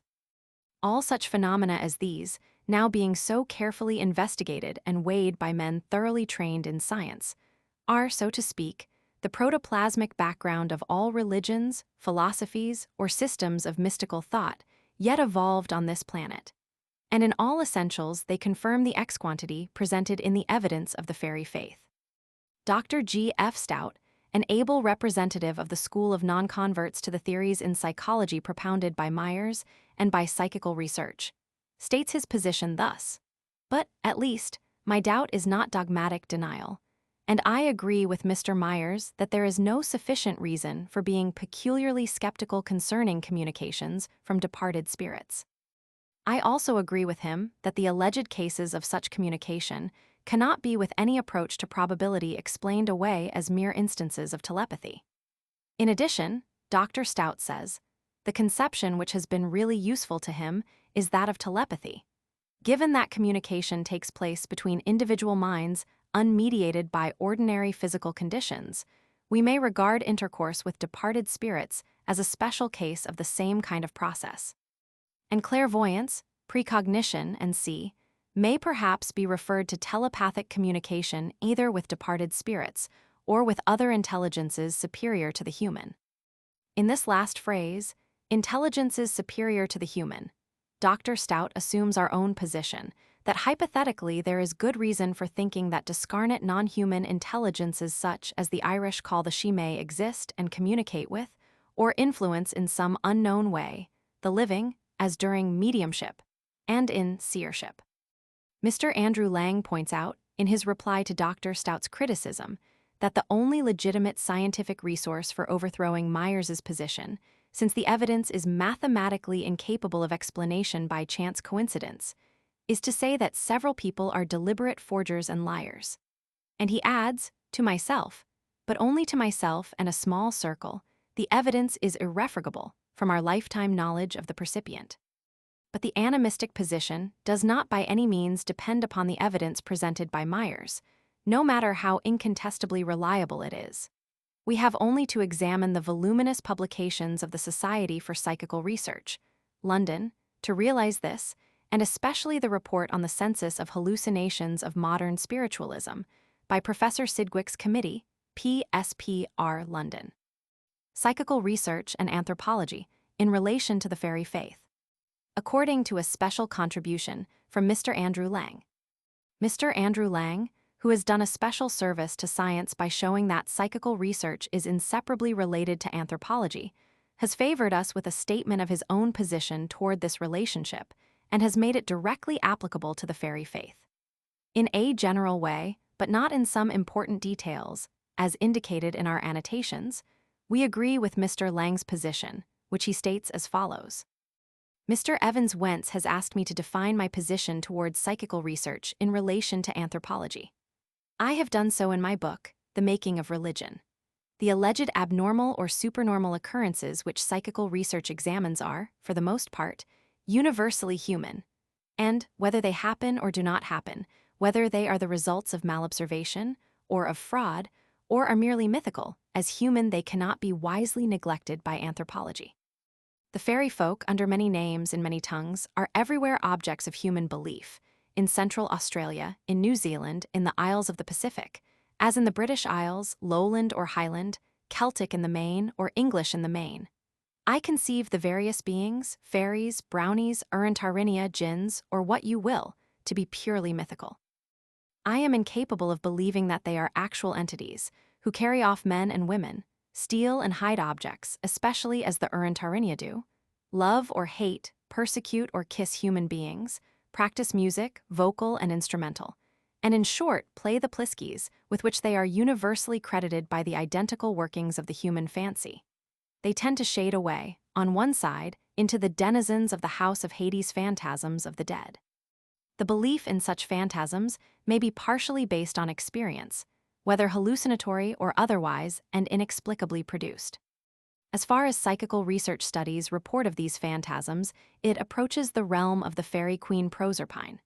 As far as such research examines the historical or contemporary stories of the poltergeist, it touches on fairies.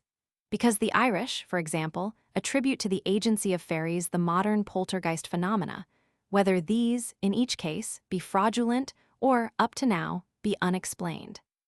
There are not more than 2 or 3 alleged visions of the traditional fairies in the annals of psychical research, and I have met with but few sane and educated persons who profess to have seen phantoms at all resembling the traditional fairy. While phantasms supposed to be of the dead, the dying, and the absent are frequently reported. On the whole, psychical research has very little concern with the fairy belief in its typical forms, and if the researcher did find modern cases of fairy visions alleged by sane and educated percipients, he would be apt to explain them by suggestion acting on the subconscious self. Marlowe's Road, London, W. September 26, 1910. Concerning phantasms of the dead into which, as above pointed out, the fairy folk tend to shade away, Mr. Lang has elsewhere said, on the whole, if the evidence is worth anything, there are real objective ghosts, and there are also telepathic hallucinations, so that the scientific attitude is to believe in both, if in either. And he shows that while anthropologists have explained all animistic beliefs as the results of primitive men's philosophizing on life, death, sleep, dreams, trances, shadows, the phenomena of epilepsy, and the illusions of starvation, normal phenomena, psychological and psychical, might suggest most of the animistic beliefs.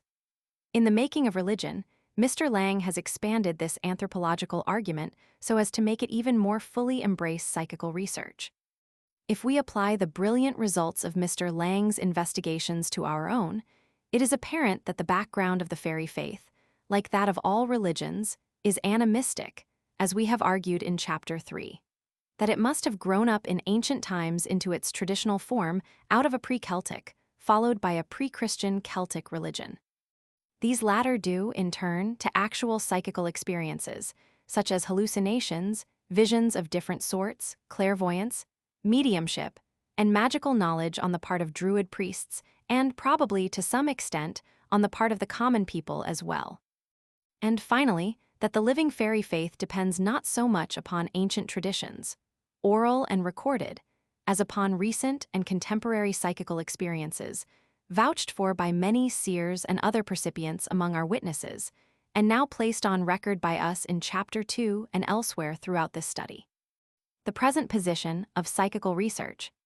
Sir William Crookes, the well-known English authority in physical science, was almost the first scientist to become seriously interested in psychics, and in Part 3 of Notes of an inquiry into the phenomena called spiritual, during the years 1870-1873, London boldly affirms, it will be seen that the facts are of the most astounding character and seem utterly irreconcilable with all known theories of modern science.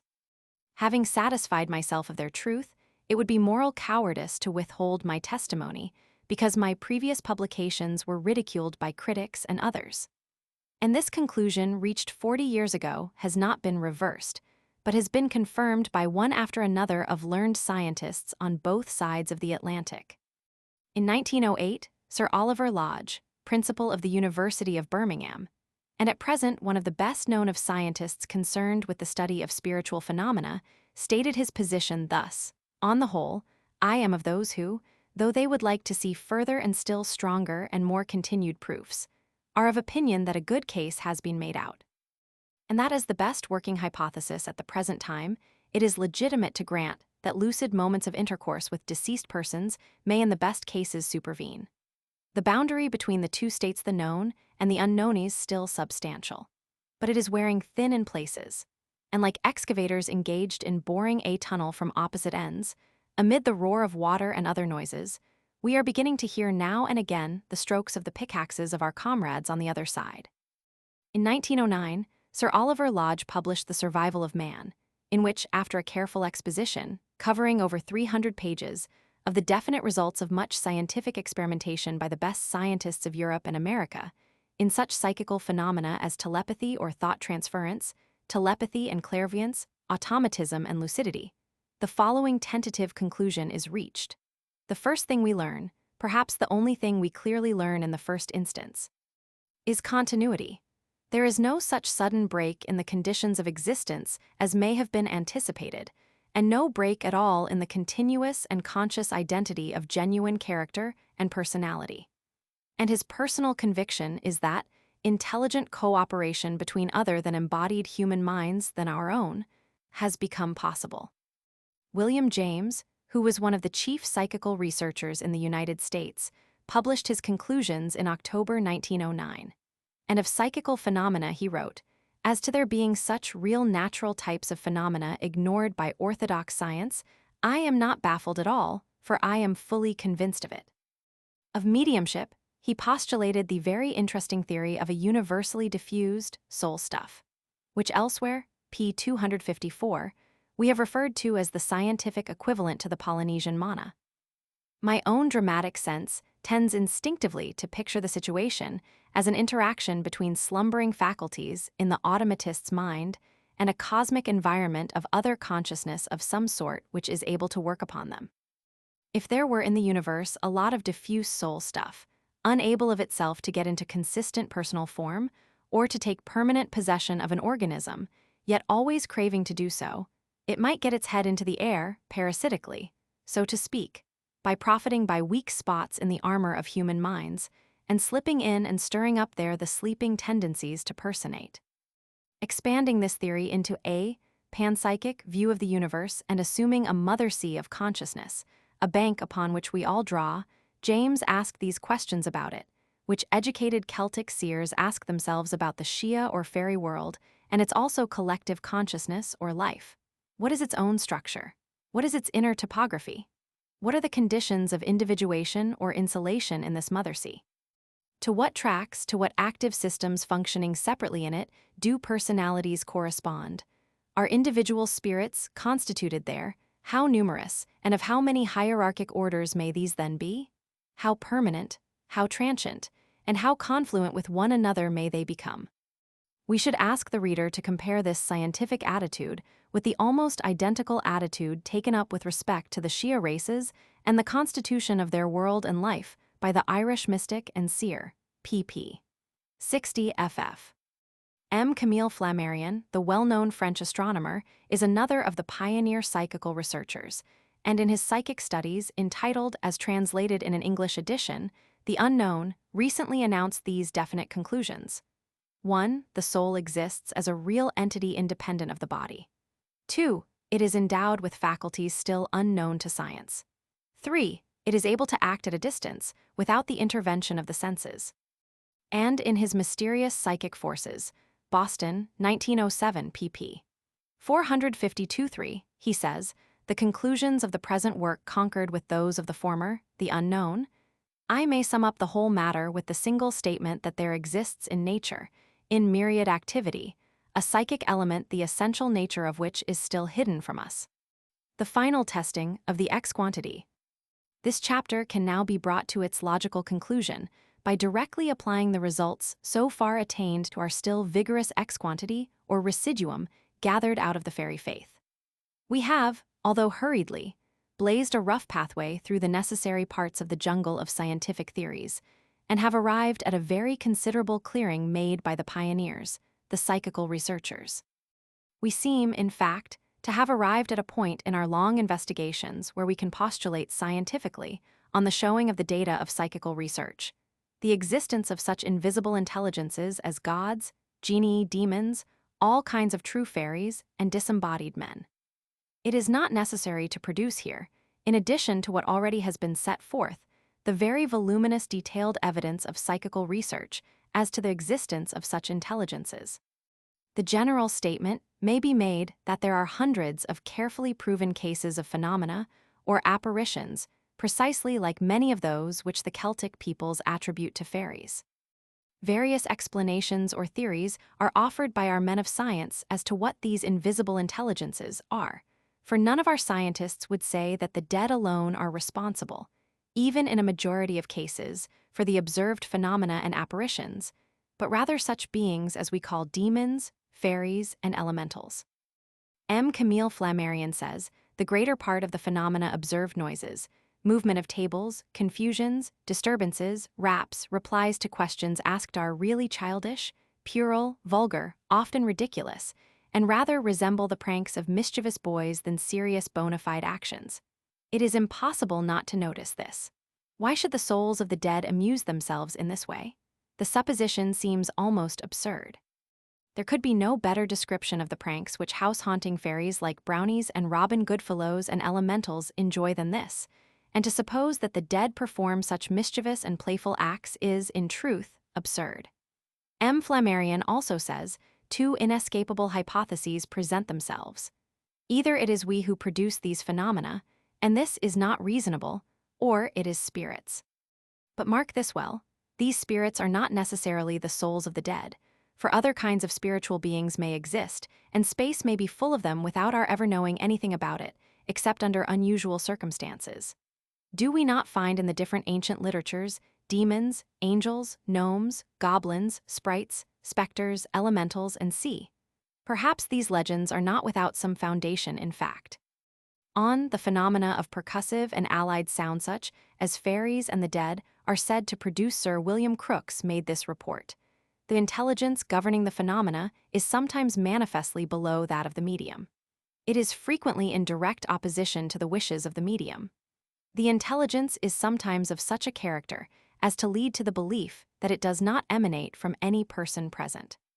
In the case of the medium, Mr. Home, Sir William Crookes used mechanical tests and proved to his own satisfaction that physical objects moved without Mr. Home or any other person being in contact with them, in the way that fairies are believed to move objects. These phenomena parallel remarkable ancient and modern examples of the same nature. E.g., in the affair at Sideville, France, brought before a magistrate, there is sworn evidence by reputable witnesses that pillows and coverlets floated away from a bed in which two children were asleep, and that furniture in the house moved without contact. Mrs. Margaret Quinn, originally of Mullingar, but now of Howth, gave this remarkable testimony. When I was a little girl, I lived with my mother in Westmeath near Mullingar. A fort was at the back of our house, and Mother used to hear music playing round our house all night, and she has seen them, the good people. It often happened there at home that we would have clothes out on the line, and they would float off like a balloon at a time when there would not be a bit of wind and in daylight. My mother would come out and say, God bless them, the good people, they will bring them back. And then the clothes would slowly come floating back to the line. And in our chapter 2, there is other testimony concerning objects moved without contact with human beings, either through the agency of fairies or of the dead. After due investigation of such and various other phenomena, Sir William Crookes, among other theories to explain them, gives this theory: the actions of a separate order of beings living on this earth, but invisible and immaterial to us, able, however, occasionally to manifest their presence. Known in almost all countries and ages as demons, not necessarily bad, gnomes, fairies, kobolds, elves, goblins, puck, and sea. Here we seem to have what ought to be, by this stage of our study, proof of the psychological theory of the nature and origin of the fairy faith. Let us now draw a few of the direct parallels thus suggested. Consider first how a fairy is said to appear, how it is described, and how it vanishes, and then compare the facts stated in the following case of a phantom reported by Sir William Crookes in the dusk of the evening, just the time when fairies are most easily seen. During a séance with Mr. Home at my house, the curtains of a window about 8 feet from Mr. Home were seen to move. A dark, shadowy, semi-transparent form, like that of a man, was then seen by all present standing near the window, waving the curtain with his hand. As we looked, the form faded away and the curtain ceased to move. The following Mr. Home, as in the former case being the medium, is a still more striking instance. A phantom form came from a corner of the room, took an accordion in its hand, and then glided about the room playing the instrument. The form was visible to all present for many minutes, Mr. Home also being seen at the same time. On its coming rather close to a lady who was sitting apart from the rest of the company, she gave a slight cry, upon which it vanished. Compare the following types of observed phenomena by the same authority with what our Welsh witness from the Penter Evan country said about death candles. P. 155, I have seen a luminous cloud floating upwards to a picture. Or, I have more than once had a solid self-luminous body placed in my hand by a hand which did not belong to any person in the room. In the light, I have seen a luminous cloud hover over a heliotrope on a side table, break a sprig off, and carry the sprig to a lady. And on some occasions, I have seen a similar luminous cloud visibly condense to the form of a hand and carry small objects about. Similar lights, parallel to the death lights or death tokens observed by Celtic percipients in Wales and in Brittany, and to what in Ireland are called the lights of the good people, or gentriol, of which phenomena are traceable to no material causes, as yet discovered, are reported by Iamblichus and others of his school. And such lights are among phenomena best attested by modern psychical researchers. Supernormally produced music, said to have been produced by demons, which is parallel to that called by several of our own percipients fairy, music, was also known to the Neoplatonists. And in the scientific investigations to which Mr. Home was subjected, musical sounds were heard which could not be attributed to any known agency. In haunted houses, as psychical research discovers, the rustling of dresses, movements of objects, and sounds often occur spontaneously without and with the occurrence of apparitions. And these phenomena are parallel to certain ones which we have had cited by Celtic percipients as due to fairies. Mr. Lang, too, has set forth clearly the probability of real haunts or spirits possessing particular places, just as fairies are said to possess particular localities or buildings in Celtic lands. The report on the census of hallucination by Professor Sidgwick's committee has furnished data sufficiently good to convince many scientists that phantoms, comparable in a way with Irish banshees, and the Breton ancu, do appear to the living directly before a death as though announcing it. According to other equally reliable data, sometimes a phantasmal voice like cert, fairy, voices has given news of a death. Myers and others have studied and recorded many cases of the dead appearing, as the Celtic dead appear when they have been taken to fairyland. In Phantasms of the Living, by Gurney, Myers, and Podmore, the explanation of apparitions which are coincident with a death as being generated by a telepathic influence exerted upon the percipient by the dying friend suggests the most rational interpretation of certain parallel kinds of apparitions, of the dead or of fairies, who, as in these last examples, appear dressed in garments. It is that all such apparitional appearances, coincident with a death or not, are equally due to a telepathic force exerted by an agency independent of the percipient. This outside force acts as a stimulus upon the nervous apparatus of the person to whom it is thus transmitted, and causes him to project out of some part of his own consciousness, which part may have passed over into the subconsciousness, a visualized image already impressed there. The image has natural affinity or correspondence with the outside stimulus which arouses it. Such an hypothesis curiously agrees in part with the one put forth by our seer witness, the Irish mystic, P60FF. He would probably agree as to the visualization process in most types of ordinary apparitions. In addition, he holds that nature herself has a memory. There is some indefinable psychic element in the Earth's atmosphere upon which all human and physical actions or phenomena are photographed or impressed. These records in nature's mind correspond to mental impressions in us. Under certain inexplicable conditions, normal persons who are not seers may observe nature's mental records like pictures cast upon a screen, often like moving pictures. Seers can always see them if they wish, and uncritical seers frequently mistake these phantom records or pictures existing on the psychical envelope of the planet for actual events now occurring, and for actual beings fairies of various kinds and the dead. A recent book entitled An Adventure, by Elizabeth Morrison and Frances Lamont, pseudonyms, adequately illustrates what we mean by such phantom pictures. During the year 1901, these two cultured ladies saw, at Le Petit Trianon of Marie Antoinette records, in the mind of nature of past historical events dating from about 1789. Of this, there seems not to be the slightest doubt. The fairy boat race on Loughgar, as described by Count John de Salis, p. 80, and the procession scene on Tara Hill of fairies like soldiers of ancient Ireland in Review, p. 33, probably illustrate the same kind of phenomena cf. pp. 55-7, 68, 74, 123, 126, and c. But in visions by natural seers, following again the theory of our Irish seer witness, there is present not only an outside force, as seems to be the case when ordinary apparitions are seen, but also a veridical being with a form and life of its own in a world of its own. Such a real entity is as distinct from a picture in the memory of nature as a living person is distinct from the mental picture which his friend holds and projects as a visualized image when responding to a telepathic stimulus sent by him.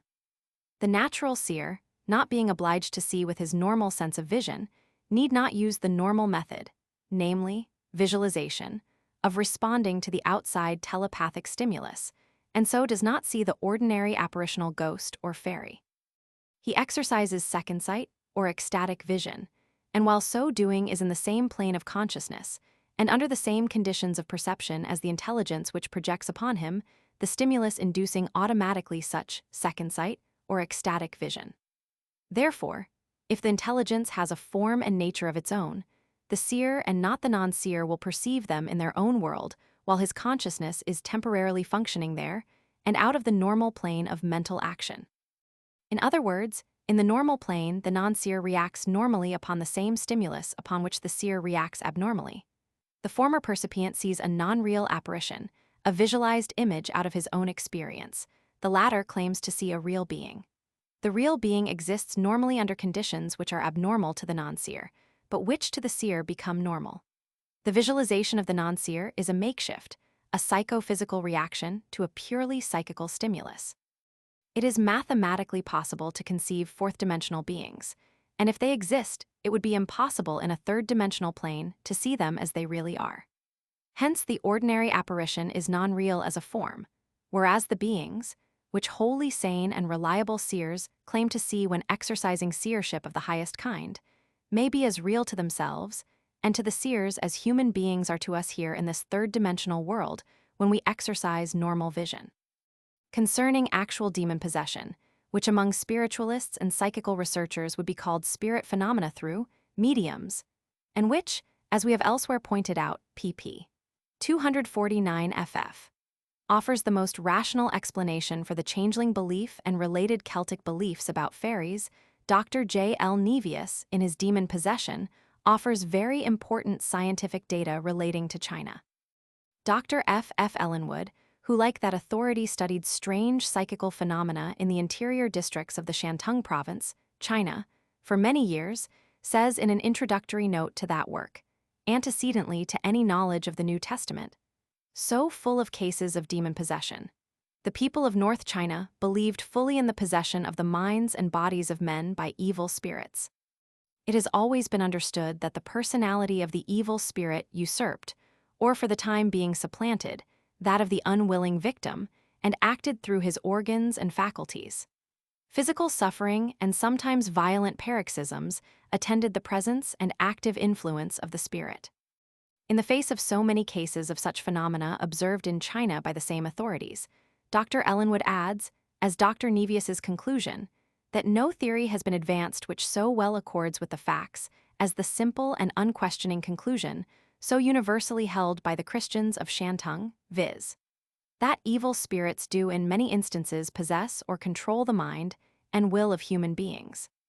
Hypnotism shows how one strong and magnetic human can control the mind and will of its subject.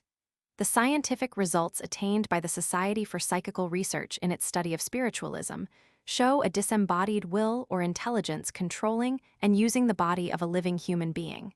And Dr. Nevius writes, "Now may not demon possession be only a more advanced form of hypnotism?" Criminal records of Europe and America show many examples of condemned criminals who confessed in all sincerity that some invisible or outside influence led them against their better judgment to commit crime. And very often in such examples, the past lives of the condemned are so good as to set up a strong probability in favor of their belief in possession. And altogether, in accord with the evidence of modern mediumship, as well as that of mediumship among the ancients, Dr. Nevius says of Chinese demon possession, when normal consciousness is restored after one of these attacks, the subject is entirely ignorant of everything which has passed during that state. The most striking characteristic of those cases is that the subject evidences another personality, and the normal personality for the time being is partially or wholly dormant. The new personality presents traits of character utterly different from those which really belong to the subject in his normal state, and this change of character is, with rare exceptions, in the direction of moral obliquity and impurity. Many persons, while demon-possessed, give evidence of knowledge which cannot be accounted for in ordinary ways. They sometimes converse in foreign languages of which in their normal states they are entirely ignorant. There are often heard, in connection with demon possessions, rappings and noises in places where no physical cause for them can be found, and tables, chairs, crockery, and the like are moved about without, so far as can be discerned, any application of physical force, exactly as we are told is the case among spiritualists. Conclusion. Our investigations, and far more exhaustive ones than ours touching similar psychical phenomena, show, when applied to the residuum or X quantity, these chief results. 1. The materialistic and the delusion and imposture theories can be dismissed as not affecting it. 2. Authorities do not agree in their opinions as to the pathological and psychological processes with which we are directly concerned. They are quite uncertain how to explain the human brain in all its more subtle functions, or the sympathetic nervous system and nervous states generally, in relation especially to human consciousness under various abnormal but not diseased conditions of the organism. And they do not propose any conclusions as final, but only as very weakly tentative, though some of these are in favor of a psychophysical view of man in which there is a close approach to the present, more advanced position of psychical research. 3. Psychical research has furnished proof sufficient to convince such first-class scientists as Sir William Crookes, Sir Oliver Lodge, William James, M. Camille Flammarion, and others, that states of consciousness exist in nature outside of, though probably connected with, the consciousness of incarnate human beings, and that these intelligences can produce effects on matter and on the psychical constitution of man. And some of these scientists consider certain of such intelligences to be discarnate men and women.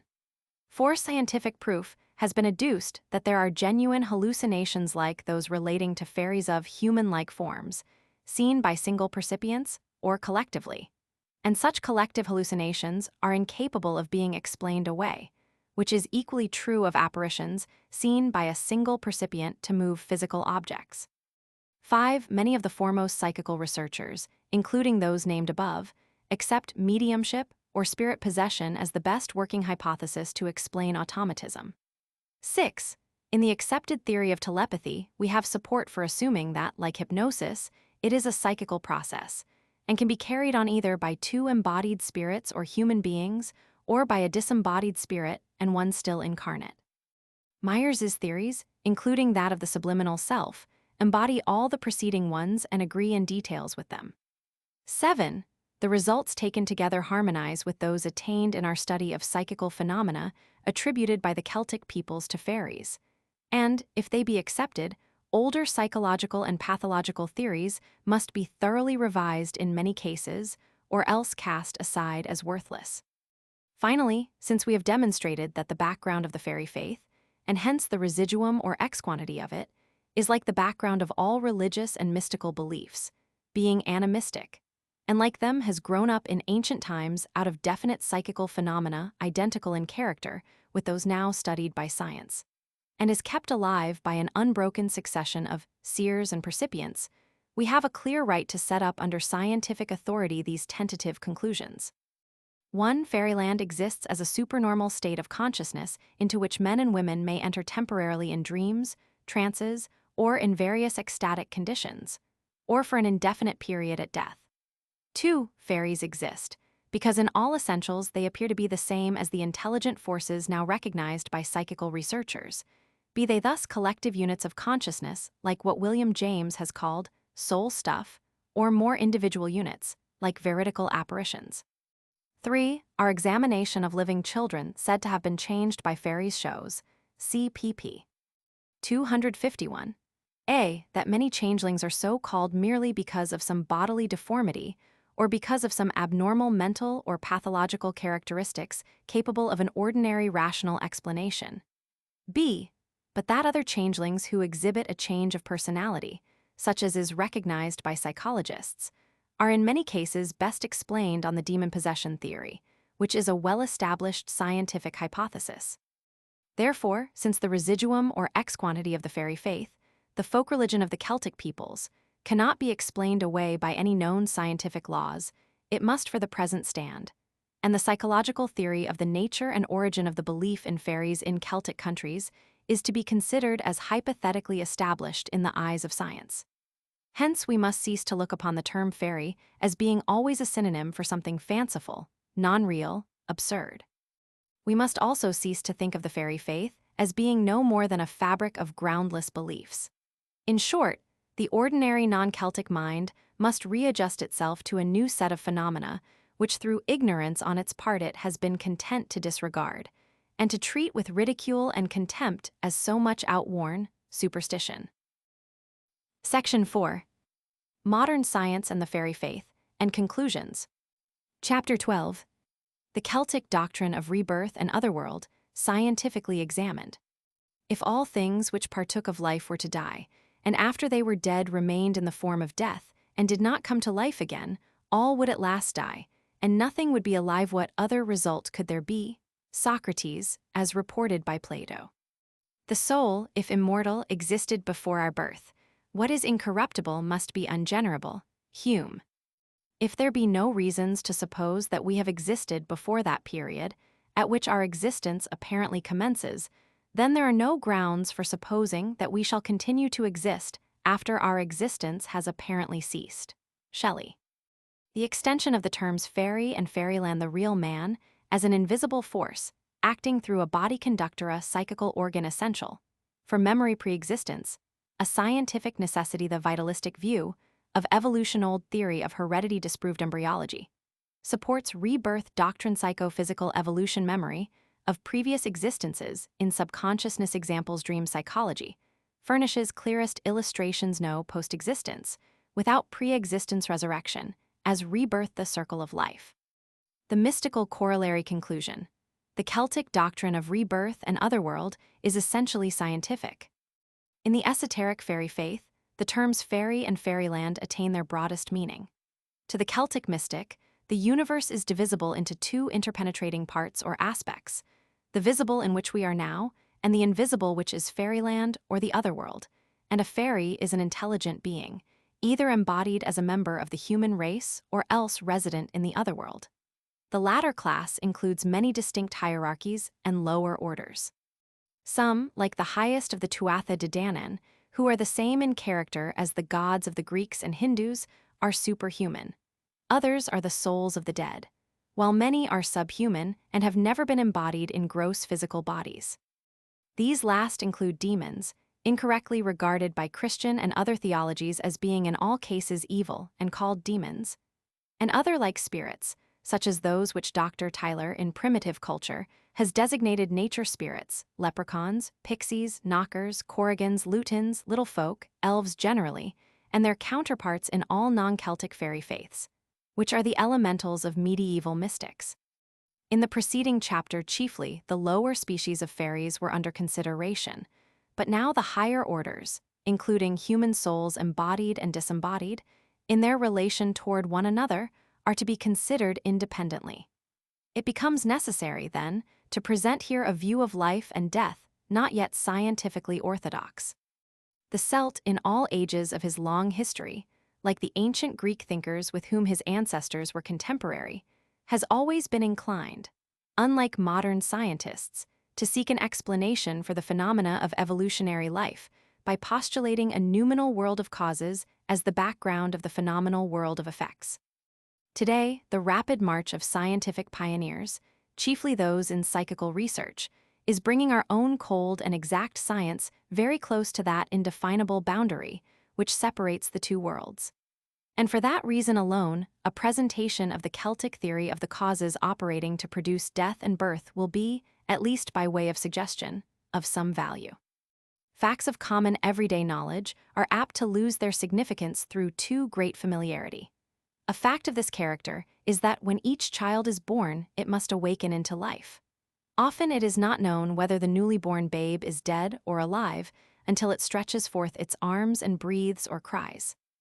And this phenomenon of our first awakening and entry upon the visible plane of life and conscious action seems to corroborate what the early Celt who thoughtfully observed it held to be true, and what the Celt of today holds to be true: that the material substance composing the body of man is merely a means of expression for life, a conductor for an unknown force which exhibits volition and individual consciousness. Just as material substance in a condition called inanimate is a conductor for another unknown force called electricity, which does not exhibit any volition or consciousness. Destroy the human body, and there is no manifestation of its life force. Destroy a wire, and there is no manifestation of electric light. The human body seems to be merely incidental in the history of the individual consciousness, as a wire is incidental to electric light. But is this consciousness of man, which we call life, simply a phenomenon of matter non-existent, without a physical means of expression? Or does it, like electricity, after the wire is destroyed, continue to exist in an unmanifested state when the human body is cold and motionless in death? And in the case of a child born dead, has this consciousness found some organic imperfection in the newly constructed infant body, which made its manifestation impossible?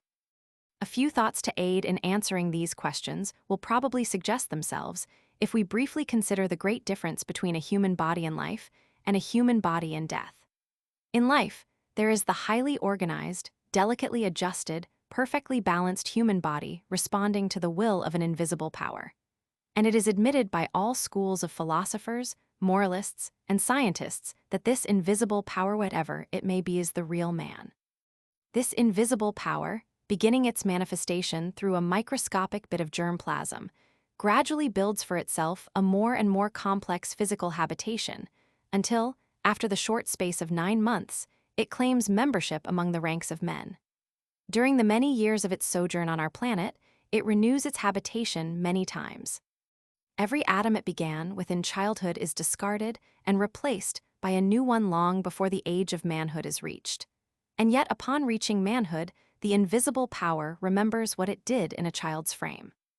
This indicates that memory or consciousness as a psychical process does not depend essentially upon a material brain nor upon a certain grouping of ever-changing brain substance. For if it did, apparently it would slowly and imperceptibly undergo change as completely as the whole physical body and brain. This physiological process furnishes sufficient data to allow us to postulate that there is a psychical organ of memory behind the physical sense consciousness, and that such an organ in itself is, at least during a human life period, unchanging in its composition. Without such an organ, the process of memory, when more fully analyzed, in a way we cannot here attempt, is inexplicable. The simplest hypothesis is to conceive that organ as the one connected with the subconsciousness or supersense consciousness, by means of which the invisible power or rememberer is able to remember and to impress its memory upon the temporary and continually unstable physical brain. In the process of memory, there must be first of all a thing to be remembered.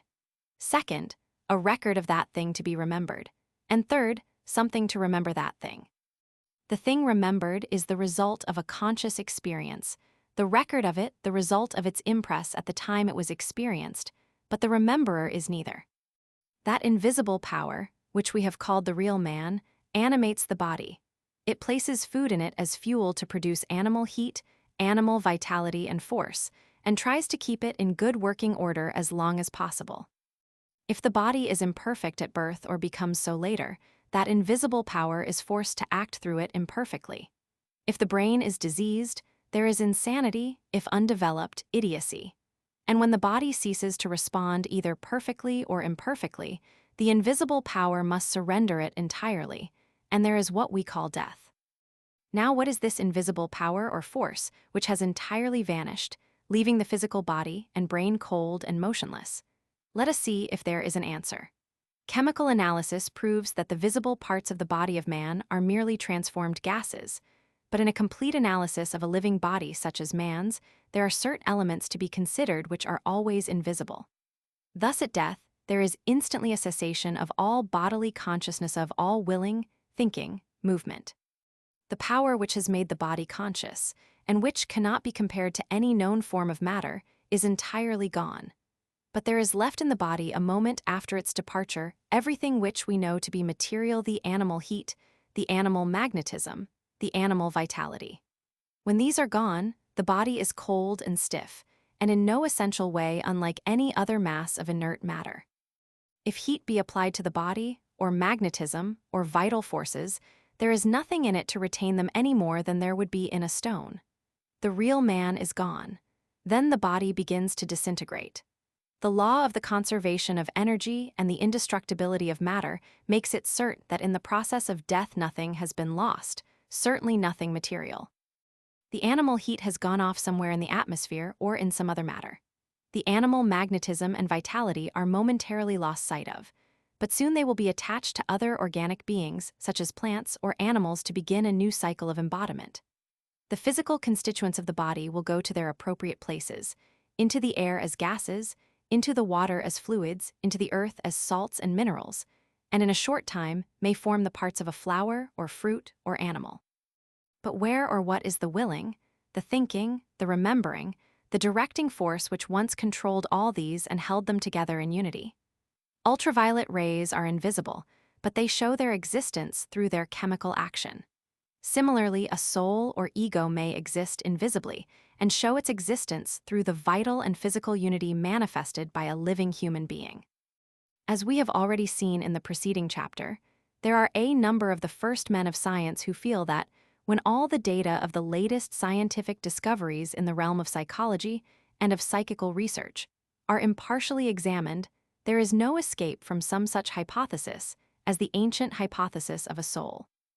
If we accept the soul hypothesis, as it seems we must, and regard a soul as an indestructible unit of invisible power, possessing consciousness and volition, and normally able to exist independently of a human body, then it becomes a logical and a scientific necessity to postulate its pre-existence, because as such a unit it is indestructible, in accordance with the law of the conservation of energy and indestructibility of matter.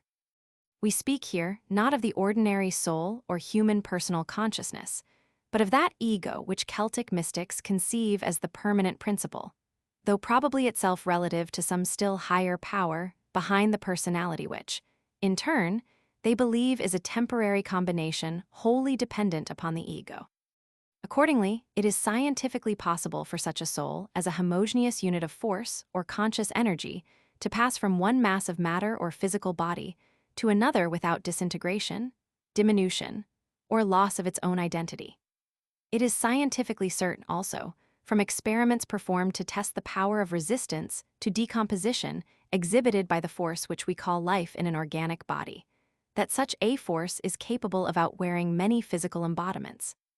Recent demonstrations tend to show that the heredity hypothesis cannot be held to account fully for such widely varied character or soul individuality as may be exhibited by members of one family.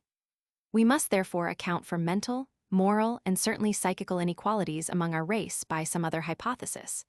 And no hypothesis is more scientific, more in line with known physiological and psychical processes, or more in accord with the law of evolution than that of rebirth. The theory of the mechanical transmission of acquired characteristics in a purely physical manner through the germplasm is no longer tenable when all the data of physiology and psychology are admitted. A vitalistic view of evolution is rapidly developing in the scientific world, and the weight of evidence is decidedly in favor of regarding all evolutionary processes, reaching from the lowest to the highest organisms, as illustrating a gradual unfolding in the sensuous world of a pre-existing psychical power through an ever-increasing complexity of specialized structures, this complexity being brought about by natural selection. Such a view is also strongly supported, if not confirmed, by the general scientific belief that spontaneous generation of life is and always has been impossible on our planet or on any planet.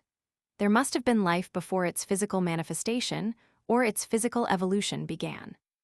We may regard this psychical power as like a vast reservoir of consciousness ever trying to force itself through matter, the walls of the reservoir. Through the microscopic body of an amoeba, there has percolated a very minute drop from the reservoir. As evolution advances, the walls of the reservoir become more and more porous, and little by little the drop increases to a tiny rivulet. Through the higher animals, the tiny rivulet flows as a brook. Through man as he is, the brook flows as a deep and broad river. Throughout the completely evolved man of the far distant future, the deep and broad river will have overflowed all its banks. It will have inundated and completely overwhelmed the animal-human nature of the individual through whom it flows, as the whole volume of the vast reservoir pours itself out. The ordinary consciousness of man will then have been transmuted into the subconsciousness, of which it had always been a pale reflection. In other words, if the theory of the mechanical transmission of acquired characteristics has failed, as seems to be the case, then we must assume that there is, as the bearer of all gains made from generation to generation, some sort of psychical or vitalistic principle. This, making use of the germplasm merely as a physical basis for its manifestation, begins to build up a body suited to its further evolutionary needs. The brilliant discoveries of Dr. Jacques Loeb and of M. Yves Delage have demolished absolutely the old idea that each organ and each tissue contained in embryo in the normal egg germ must develop in a particular and coordinate way into a normal organism, and after the parental type. It is possible to make a head grow where there ought to be feet. And at Zurich, Standfuss, solely through changing the temperature of his laboratory, was able to obtain from the same species of butterfly forms which were tropical and forms which were arctic. All this helps to establish the hypothesis, which amounts to certainty, that the conformation of a physical body, or even the kind of species to be born, is directly determined by physical environment and not by heredity, and that the chief factor to consider in organisms is the life animating the body. Physical environment affects only the physical organism. It does not affect the invisible and unknown life principle resident within the physical organism. The process of fertilization is a physical process. As such, it is simply initiatory to embryonic evolution, which also is physical. Once the proper physical conditions are set up by the parents, life pursues its marvelous progress in the womb of the human mother, from the amoeba-like initial embryo to man. That is to say, parents set in motion the laws governing the reproduction of physical bodies. They create such conditions as enable the invisible life force to begin its physical manifestation. In the two fused germs from the parents resides the physical inheritance of the offspring, to be outwardly shaped by environment. But the physical inheritance is a thing distinct from the psychical part of the living being, just as much as the dead human body is a thing apart from the life which has left it. Though the old heredity theory is overthrown by late discoveries, the question as to what life is in human bodies under all possible environmental conditions remains unsolved. And so do the questions why there should be sports in nature, which among man are called geniuses, and why every human being has a distinct and highly developed individual character, essentially unlike that of his immediate ancestors. Embryology proves conclusively that the human embryo retraces in its growth the evolution of lower life forms. At first consisting of two single cells fused into one, it is like the amoeba.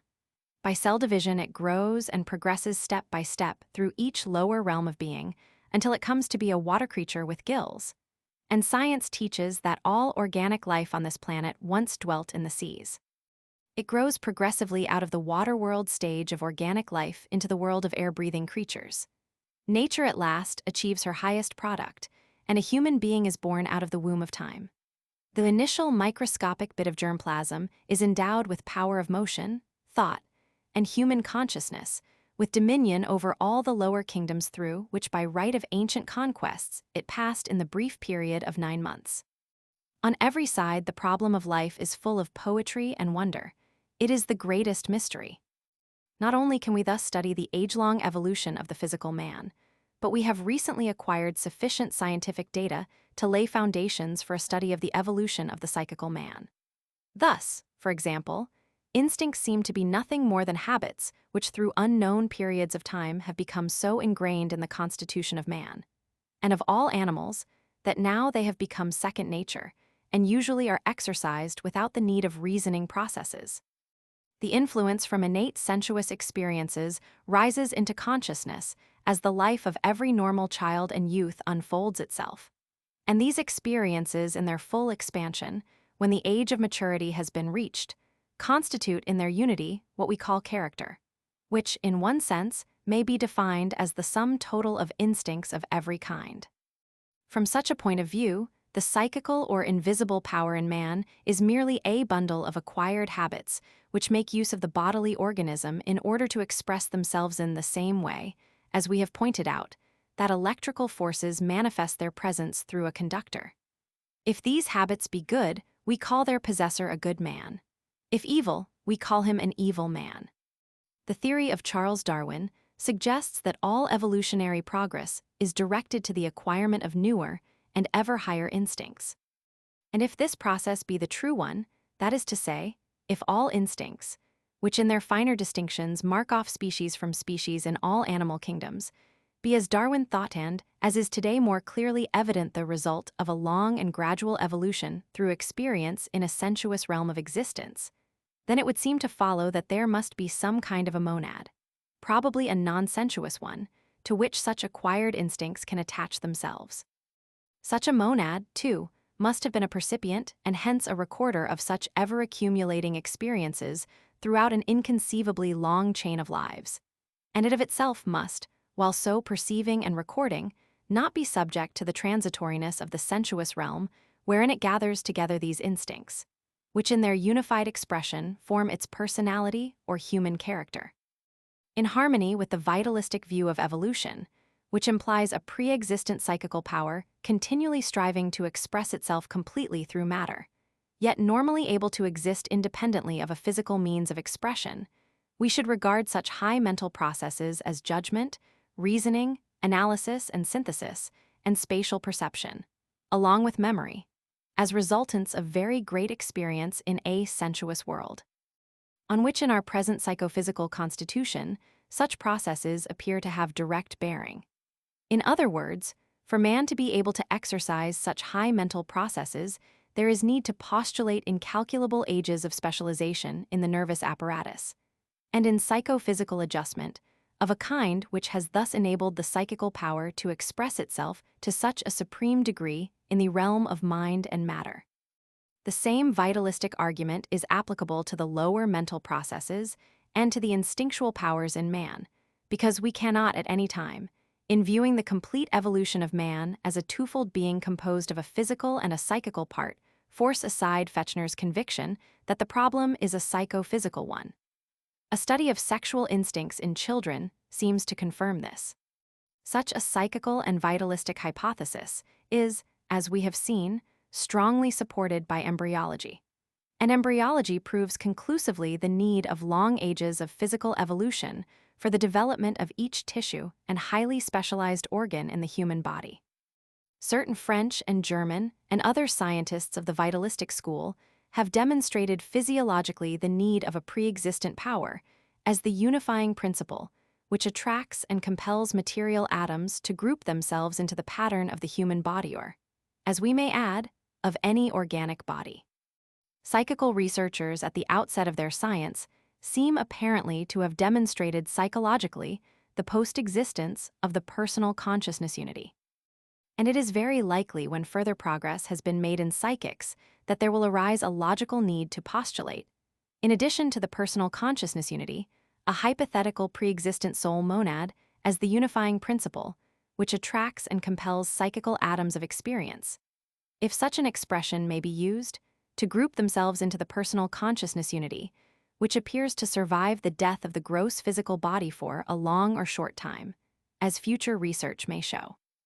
Such a soul monad, to follow the view held by Celtic mystics, led by acquired instincts which were transmitted to it through the personality, held by the Celtic esoteric doctrine to be a temporary combination, apparently weaves out of matter the body unit adapted to its further evolution, in a way analogous to that in which a silkworm is led by acquired instincts to weave a cocoon. This body unit is twofold. 1, the visible body derived from the visible elements of matter, and 2, the invisible or ghost body derived from the invisible or ethereal elements of matter. Strictly speaking, for the Celtic mystic, this soul monad is something upon which the personal consciousness depends for its psychical unity in precisely the same way as the physical body depends upon the personal consciousness for its physical unity. The Celtic mystic holds that just as the body unity falls back again into its primal elements of matter, so the personal consciousness unity, apparently able to survive in the ghost body for a long period after its separation from the grosser physical envelope or human body, also in due time is discarded by the soul monad or individuality, and then falls back into its primal psychical constituents. In other words, the Celtic esoteric doctrine of rebirth correctly interpreted does not conceive personal immortality, but it conceives a greater kind of immortality, the immortality of the unknown principle, which gives unity to each temporary personality it makes use of, and which we prefer to designate as the individuality, the impersonator. And this individuality is the bearer of all evolutionary gains made in each temporary personality through which it reflects itself. It is the permanent, evolving principle. Perhaps an analogy drawn from nature will make the Celtic position clearer. We may say that the personality occupies a position between the human body and the soul monad, just as the moon occupies a position between the earth and the sun. Personal consciousness is to the human body what the moonlight is to the earth, merely a pale reflection from a third thing, the soul monad or individuality, which is the ultimate source of both sets of unities, the material or body unity in its twofold aspect, and the psychical or personal consciousness unity. Each personality is temporary, while the individuality, like the sun in relation to the earth and moon, is capable of at least a relative immortality. The sun's light, as science holds, existed before there was any moon to reflect it onto the earth, and may continue to exist when both the moon and earth are disintegrated. The essential nature of the sun's energy or life remains unknown to science. So does the essential nature of the energy or life manifesting itself as the individuality. Though all such analogies are more or less weak, this one adequately fits in with the theories concerning the Celtic esoteric doctrine of rebirth, which the most learned of contemporary Celts, chiefly mystics, have favored us with, and it is our rare privilege to put these theories on record for whatever they may be worth. The best hypothesis is always the one which best explains all available data, and, to our mind, when very minutely examined, in a way which, chiefly for reasons of space, cannot be attempted here. This Celtic hypothesis concerning the nature and destiny of man is the best hitherto adduced. Objectors to the rebirth doctrine as held by the Celts and other peoples anciently and now naturally ask why, if we have lived before here on earth in physical bodies, we do not remember it. But the shallowness and unscientific nature of this question is at once apparent to psychologists who know that there exists in man a subconscious mind which in the great mass of people is almost totally dormant. The subconscious self, wrote William James, is nowadays a well-accredited psychological entity. Apart from all religious considerations, there is actually and literally more life in our total soul than we are at any time aware of. And he added, it thus is scientific to interpret all otherwise unaccountable invasive alternations of consciousness as results of the tension of subliminal memories reaching a bursting point. Intuition, which all men have experienced, would seem to be the result of a momentary contact by the physical brain with its psychical counterpart, the subconscious self, the individuality as distinguished from the personality. Certain observed psychological processes in ordinary men and women who never really know that they have a subconsciousness or transcendental self prove that it exists even for them, and any part of man which exists and functions of itself can be developed so as to be consciously perceived. This is incontestable. Let us point out a few of these observed and recorded psychological processes. There may be an unsolved problem in the mind, or inability to recall a certain name or fact, and then a sudden, unexpected intuitional solving of the problem and an instantaneous recollecting of the desired facts, at a time when the ordinary mind may be entirely absorbed in altogether foreign thoughts. Again, many persons through accident or disease have lost their memory to such an extent as to require complete re-education, and then in time, gradually or instantaneously, as the case may be, have completely recovered it. And we noticed in our study of supernatural lapse of time, p. 469, that at the moment of accidental loss of consciousness, as in drowning for example, all forgotten details of life are instantaneously reproduced in a complete panorama. These psychological processes support what we have said above with respect to a psychical organ being behind the sense consciousness, and seem thus to prove that the subconscious mind is the place for recording permanently all experiences.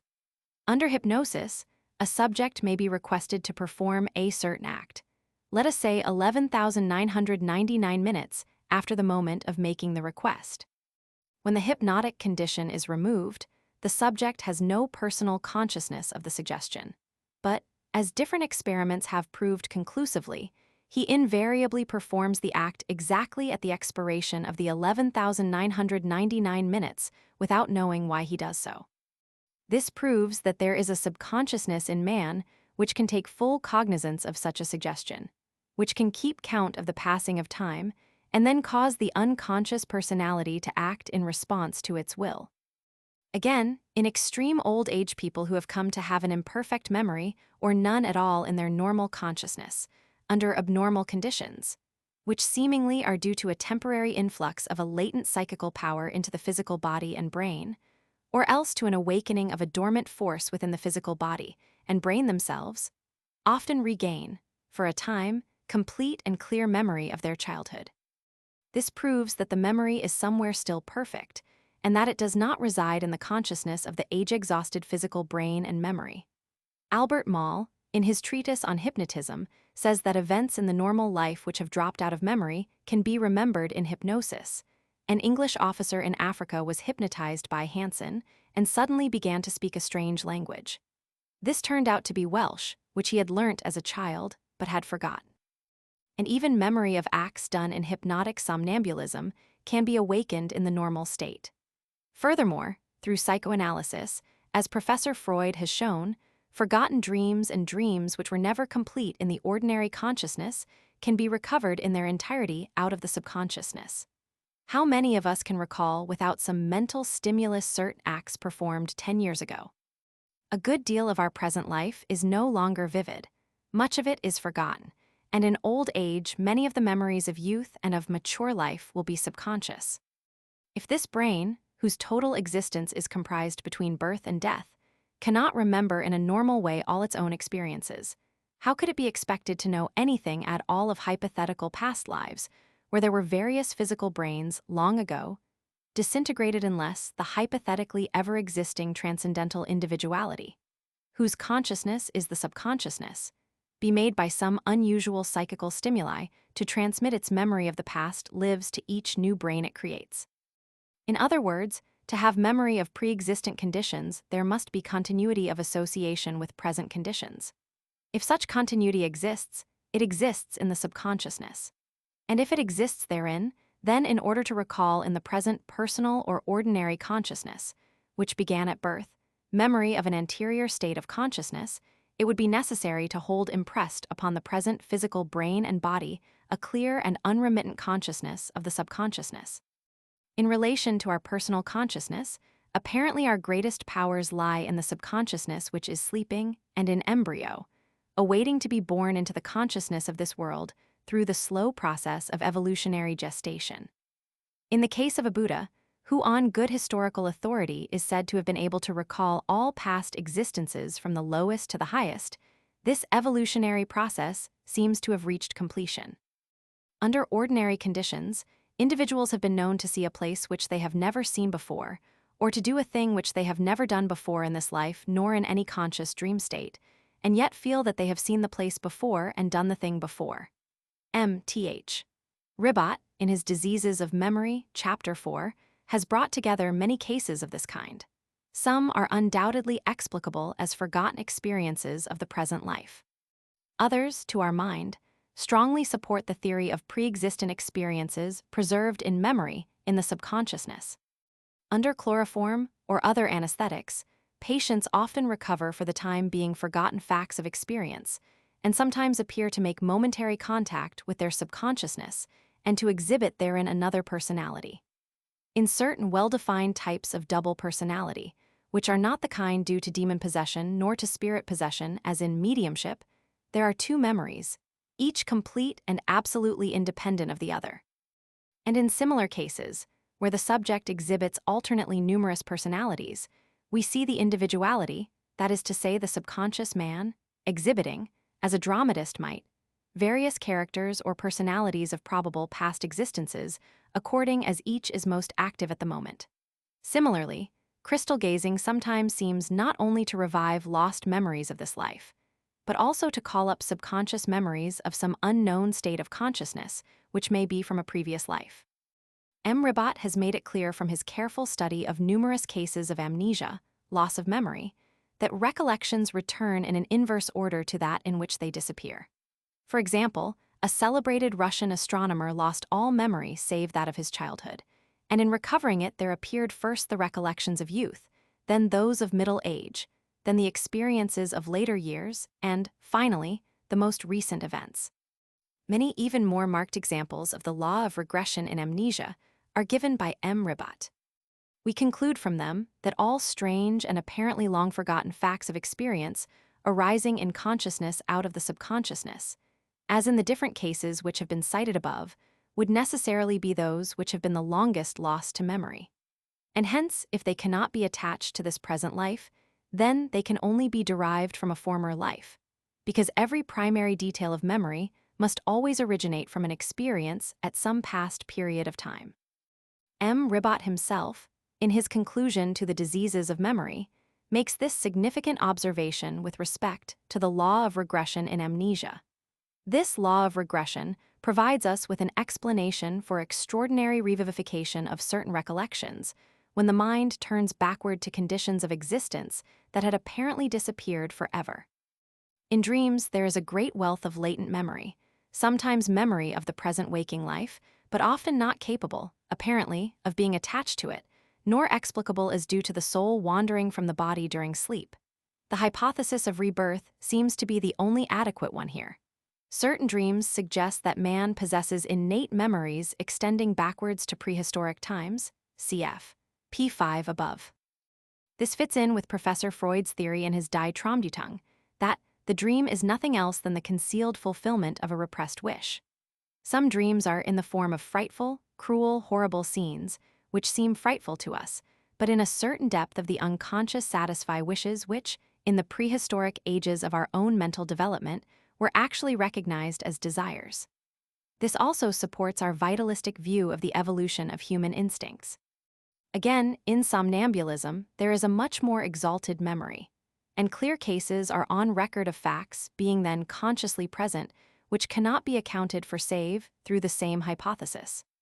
If we keep in mind the psychology of the dream state, we shall probably get the clearest intellectual theory as to why, if pre-existence be true, we do not remember various previous states of existence. In our present state of consciousness, we may enter a dream state. In that dream state, by dreaming, we enter a second dream state, and theoretically, though not by common experience, there may be no limit to superimposed dream states, each one in itself a state of consciousness distinct from the waking consciousness.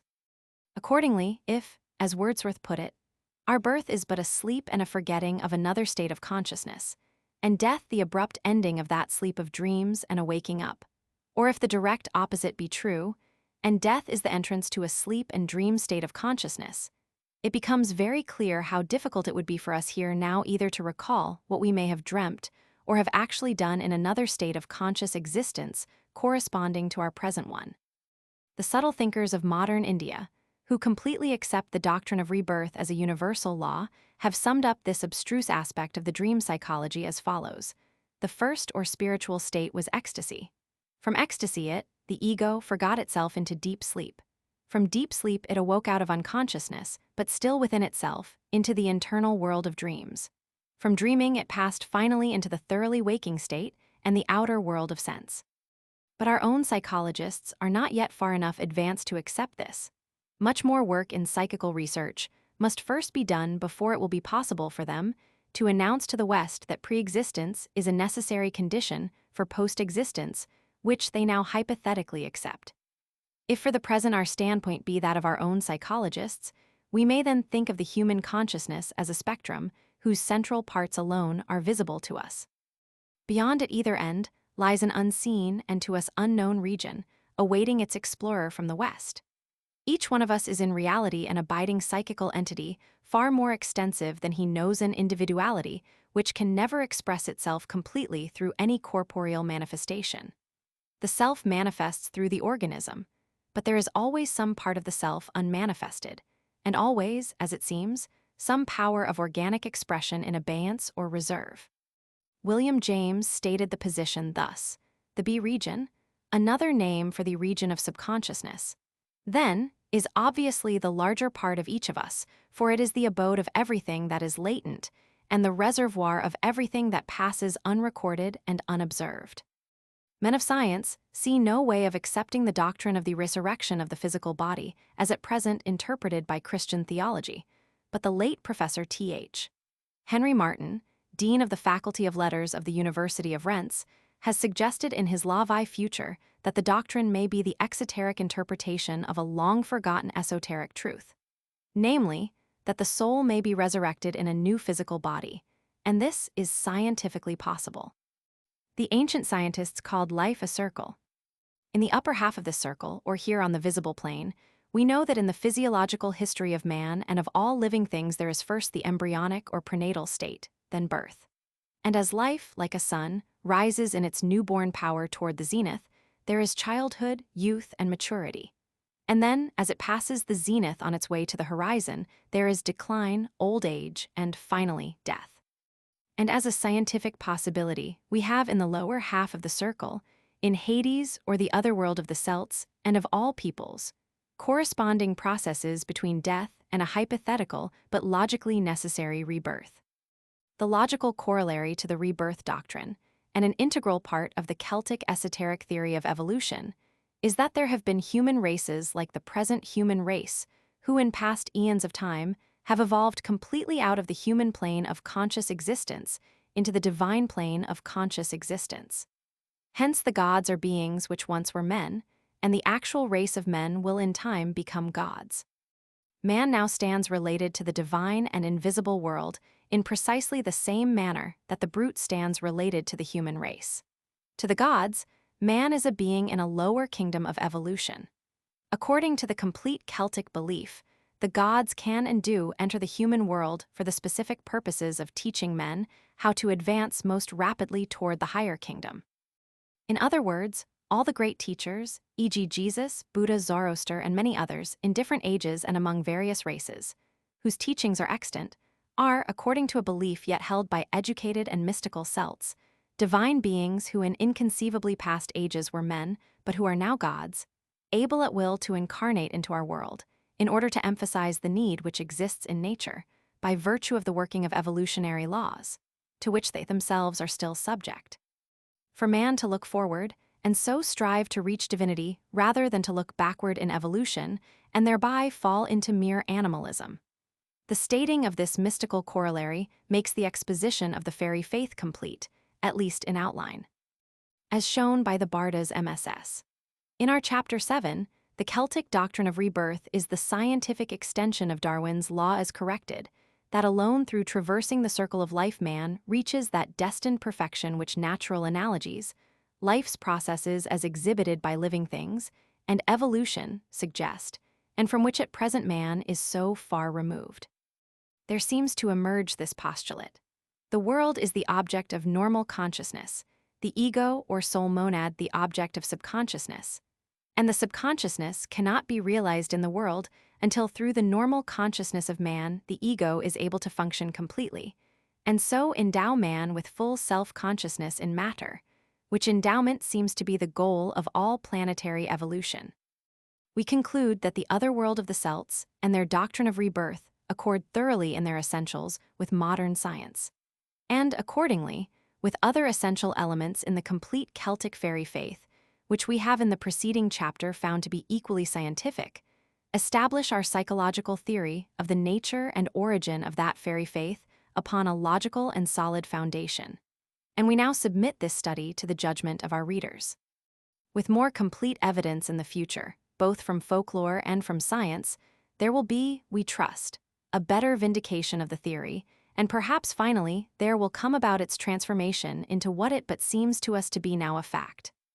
Some beliefs which a century ago were regarded as absurdities are now regarded as fundamentally scientific.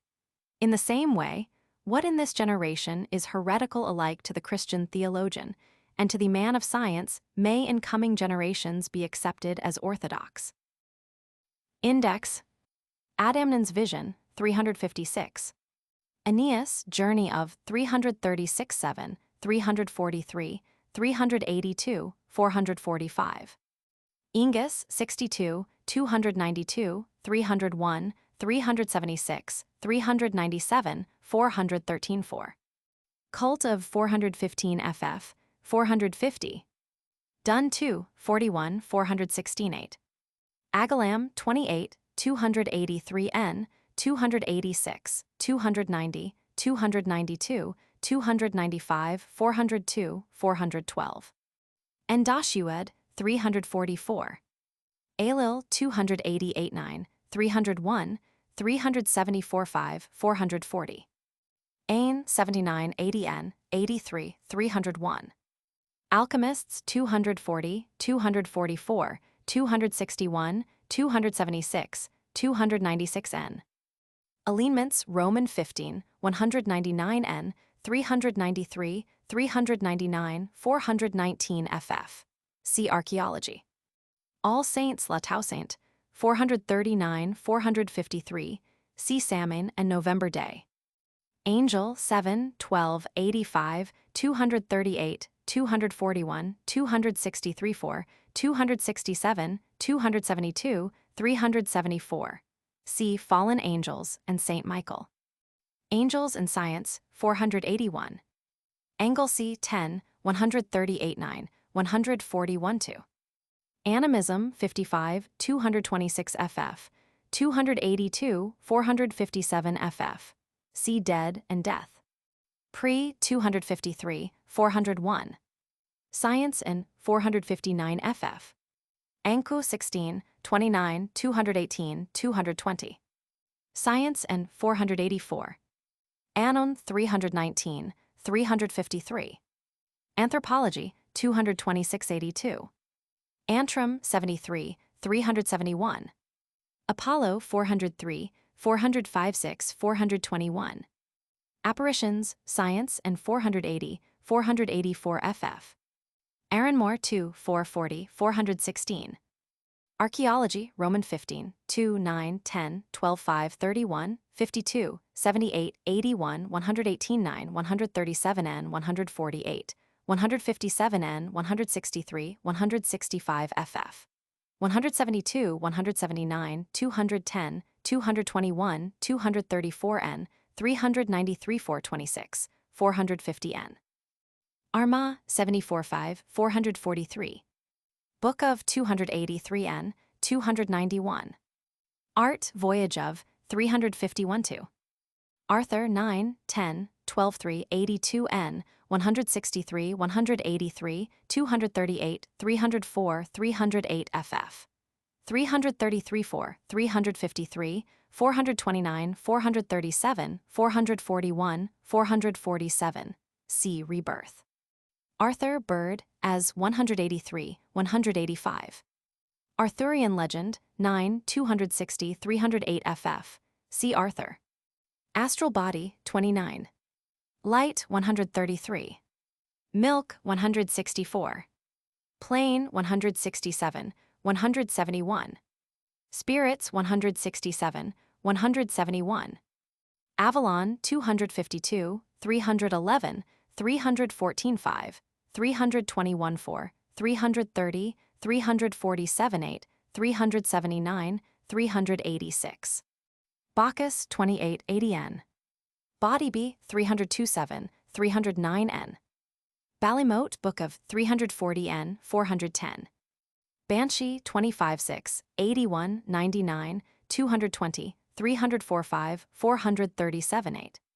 Science and 484. Barrington, Fountain of 429. Bard 11, 98, 138, 163, 283, 317 N, 365 6, 378. Irish 344. Bardas 365 7, 378 9, 515. Barra 85, 100 FF. Beltine Baltine, 100 N 439, C. Mayday.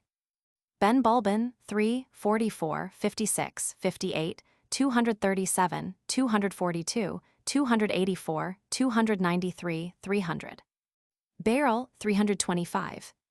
Boron Robt de 325. Boyne 2, 34, 292, 410, 412, 415. Bran 259, 334. Voyage of 329, 338 40, 373. Brocéliande 15, 188, 327, 435. Brownie 164 5, 207, 220, 229. Bucca 164, 175, C. Puck.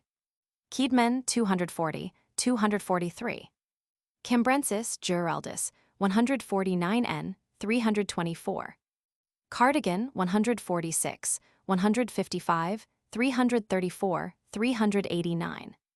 Ka-e Ridwin 157 N, 378. Carmarthen 147, 149 FF, 390. Black Book of 329.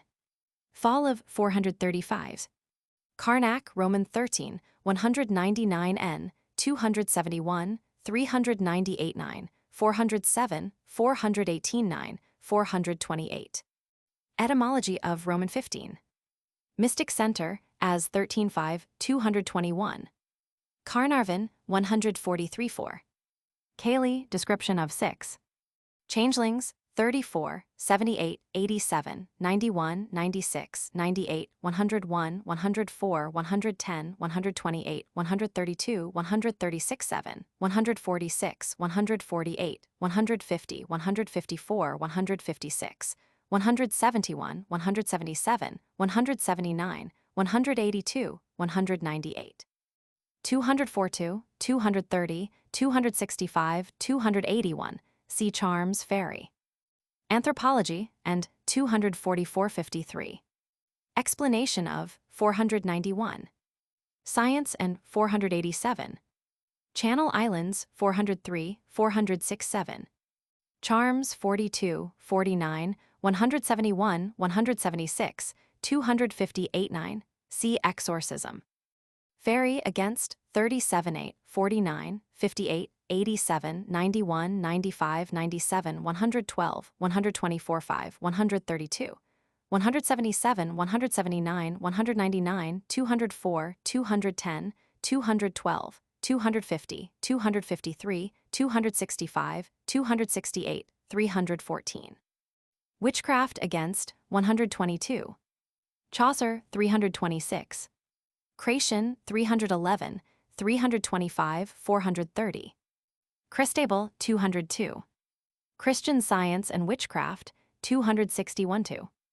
Christianity, Esoteric 360 N, 361 2. Fairies and Romans 16, 42, 70, 91, 115, 152 N, 153, 168 9, 201, 216, 253, 257, 259, 266 74, 268, 280 45, 293, 296 N, 320. 340 957, 370 373 407 410 N 427 FF, 434 FF, 439 441 444 FF. FF. See Changelings, Cult, Exorcism, Fairy Faith, and Purgatory. Clairvoyance 55, 73, 140 N, 175, 182, 205, 285, 311. See Second Sight, Seers, and Vision. Science and 473, 478. Clontarf 305 FF. Quar Anman 286, 291, 369. Colloquy C. Agalam. Connaught 42, 289, 295, 300. Connemara, Roman 21 2. Cynla 259, 335, 349 50. Caracal Cura 350, 352. Cormac's Voyage 343. Corrigan 15, 92, 159 N, 195, 198, 206 FF. 215, 223 4, 229, 238, 251, 398, 446, 493. Etymology of 206 N. Cromlech, see Archaeology. Etymology of 402 N. Cruachan 286, 288 9, 431, 440, 451. Crystal Gazing 510. Cuchulain 2, 34, 70, 74 5, 96 N, 238, 277 8, 302 3, 307, 309, 316, 353, 441. See Rebirth. Sickbed of 286, 345 6. Sun God as 310. Cult 100N 163, 281, 442. See Arthur, Cuchulain, She, and Tuathadanan. Agricultural 80N 279, 291, 351, 408, 435. Cattle of 199N 273. Dead of 281, 299, 489 FF, 436 FF. Christian 452 5. Fairies of 190, 436 FF. Gods of 118, 164, 175 N, 200, 239, 246, 279, 281, 283, 291, 299, 399 FF. 407 FF. 433 FF. 440, 448. Saints of 83, 190, 193, 284. Spirits of 124 N, 164, 175, 227, 229, 281, 284, 411 FF. 428 9 FF. Stones of 399 FF, 427 8, see Archaeology. Son of 12, 100 N, 127, 132 N, 173, 176 N, 179 N, 309, 321, 380, 389 90, 402 3, 405 6, 408, 416 FF. 451, Christianity and 452 FF. Significance of 420 FF, 439. Trees of 176, 229, 427 8, 433 FF. Waters of 78, 163, 179, 223 4, 284, 427 FF. 450 N. Culture Hero 238, 309, 321, 382, 417. De Durga's Hostel 287. Demons 7, 15, 158, 197, 202, 204, 212, 237 8, 241, 249 52 9, 263 71, 279 80, 286, 287n, 288, 303, 306, 310, 314, 360. 436, 446. Nature of 493. Science and 481, 483. Dagda 286, 291 2, 294, 298, 301, 318, 320, 410, 416. Dina Maith 5369. Dead Legend of 280.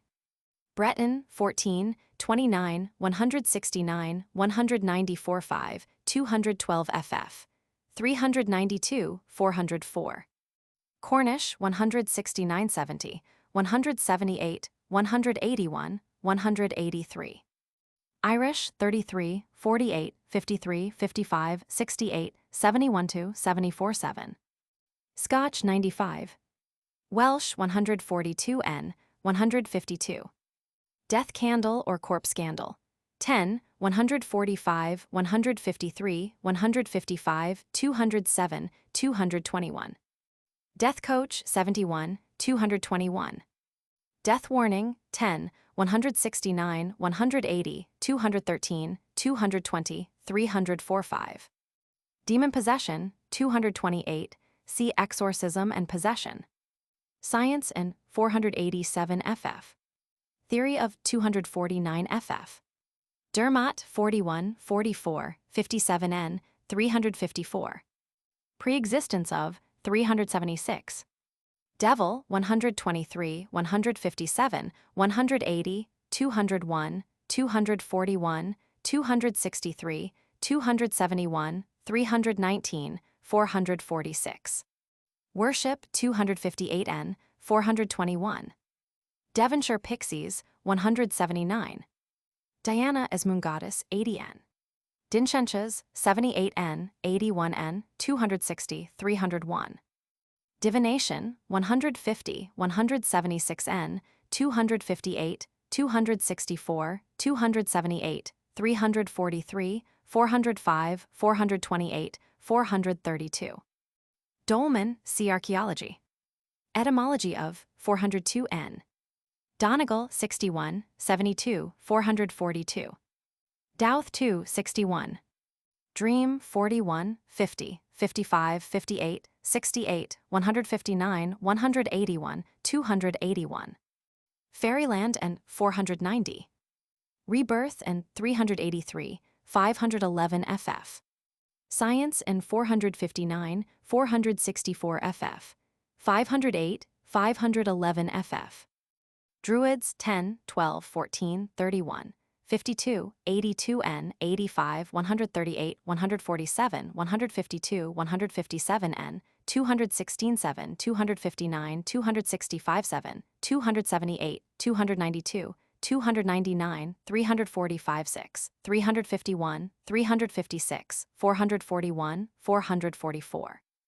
457, see Exorcism, Magic and Magicians. Druids, Irish, 343. Magic and 489n. Oak and 433 ff. Rebirth and 359, 364, 367, 369, 378n, 380 791, 394. Well Worship and 432. Duncow Book of See Liebharna A. Tudor. Dwarfs 81n, 192, 195, 234, 206 ff. 235, 237 8, 405, see Pygmy. Diney and Hispies 146, 151, 253, 264, 436, see Magicians. Extranerai 287, 290, 413. Ecstasy 61, 91, 512. Fairyland and 490. Science and 472, 486. Ego, existence of 496. Idea of 497. Nature of 504n, 515. Eisteddfod 11, 405n. Elementals 65, 167, 241-2, 256-7. Science and 481. Elilin Elves and Fairies, 233 ff. 432, 493. Science and 483. Worship of, 436. Elysian Fields, 338, 358, 416. Enchantment, 35-6, 52, 113, see Magic. Fairy, 35, 75, 78, 113, 199, 301, 386. Environment, Roman 17, Roman 20, Roman 22, 1 ff. 107, 115, 123, 173, 209, 221, 226. Science and 499. Aristy, 91n, 100. Etain, 369. Birth of 374-6, 395. Exorcism, 228, 253, 265-74, 277, 281, see Changelings and Magic. Baptism as 269-70. Dead of 178. Defined 266. Spirits of 42, 67, 123, 125, 172, 179, 250, 287n, 402. Welsh 272. Exorcists 264, 269, see Magicians. Faerie Queen 318. Fairy, see Apparitions, Angel, Astral Spirits, Banshee, Brownie, Bucca, Changelings, Corrigan, Cult, Dead, Death, Devil, Dwarfs, Elementals, Elilin Elves. Fates, Fays, Fenadiri, Furbolgs, Fommers, Ghost, Gnomes, Goblin, Goddesses. Gracht Cause, Kelpie, Laps, Lares, Lemuries, Leprechaun, Lutins, Monays, Mermaid, Morgan, Nereids, Penates, Phantom. Pict, Pixies, Proserpine, Puck, Salamanders, Satyrs, Shapeshifting, Cyabra, She, Soul, Spirits, Succubi, Swan Maidens, Sylph, Troll, Tuatha De Danann. Undines, Vivian, White Lady, Witch. Fairy Abduction of Animals, 93n, 95, 106, 109. Abduction of People, 7, 33, 37, 40, 45, 8, 51, 53, 56, 68, 9, 72, 75, n 89, 98, 101, 2, 104, 109, 113, 121, 125, 130, 135, 145, n 174, 181, 219. 245, 248, 251 2, 289 90, 294 ff. 316, 326, 347, 353, 356, 431 see Changeling, Otherworld and Rebirth. Army 33, 50, 55, 57, 68, 74, 133. Arrow 88, 119. Astrology 327. Baking 127. Bathing 136, 155, 182, 326, 342. Beating 41, 72. Belt 106. Birds 200, 220, 267, 327, 329, 334, 345, 355, 376 see Body B. Blinding 54, 131, 136, 140, 182, 205, 209.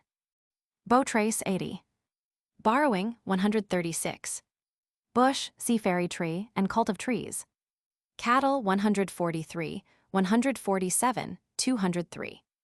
Churning and 43, 97, 132, 253. Cockcrow and 220, 327. Color green 10, 103, 106, 110 1, 207, 294, 298, 312 4, 345, 349. Red 32, 72, 131, 133, 142, 152 60, 181, 289 90, 345. Crops and 38, 43, 291 see Cult of Agriculture. Curse 82, 97, 178, 376 n.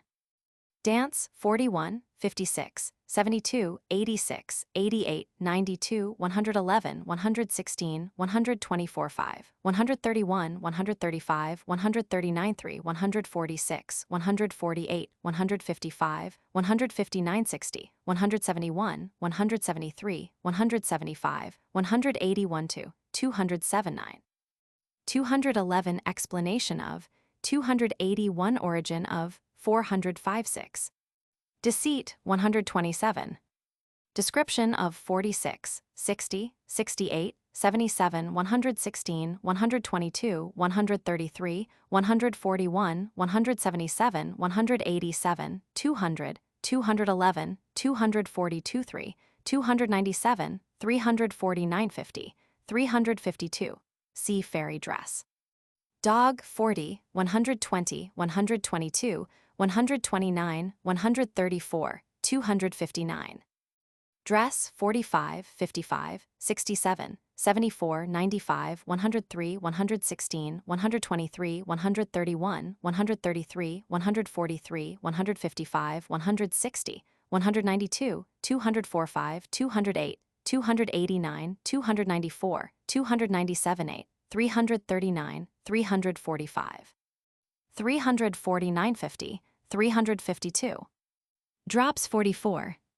Dwelling, 32, 37, 41, 46, 73, 76 8, 86 8, 93, 95, 97, 99 n, 104, 110, 112 3, 126, 131, 136, 142, 144, 147 9, 151, 172, 188, 203 4. 206, 209, 211, 220, 235, 289, 294, 306, 316 7, 327. See Otherworld. Festivals, 39. Fights, 43, 91. Flies, 39. Food, 44, 47, 68, 219, 275, 279, 292 3, 349, 353, 356, 447. See Sacrifice, Food. Fort Dunn, 2, 24, 31 2, 36, 38, 55, 72, 349 50, 413. See Fairy Dwelling. Fountain and 101, 210, 223, 264, 341 3, 353. See Cult of Waters. Fulling, 98. Games, 41, 51, 76, 149. Guardian, 46, 76, 78, 179, 189 90, 192 3, 197, 207, 211, 219, 273, 415, 438. Herb, 53, 87, 175. Hill, Knoll, and Mound. 79 80, 89, 97, 220, 237, 243, 288, 290, 296, 299, 301, 306, 349, 374, 431, 437. Hosts, Sluag, Roman 21, 91, 104, 106, 108. Hunchback and 92, 143, 198 9, 208. Hunting, 41, 56, 94, 134. Iron and 34, 87 8, 95, 98 n, 124 n, 138, 144, 147. See Taboo, Iron. Island, 49, 147, 220, 316, 334, 339. See Avalon and Otherworld. Kings and Queens, 28, 34, 44, 63, 92, 149 51, 200, 202, 218, 292 1, 336, 354. Mr. Lang and 475. Love, 112. Midwife or Nurse, and 54, 127, 136, 140, 175, 205. Mine and 165, 182, 241. Money, riches, and sea. 71, 82, 142, 146, 156, 158, 160, 162, 200, 297. Music, 24, 31, 40, 47, 56, 7, 61, 69, 71, 2, 74, 81 N, 86, 95, 103, 118, 124, 131, 141, 159, 162, 181, 211, 297 FF. 336, 339 2. 355 6, 482, Mr. Lang and 475 Science and 484.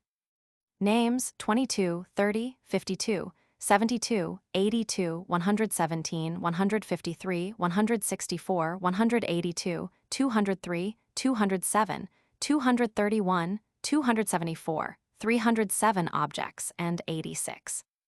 Natural phenomena and Roman 22, 41, 92, 204, 219, 227, 256, 265, 279. See fairy, crops and sacrifice, food. Nature of 24, 32, 36, 41, 46, 63 FF. 73, 76 7, 80, 94, 99, 125, 109, 113 4, 117, 120, 123, 125 6, 133 4, 137 9, 142, 143 N, 144 5. 147 8, 150, 152, 171 3, 176 7, 180, 182, 207, 211, 218 FF. 235 FF. 243, 254, 279, 307, 327, 409, 496. Path or pass, 33, 38, 67, 77, 150, 218, 231, 277. Pig as 126. Power 47, 67, 72, 82, 88, 95, 113, 121, 150, 183, 219, 253, 262. Prayer 118, 129. Preserves 38, 78, 277, 293.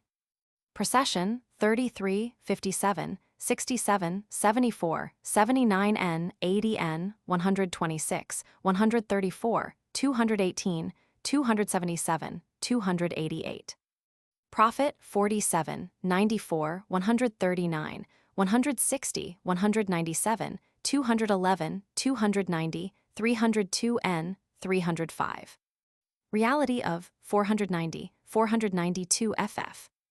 Revenge 92, 95, 97, 125, 142, 146, 177, 180, 191, 196, 199, 205 10, 220, 293. See Fairy, Hunchback. Ring 2, 91, 142 3, 148 9, 151, 161, 181 2, 184, 208. Science and 240, 281 2, 307, 456 515. Smallness of 32, 41, 47, 72, 99, 102, 104, 123, 125, 133, 140, 146, 148, 151, 155, 159, 171, 173, 176 7, 179 81. 184, 207, 219, 230 344, 281. Song 40, 71, 86, 92, 98 9, 101, 104, 112, 114, 118, 139, 143, 148 2, 208 9, 301, 339, 342, 345, 375. Spell and stroke. 53, 91, 126, 136, 159, 164, 173, 218, 219 1, 252 3, 265, 268, 286, 297, 326, 330, 345, 356, 431. See Exorcism, Fairy Hunchback, Magic and Magicians. Spinning 88, 110. Stations 46. Stature 47, 62, 67 8, 77 96, 114, 123, 141, 148, 233 ff. 242. See Fairy, smallness of. Tree or bush 33, 70, 78, 126, 277, 292, 435. See Cult of Trees. Tribes 32, 52. Tricks 127, 143, 177, 183 4, 191, 205, 207, 211, 320. Visits 122, 136, 138, 146, 155, 160. See Otherworld. Voice or talking 47, 68, 134, 139, 155, 162, 187 9, 203. Science and 485. Wand see wands. War 44, 46, 50, 207, 211 see she. Water and 38, 270, 311 2, 318, 446. See Cult of Waters. Weaving 74. Whistle 46, 208. Wife 135, 138, 146, 148, 162, 200, 289, 297, 318 n, 325, 328 7, 412. Woman Roman 24, 2, 4, 54, 76 8, 99, 103 4, 110 1, 121, 135, 138, 143, 189, 202, 286 7, 293, 296 7, 305, 311, 314, 326, 333. 335 9, 342, 345 7, 351 2. See She and Tuatha De Danann. Fairy Faith, African, 228, 281. Albanian, 230. American, 228, 237, 246, 281. Animism of 282, 458, 477.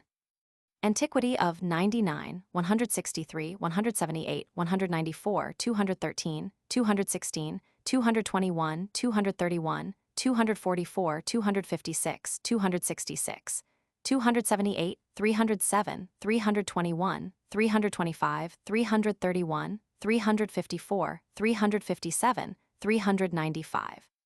408, 427, 432, 439, 457, 477. Arabian, 229.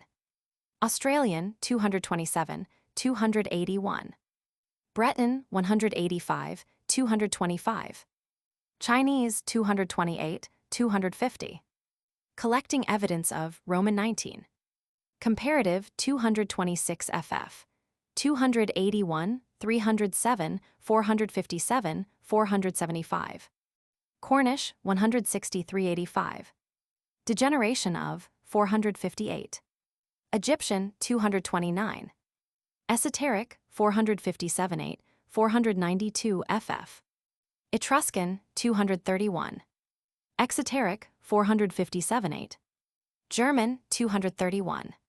Greek, 230, 246. Importance of studying, Roman 25:22.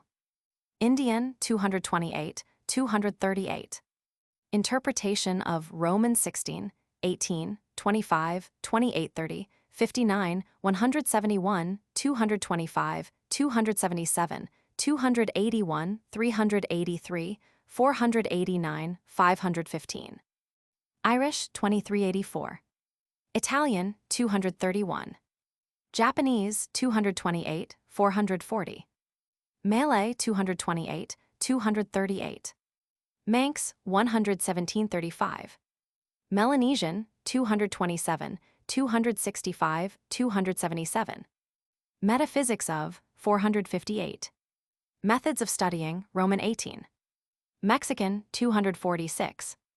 Nature of 18, 70, 90, 94, 105, 109, 117, 8, 126, 133, 145, 6, 225, 235, 6, 256, 281, 296 n, 307, 433, 438, 458, 477.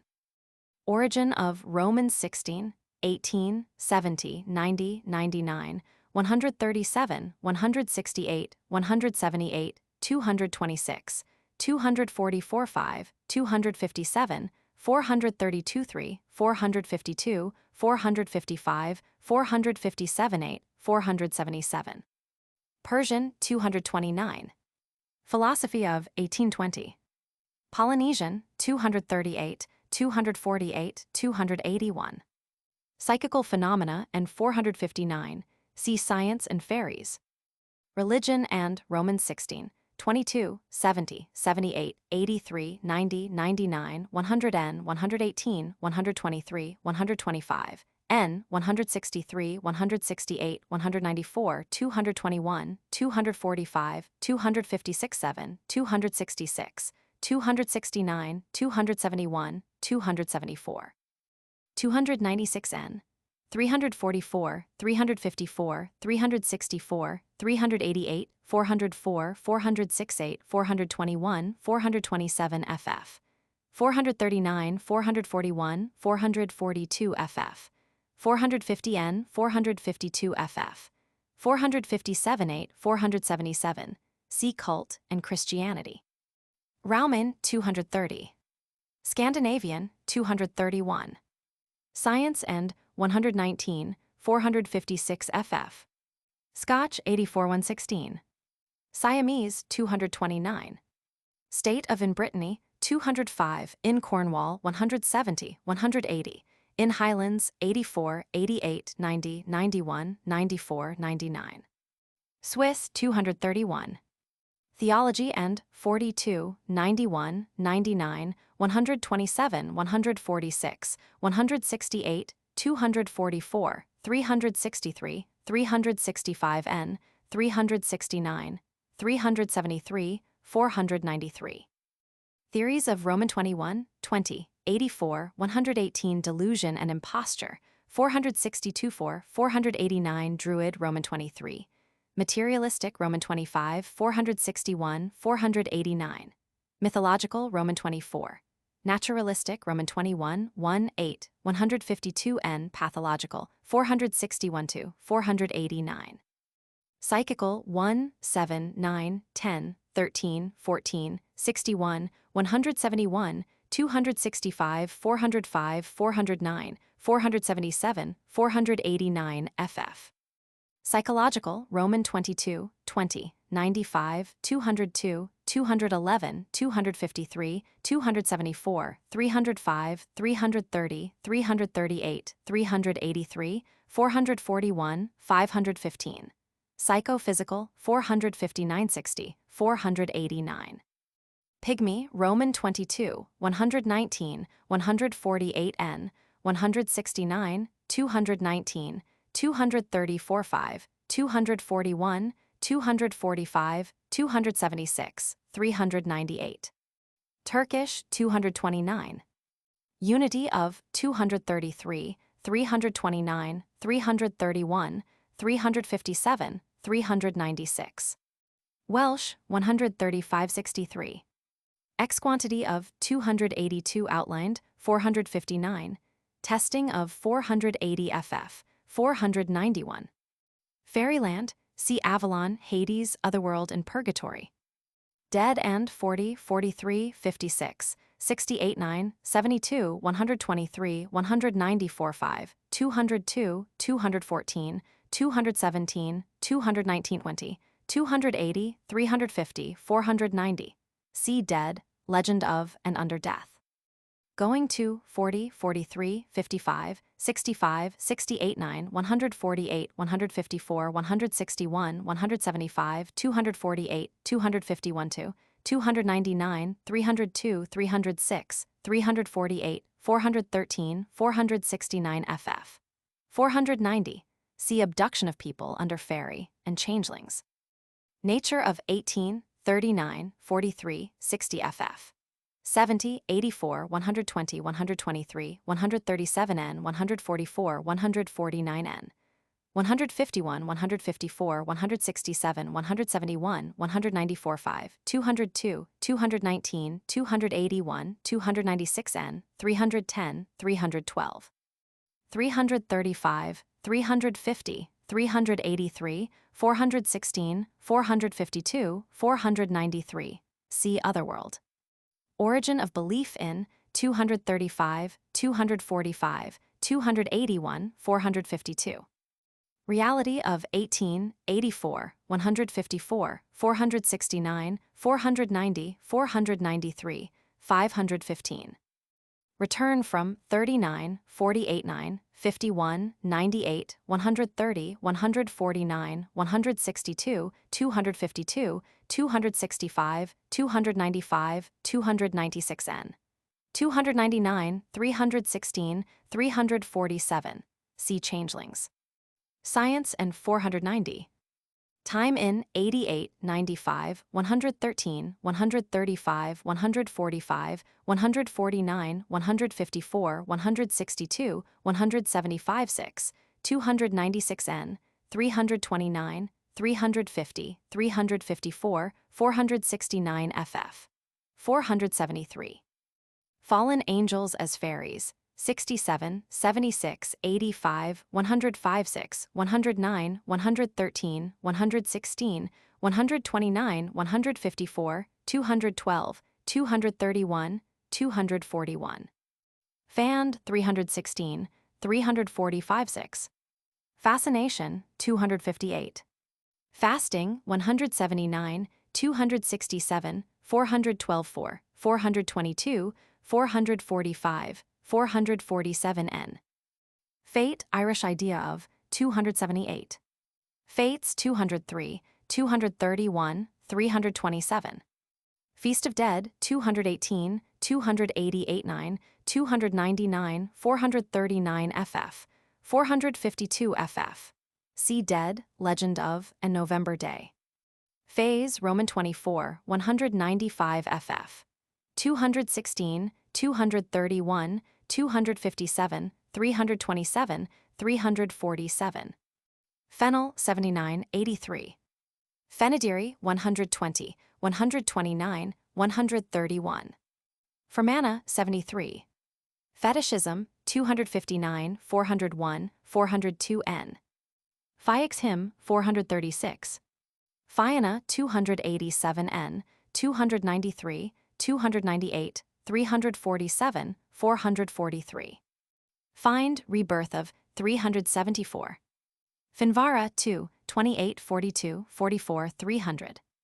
Fionn or Finn 2, 58 n, 259, 287 n, 292, 298 9, 302, 334, 376 5, 441, 443.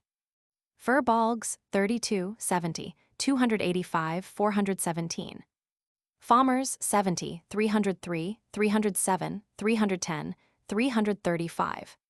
Food sacrifice, sea sacrifice. Fountain, Lady of, 325. Cult of sea cult. Fourth dimension, 167. Science and 487. Freemasonry, 313 n, 422, 449. Galahad, 315 6, 317 n. Galway, 39, 42. Govain, 312, 316, 348, 447. Gavrinis, 15, 409 ff. 415, 418, 423 4 ff. 451. Gentry, see fairy names. Geoffrey 308N, 322 3, 330, 403. Ghost 3 7, 10, 26, 29, 47, 67, 70, 118, 121, 124, 145, 152, 156, 172, 184, 191 217, 219 20, 228, 238, 247 9, 257. 265, 277, 280, 285, 289, 291, 330, 368, 398 9, 446 see dead, and death. Fairy and 438. Science and 19, 477. Giant Roman 23, 163, 192. Gildas 321.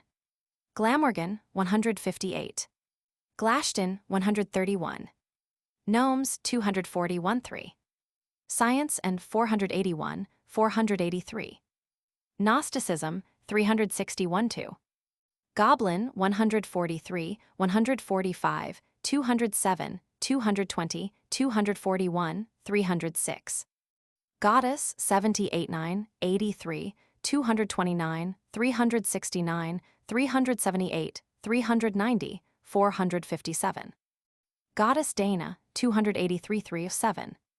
Mother 283, 284 N, 290, 390. Gods see cult. Science and 480. Good people see fairy names.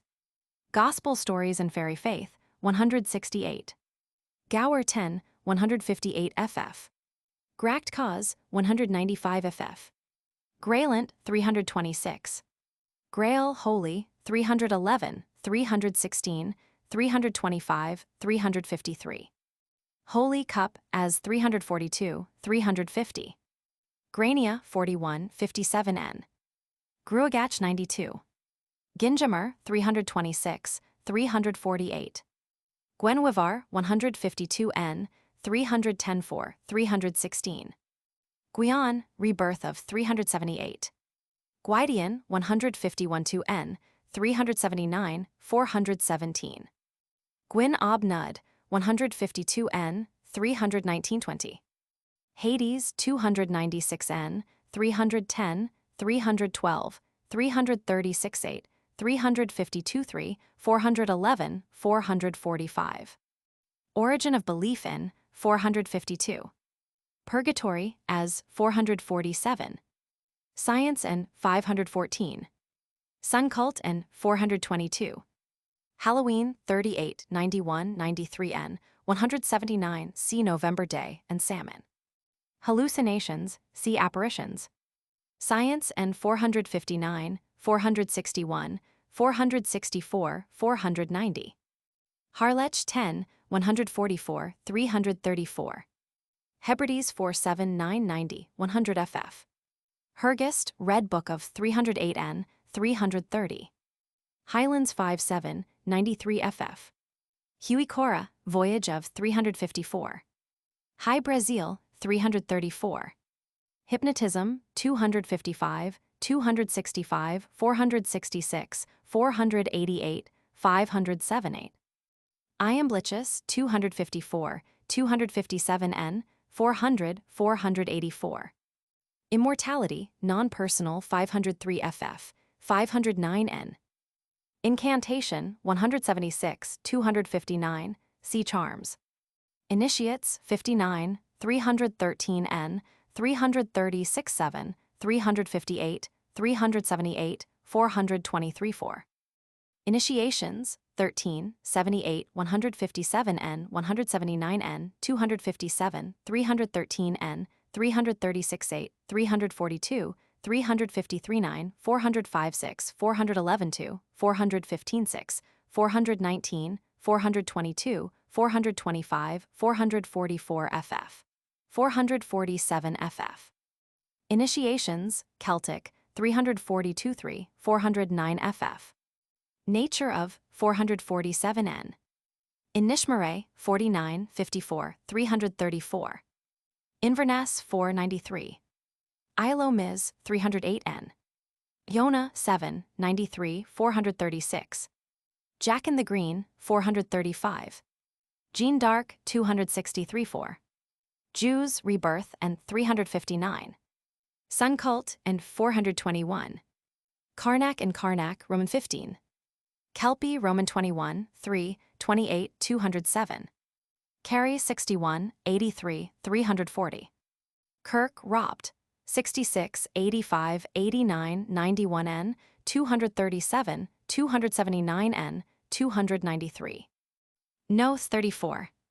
Culhutch and Alwyn, 317 20, 328, 451. Date of 331. Lake Lady of, 78, 79n, 314 7, 327, 379.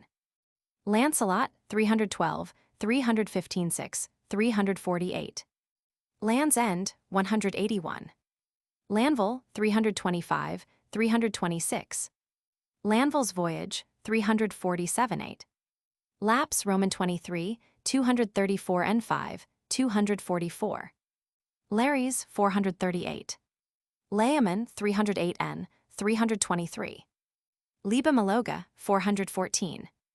Liebharna Achuiter Book of the Dun Cow, 259, 285, 292, 353, 374, 409. Age of 283n. Lear 7, 118, 135, 322, C. Mannanen. Lebar Breck 271, 313n, 454. Lebar Gabala 292. Lecken, Ybiov, age of 283n. Leinster 294, 371. Book of 285, 292, 303, 356, age of 283n. Lemuries 438. Leprechaun 25, 28, 47, 52, 71, 82, 235 6, 241, 243, 493. Etymology of 236.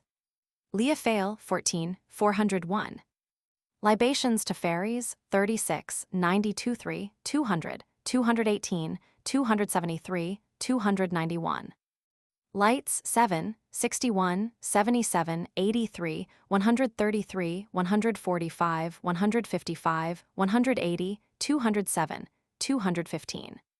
Science and 463, 483 4. Limerick 78, 386. Lismore Book of 401, 412, age of 283n. Lochderg 72, 442 ff. Lochgore 78, 386. Lug 62, 292, 369, 450. Lugnisad 451. Lutins 159n, 191, 206 ff. 493. Lionis 12, 167. Mabinogion 10, 260, 297, 304, 317, 328 9, 451. Age of 308n, 331. Editions of 308n. Maelduin's Voyage, 348. Magic 10, 93, 120, 131, 153, 156, 168, 171, 204, 245, 250, 253, 65, 281, 299, 324, 328, 339, 346, 381. See charms, divination, magicians, necromancy, fairy spell, witches, and witchcraft. Ancient 255-60. Celtic 256-7, 259-60. Fairy 42, 199, 203, 265, 327. Fraser Doctor and 254-5. Indian 258, 489n. Religion and 42, 255, 287n, 292, 381, 445.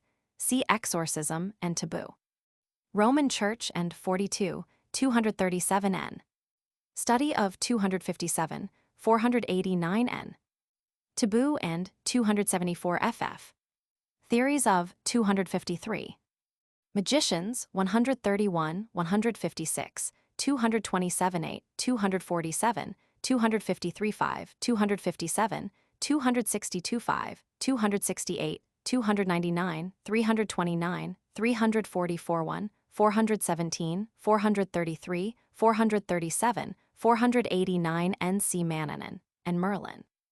Magnetism, Animal 262. Mallory 308 N, 312, 315, 323, 380. Mana 254 5, 262, 265, 278, 479. Mannanen 7, 62, 80 N, 118, 120, 131 2 N, 135, 299, 333, 335, 339 3, 345 6, 356, 372 4, 376. Hermes like 343 N. Manes 438, 441. Marasian 173. Marchand 23. Marie de France 308 N, 325 6, 348. Math 417. Matter of Britain 328, 331. Mayday 312, 435. Fairies and 43, 53, 100 n, 124. Meath 297, 415. Meave Medibi 3, 43, 70, 288 9, 301, 440. Megaliths alignment of 419 ff. See Archaeology. Melwas 311, 313 4, 316. Menhir, see Archaeology. Merionethshire 144. Merlin 10, 149, 314 5, 321 2, 329 30, 403, 417, 429, 435 7, 447. Mermaid 25 28. Meska Ulad 344. Midir 302, 311, 374 6, 413. Mill 284, 291, see Milesians. Milesians 32, 287, 303, 349, 372, 377 n. Mithras 448. Madrid 322, 324. Mongan 260. Rebirth of 370 ff, 394 5. Montgomeryshire 145. Morbihan, Roman 15, 199 n, 273, 399, 401, 434, 428. Morgan 201, 352. Lefay 311, 315, 327. Morig 323, 305, 315, see Bodyby. Moitura 2, 303, 335. Munster 300, 348. Mysteries Roman 13, 14, 59, 173, 257 9, 313 n, 337 8, 343, 359, 365, 377 n. 405 ff. 409 ff. Celtic 409 ff. 444 ff. Nature of 411, 422, 448 ff. Puberty 449 ff. Mysticism Roman 17, 1, 2, 5, 8, 9, 13 4, 58 9, 78, 313, 341 n, 356, 360 n. 364, 377 n. Comparative 457 8. Mythology, Interpretation of Irish 307. Origin of 281, 455. Necromancy 151 n, 258, 404, 489 n. Nennius 308n, 322. Nereids 231. Newgrange 2, 36, 61, 409 ff, 451. Newlyn 178 ff. Nirvana, meaning of 366, 391. November Day or Eve, origin of 439, 453. Fairies and 38, 53, 73, 91, 93n, 100n, 179, 213, 218, 288 9. See Salmon. Nuada 319. Nymphs 229 31. Obsession, see Possession. Occultism, discussion of 240. Agam 340, 372. Agyr 348. Oracles 10, 15, 410, 448. Osiris, Roman 15, 309n, 310, 321, 381, 422, 439 40. Ossian Oisin, 57, 260, 299. Ossian's Voyage, 346 7, 357. Otherworld 60, 62, 78, 123, 194, 220, 246 7, 252, 277 8, 281, 295, 311, 318, 321, 371 3, 443.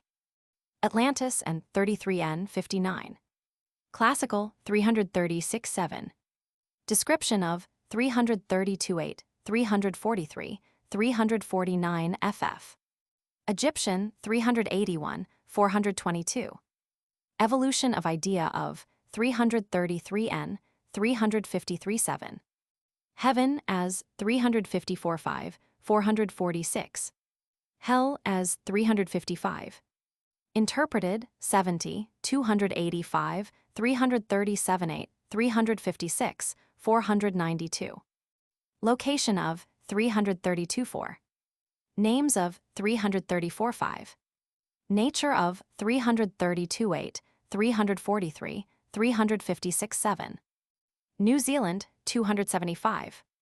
Passport to 336 7. Polynesian 275.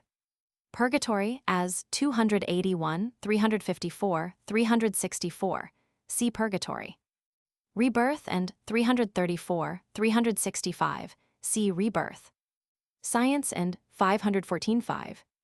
Virgil on 336 7, 382, 445. Voyages 328, 335, 338 57, 378 80. Paimpont 188, see Brocéliande. Pantheism, Celtic, 377n.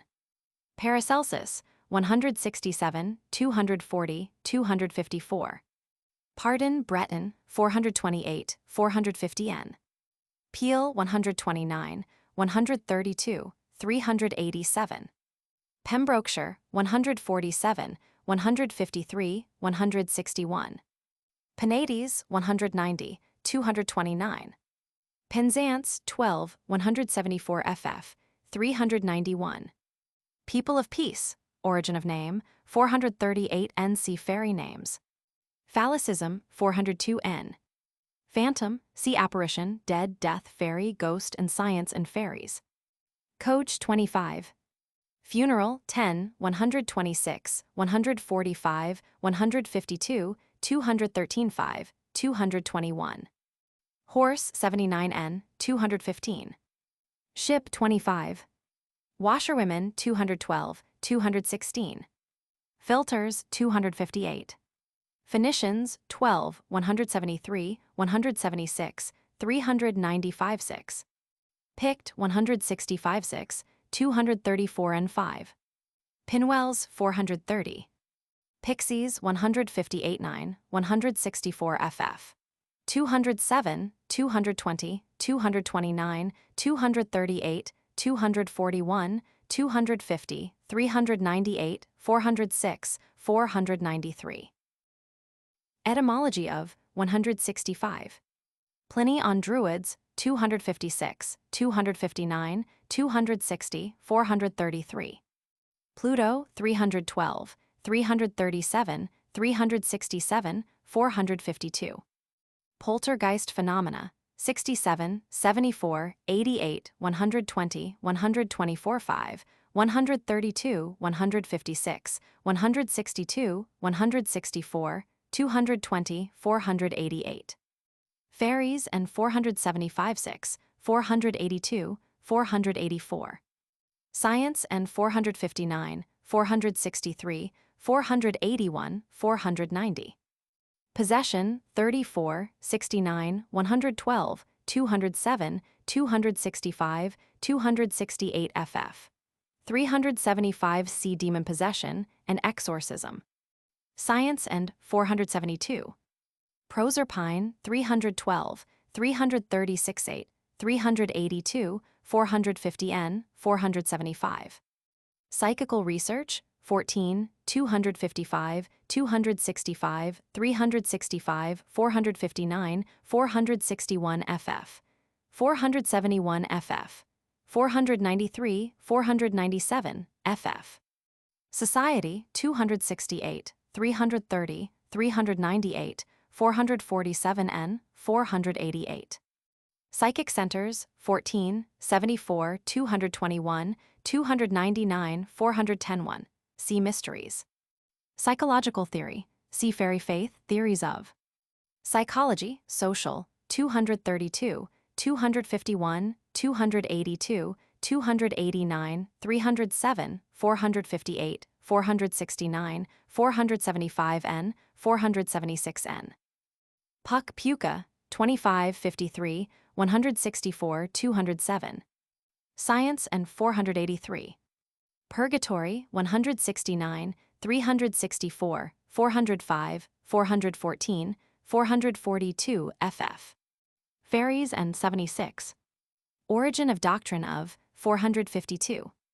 Pygmy, Roman 22, Roman 23, 28, 234 n, 236 9, 245, 398. See Fairy Faith, Theories of Pygmy. Pyramid, Roman 15.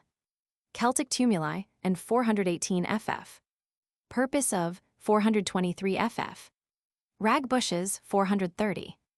Wrappings and science, 459, 463, 475 n, 481, 488. Rebirth, 5, 9, 64, 84, 227, 252, 313 n, 353, 350 896. Arthur and 310, 315, 321, 323 4, 370 981, 386, 509 n. Australian, 227. Barda's MSS. On 365 7, 378, 515. Brethon, 216, 378 80, 392 3. Buddha and 359, 382, 509, 514. Christian, 359 63, 387, 391, 393 5, 513. Classical writers on 367, 395. Darwinism and 365, 501, 515. Dermott's 376. Emerson and 382. Esoteric doctrine of 377 n, 503 4, 513 n, 514. Fichte and 382.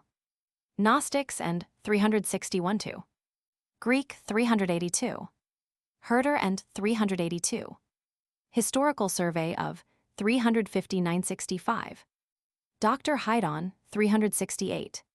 Japanese 383.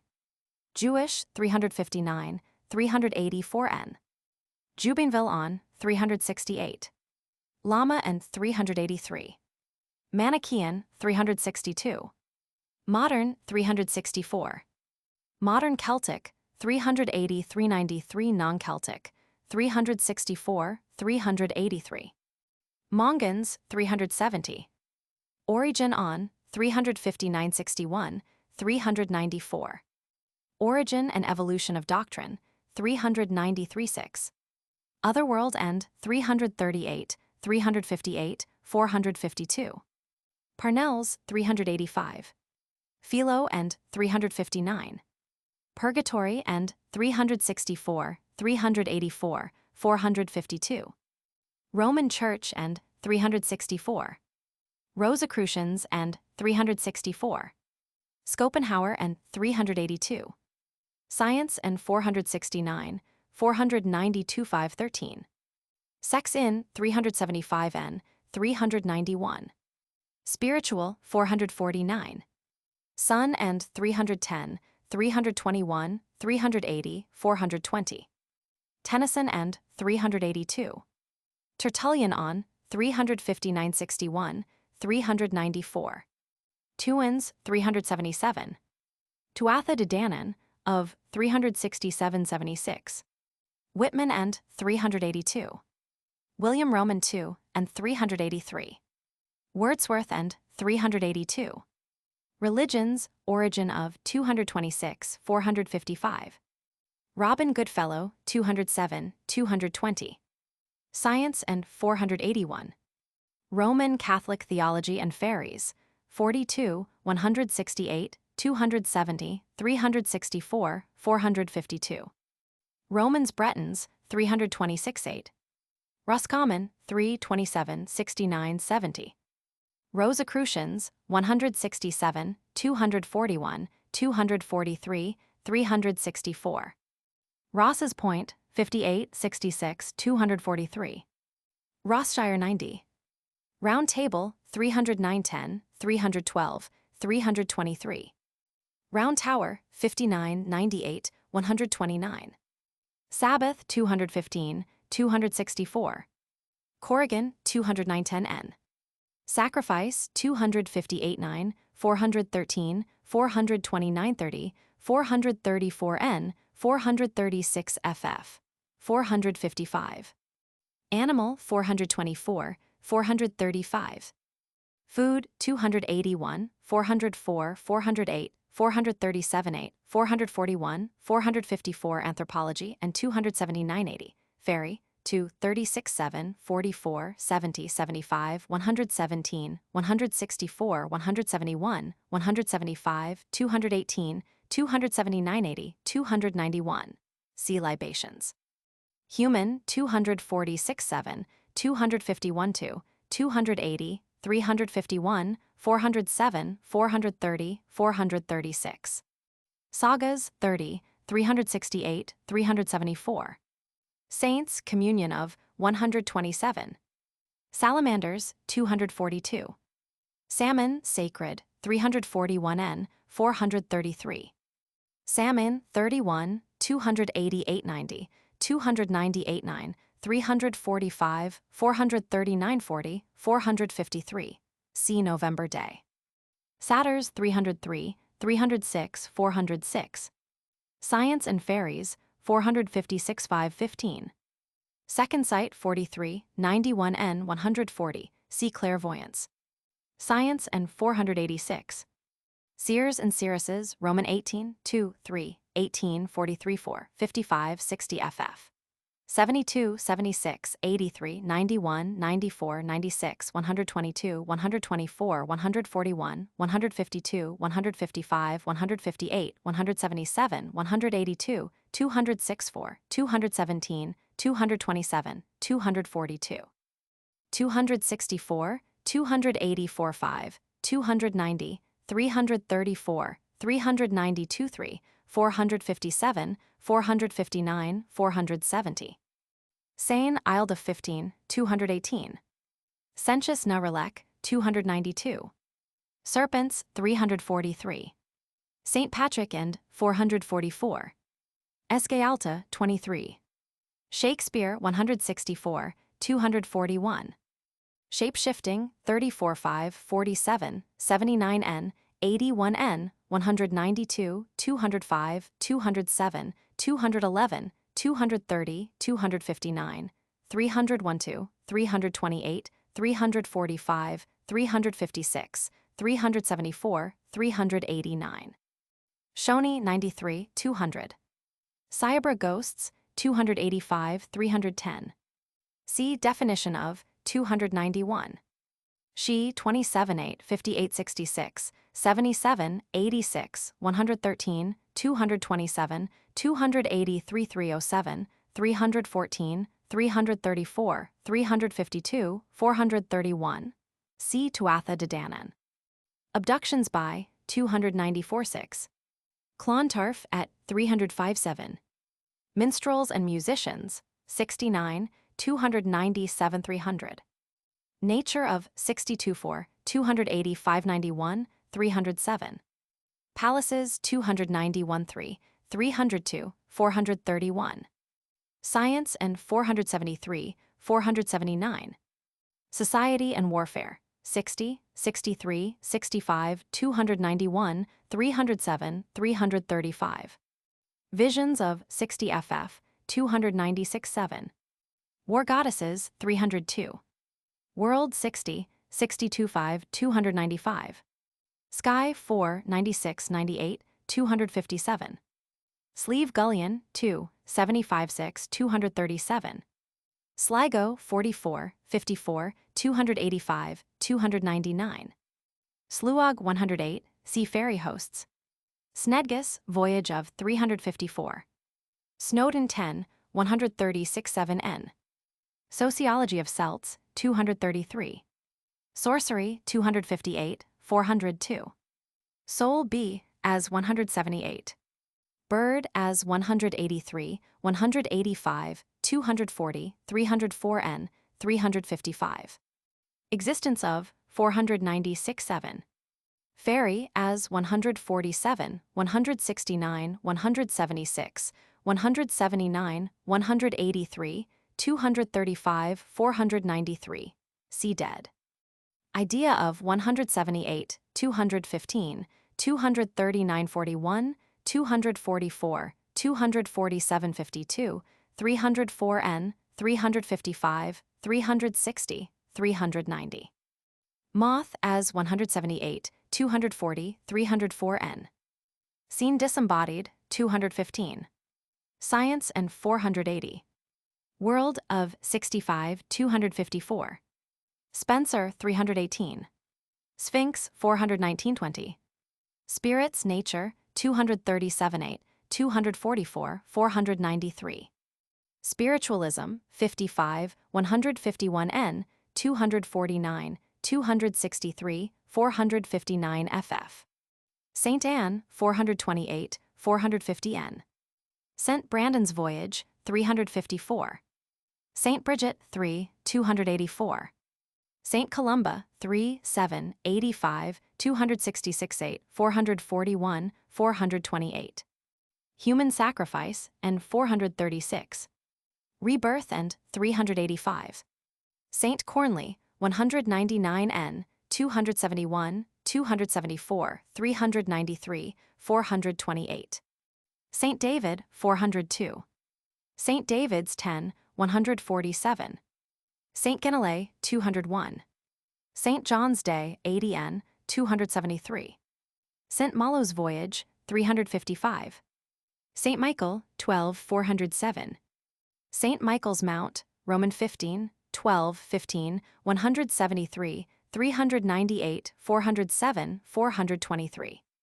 Stonehenge Roman 15 403 405 411 417 8. Storytelling 3 57 23 4 115 121 149 152 154 161 184 221. St. Patrick 3 9 14 74 118 266 8 286 7 292 294 297 8 431 2 ff. Rebirth and 385. Serpents and 444. St. Patrick's Tripartite Life 402 431 451. Succubi 113n. Sundance and Fairy Dance 405 6. Swan Maidens 200 301. Sylph 241. Taboo 79n, 130, 136, 161, 175, 204, 281, 340, 347, 415. Anthropology and 274-9. Celtic 277-9, 289-90, 295-6n, 340, 347, 352, 368, 415. Food 47, 68, 127, 219, 275-6, 352. Iron 34, 87-8, 95, 124n, 135, 138, 144, 147, 276. Name 70, 92, 208, 10, 213, 274, 5. Place 33, 35, 82, 150, 231, 237, 248, 277, 293. Tain 287, 302. Taliesin 161-2, 337n, 388. Book of 353, 378. Rebirth of 378. Tara 2, 13-5, 31-2, 35, 221, 289, 292, 298-9, 340 ff. 351-2, 376, 381n. 401-2, 410, 419. Taig's Voyage 348-51. Telepathy 120, 217, 255. Science and 459, 472-3, 477-8, 490. Tithra 335. Theology, see Fairy Faith and Christianity and Fairies. Theosophy 167, 243, 457. Thomas's Tristan 325. Tintagel 12, 183-4. Tagil 287. Totem 178, 227, 299n, 304n. Trance 65, 68-9, 181, 210, 248, 275, 281, 343, 356, 383, 472. Fairyland and 469 ff, 490. Science and 459. Transmigration 377n, 387-9, 392, see Rebirth. Tree Sacred, see Cult. Triads 311, 313n, 365. Trinity the 238, 436. Tristan 325. Troll 176, 238, 391. TUAN 42, 384. TUAN's Rebirth 377. Tuatha De Danann 28, 31-2, 59, 62, 70, 211, 229, 241, 243, 252, 260-80, 280, 3307 C. She, and Rebirth of. Cult of 412 ff. Nature of 285 ff. 296n, 310, 313n 4, 335, 351, 355, 376, 379, 492. Welsh parallels to 329. Tylwyth Teg, see Fairy Names. Breton parallel to 211. Origin of 163. Ulster 3, 344 5, 370, 373, 374. Undine Tale of 135. Undines 241. Uther Bendragon 310. VLA 6n 221. Virgin Holy the 394n 428 451. Vision 62. 65 7, 80, 83, 91, 117, 122, 124 6, 133 4, 139, 141, 143, 152, 155, 158, 182, 214.5, 230, 242, 286, 296. 334, 356 see clairvoyance and seers. Conferring of 77, 152, 215. Explanation of 485 ff. Science and 459, 476. Vitalism 493 ff. Vivian 10, 189, 315, 329. Wace 308n, 323. Wales Archaeology of 394. 4 Ancient Books of 308n, 320 831 Age of 331. Wands 52, 202, 343 4. White Lady 2882n, 152n, 310. Witch 34, 36, 121 to 124n, 174, 248, 264, 272, 304, 306, 389, 430. Definition of 263. Witchcraft 10, 12, 34, 36, 122, 153 4, 159n, 167, 248, 253 65, 272. Theory of 263. Footnotes. Quite appropriately, it means place of cairns or tumuli, those prehistoric monuments religious and funereal in their purposes. Carnac seems to be a Gallo-Roman form. According to Professor J. Loth, the Breton Celtic forms would be Old Celtic Carnacos, Old Breton 9th–11th century, Carnac, Middle Breton 11th–16th century, Carnuc, Modern Breton Carnac. For we cannot offer any proof of what at first sight appears like a philological relation or identity between Carnac and Carnac. Andrew Lang, Kirk's Secret Commonwealth, London, 1893, P. Roman 18, and History of Scotland, Edinburgh, 1907. Cf. David McRitchie's published criticisms of our psychological theory in the Celtic Review, January 1910, entitled Druids and Mound Dwellers. Also his first part of these criticisms, Ib. October 1909, entitled A New Solution of the Fairy Problem.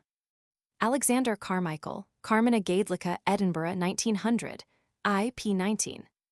The Cayley of the Western Hebrides corresponds to the Valais of Lower Brittany, CPP. 221 ff, and to similar storytelling festivals which formerly flourished among all the Celtic peoples. The Cayley is a literary entertainment where stories and tales, poems and ballads are rehearsed and recited, and songs are sung, conundrums are put, proverbs are quoted, and many other literary matters are related and discussed. Alexander Carmichael, Carmina Gaedlica, I.P. 18. I am indebted for this information to the late Mr. Davies, the competent scholar and antiquarian of Newcastle-em-Lyn, where for many years he has been vicar. In the Gnosis, St. Michael symbolizes the sun, and thus very appropriately at St. Michael's Mount, Cornwall, at Mont St. Michel, Carnac, and also at Mont St. Michel on the coast of Normandy, replace the great god of light and life, held in supreme honor among the ancient Celts. In this connection, we may think of the north and south magnetic poles of the Earth as centers of definite yet invisible forces which can be detected, and to some extent measured scientifically. Anglo-Irish Farath, a circular earthen fort. Throughout Ireland, there are many ancient, often prehistoric, earthworks or tumuli, which are popularly called forts, raths, or duns, and in folk belief these are considered fairy hills or the abodes of various orders of fairies. In this belief, we see at work a definite anthropomorphism which attributes dwellings here on earth to an invisible spirit race, as though this race were actually the spirits of the ancient Irish who built the forts.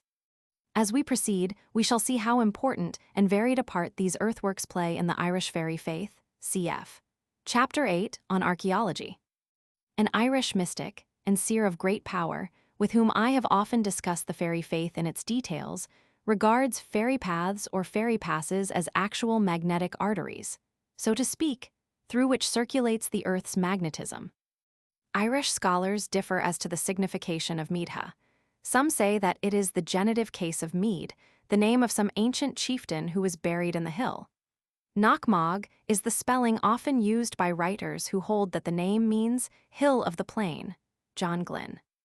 On September 8, 1909, about a year after this testimony was given, Mr. our seer witness, at his own home near Grange, told to me again the same essential facts concerning his psychical experiences as during my first interview with him, and even repeated word for word the expressions the gentry used in communicating with him.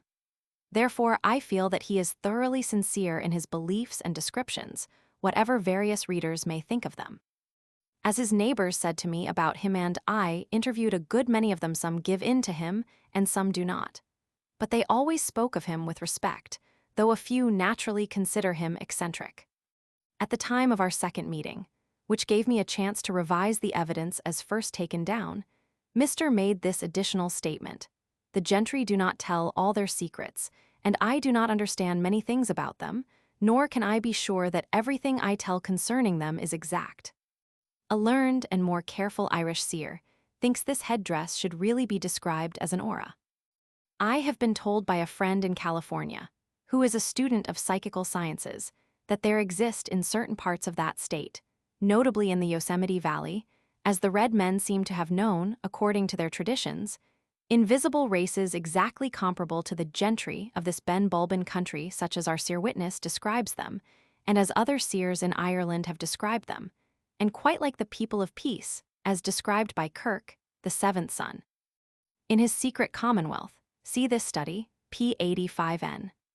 These California races are said to exist now, as the Irish and Scotch invisible races are said to exist now by seers who can behold them, and like the latter races are described as a distinct order of beings who have never been in physical embodiments. If we follow the traditions of the red men, the Yosemite invisible tribes are probably but a few of many such tribes scattered throughout the North American continent. And equally with their Celtic relatives, they are described as a warlike race with more than human powers over physical nature, and as able to subject or destroy men. This refers to a tale told by Hugh Currid in August 1908 about Father Patrick and Father Dominic, which is here omitted because reinvestigation during my second visit to Grange, in September 1909, showed the tale to have been incorrectly reported.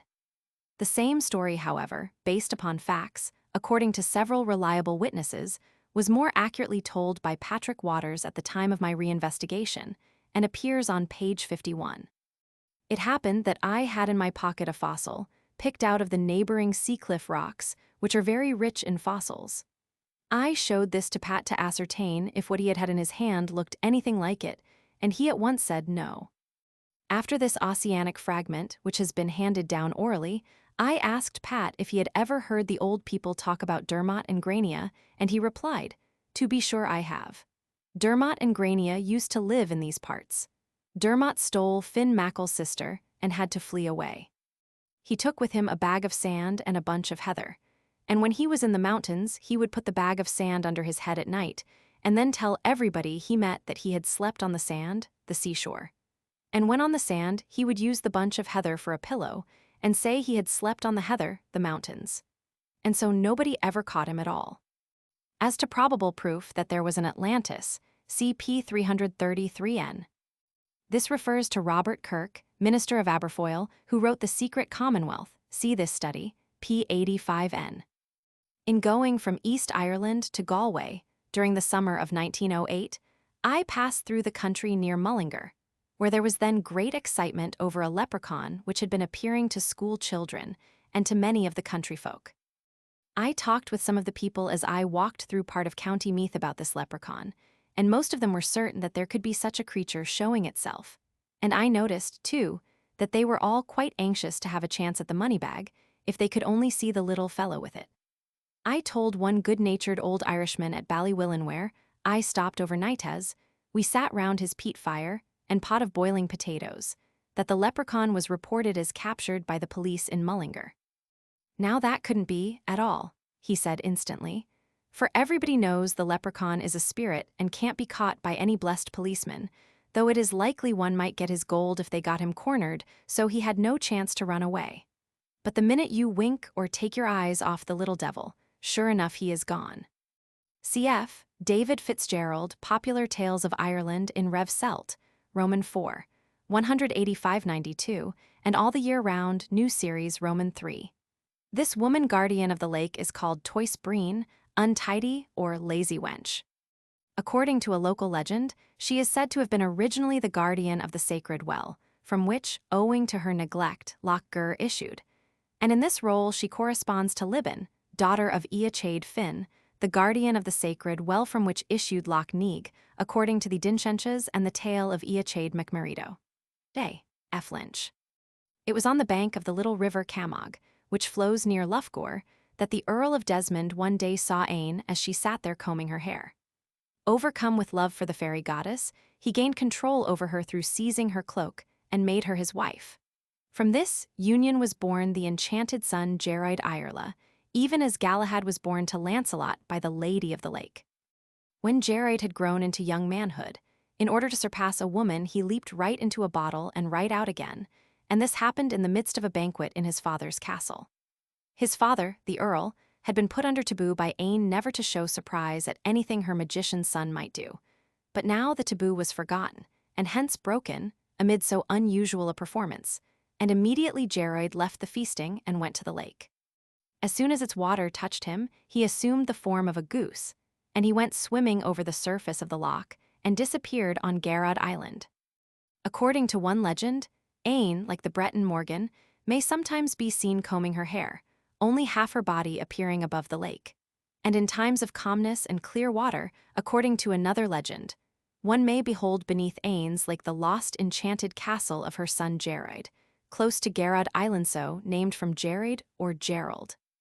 Geroid lives there in the Underlake world to this day, awaiting the time of his normal return to the world of men. See our chapter on rebirth, p. 386. But once in every 7 years, on clear moonlight nights, he emerges temporarily, when the Loch Gur peasantry see him as a phantom mounted on a phantom white horse, leading a phantom or fairy cavalcade across the lake and land.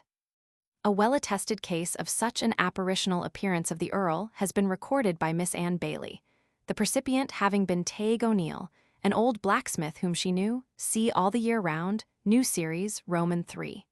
495-6, London, 1870. And Moll Ryle, a young woman also known to Miss Bailey, saw the phantom Earl by himself, under very weird circumstances, by day, as she stood at the margin of the lake washing clothes. Ib. p. 496. Some say that Aine's true dwelling place is in her hill, upon which on every St. John's night the peasantry used to gather from all the immediate neighborhood to view the moon, for Aine seems to have been a moon goddess, like Diana, and then with torches, clyres, made of bunches of straw and hay tied on poles used to march in procession from the hill and afterwards run through cultivated fields and amongst the cattle. The underlying purpose of this latter ceremony probably was as is the case in the Isle of Man and in Brittany, CPP. 124n, 273, where corresponding fire ceremonies surviving from an ancient agricultural cult are still celebrated to exorcise the land from all evil spirits and witches in order that there may be good harvests and rich increase of flocks. Sometimes on such occasions, the goddess herself has been seen leading the sacred procession, cf. The Bacchus cult among the ancient Greeks, who believed that the god himself led his worshippers in their sacred torchlight procession at night, he being like Aine in this respect, more or less connected with fertility and nature. One night some girls staying on the hill late were made to look through a magic ring by Aine, and lo, the hill was crowded with the folk of the fairy goddess who before had been invisible. The peasants always said that Aine is the best-hearted woman that ever lived. Cf. David Fitzgerald, Popular Tales of Ireland in Rev Celt, Roman 4. 185-92. In Silva Gaedlica, Roman 2. 347-8, Aine is a daughter of Eogabal, a king of the Tuatha De Danann, and her abode is within the sea, named on her account Ain Claich, now Seanoch Ain or Knockany. In another passage, we read that Manannán took Aine as his wife. Ib. Roman 2. 197. Also see in Silva Gaedlica, Roman 2, pp. 225-576. In some local tales, the Beintig, or Beanatig is termed Beanshia, banshee, and Beancainta, or wailing woman, and is identified with Ain. In an elegy by Ferreter on one of the Fitzgeralds, we read, Ain from her closely hid nest did awake, the woman of wailing from Gore's Voasey lake. Thomas O'Connellan, the great minstrel bard, some of whose compositions are given by Hardiman, died at Loch Gore Castle about 1700 and was buried at New Church beside the lake. It is locally believed that Ain stood on a rock of Knock Adoon and keened O'Connellan whilst the funeral procession was passing from the castle to the place of burial. J. F. Lynch. A banshee was traditionally attached to the Bailey family of Lochgore, and one night at dead of night, when Miss Kitty Bailey was dying of consumption, her two sisters, Miss Anne Bailey and Miss Susan Bailey, who were sitting in the death chamber, heard such sweet and melancholy music as they had never heard before. It seemed to them like distant cathedral music. The music was not in the house. It seemed to come through the windows of the old castle, high in the air. But when Miss Anne, who went downstairs with a lighted candle to investigate the weird phenomenon, had approached the ruined castle, she thought the music came from above the house. And thus perplexed, and at last frightened, she returned. Both sisters are on record as having distinctly heard the fairy music, and for a long time all the year round, new series, Roman 3, 496-7, London, 1870. The Buachaline is most likely one of the many forms assumed by the shape-shifting fur fai, the Lochgore dwarf, who at Tara, according to the Dinchenches of Tuag Inbir, see folklore, Roman 3, and A Nut, Voyage of Bran, I-195 ff. took the shape of a woman, and we may trace the tales of Jared Ireland to fur fai, who, and not Jared, is believed by the oldest of the Lochgore peasantry to be the owner of the lake. Fur fai is the son of Eagabel of Eagabel, and hence brother to Ain. He is also foster son of Mannanan Maclur, and a druid of the Tuatha de Danann, cf. Silva Gaedlica, Roman 2, 225, also Dinchenches of Tuag Inbir. At Lochgore, various tales are told by the peasants concerning the dwarf, and he is still stated by them to be the brother of Ain. For the sake of experiment, I once spoke very disrespectfully of the dwarf to John Punch, an old man, and he said to me in a frightened whisper, "Wisht, he'll hear you." Edward Fitzgerald and other old men were very much afraid of the dwarf. J. F. Lynch. Compare the tale of Excalibur, the sword of King Arthur, which King Arthur before his death ordered Sir Bedivere to cast into the lake whence it had come. J. F. Lynch. It is commonly believed by young and old at Lochgore that a human being is drowned in the lake once every 7 years, and that it is the Bean Effion, or White Lady, who thus takes the person. J. F. Lynch. It was the belief of the Reverend Robert Kirk, as expressed by him in his Secret Commonwealth of Elves, Fauns, and Fairies, that the fairy tribes are a distinct order of created beings possessing human-like intelligence and supernormal powers, who live and move about in this world invisible to all save men and women of the second sight. See this study, pp. 89-91n. The Reverend Robert Kirk, in his Secret Commonwealth, defines the second sight, which enabled him to see the good people as a rapture, transport, and sort of death. He and our present witness came into the world with this abnormal faculty. But there is the remarkable case to record of the late Father Alan MacDonald, who during a residence of 20 years on the tiny and isolated Isle of Erisgy, Western Hebrides, acquired the second sight, and was able some years before he died there, in 1905, to exercise it as freely as though he had been a natural-born seer. In his note to Le Chant des Trépassés, Barza's Breeze, p. 507, Villemarqué reports that in some localities in Lower Brittany on All Saints' Night libations of milk are poured over the tombs of the dead. This is proof that the nature of fairies in Scotland and of the dead in Brittany is thought to be the same. In many parts of the Highlands, where the same deity is known, the stone into which women poured the libation of milk is called Leek na Gruagach, flagstone of the Gruagach. If the libation was omitted in the evening, the best cow in the fold would be found dead in the morning. Alexander Carmichael. Dr. George Henderson, in The Norse Influence on Celtic Scotland, Glasgow, 1901, p. 101, says, Shoni was a sea god in Lewis, where ale was sacrificed to him at Hallowtide. After coming to the church of St. Mulvey at night, a man was sent to wade into the sea, saying, Shoni, I give you this cup of ale hoping that you will be so kind as to give us plenty of seaware for enriching our ground the ensuing year. As O from Norse would become O, and FN becomes NN, one thinks of Vestjofen, one of the goddesses in the Edda. In any case, the word is Norse. It seems, therefore, that the Celtic stock and Lewis have adopted the name Shoni or Shoni, and possibly also the god it designates, through contact with Norsemen. But at all events, they have assimilated him to their own fairy pantheon, as we can see in their celebrating special libations to him on the ancient Celtic Feast of the Dead and Fairies, Halloween. This, as Dr. Carmichael told me, I believe very justly represents the present state of folklore in many parts of the Highlands. There are, it is true, old men and women here and there who know much about fairies, but they, fearing the ridicule of a younger and educated generation, are generally unwilling to admit any belief in fairies. The following note by Miss Talmy is of great interest and value, especially when one bears in mind Cuchulain's traditional relation with Skye, CP4. The Culian range should never be written Cuchulain. The name is written here with a K to ensure its being correctly uttered and written. It is probably a Norse word, but as yet, a satisfactory explanation of its origin and meaning has not been published. In Gaelic, the range is always alluded to in the masculine singular as the Culian. Dr. Alexander Carmichael found that the scene of this widespread tale is variously laid in Argyll, in Perth, in Inverness, and in other counties of the Highlands. From his own collection of folk songs, he contributes the following verses to illustrate the song, existing in numerous versions, which the maiden while invisible used to sing to the cows of Colin. Crod Chalian, Crod Chalian, Crod Chalian Mogil, Crod Chalian Mokrid, Ligas Cheer Frisch.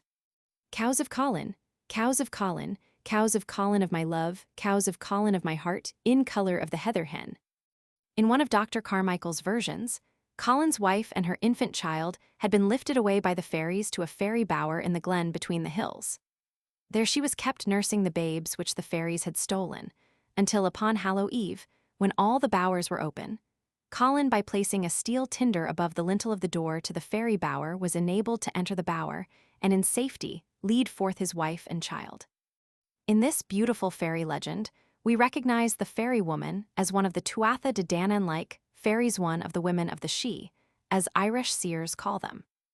It is interesting to know that the present inhabitants of Beara, or at least most of them, are the descendants of Irish colonists who belonged to the clan Eoichi of County Cork, and who emigrated from there to Beara in AD 917.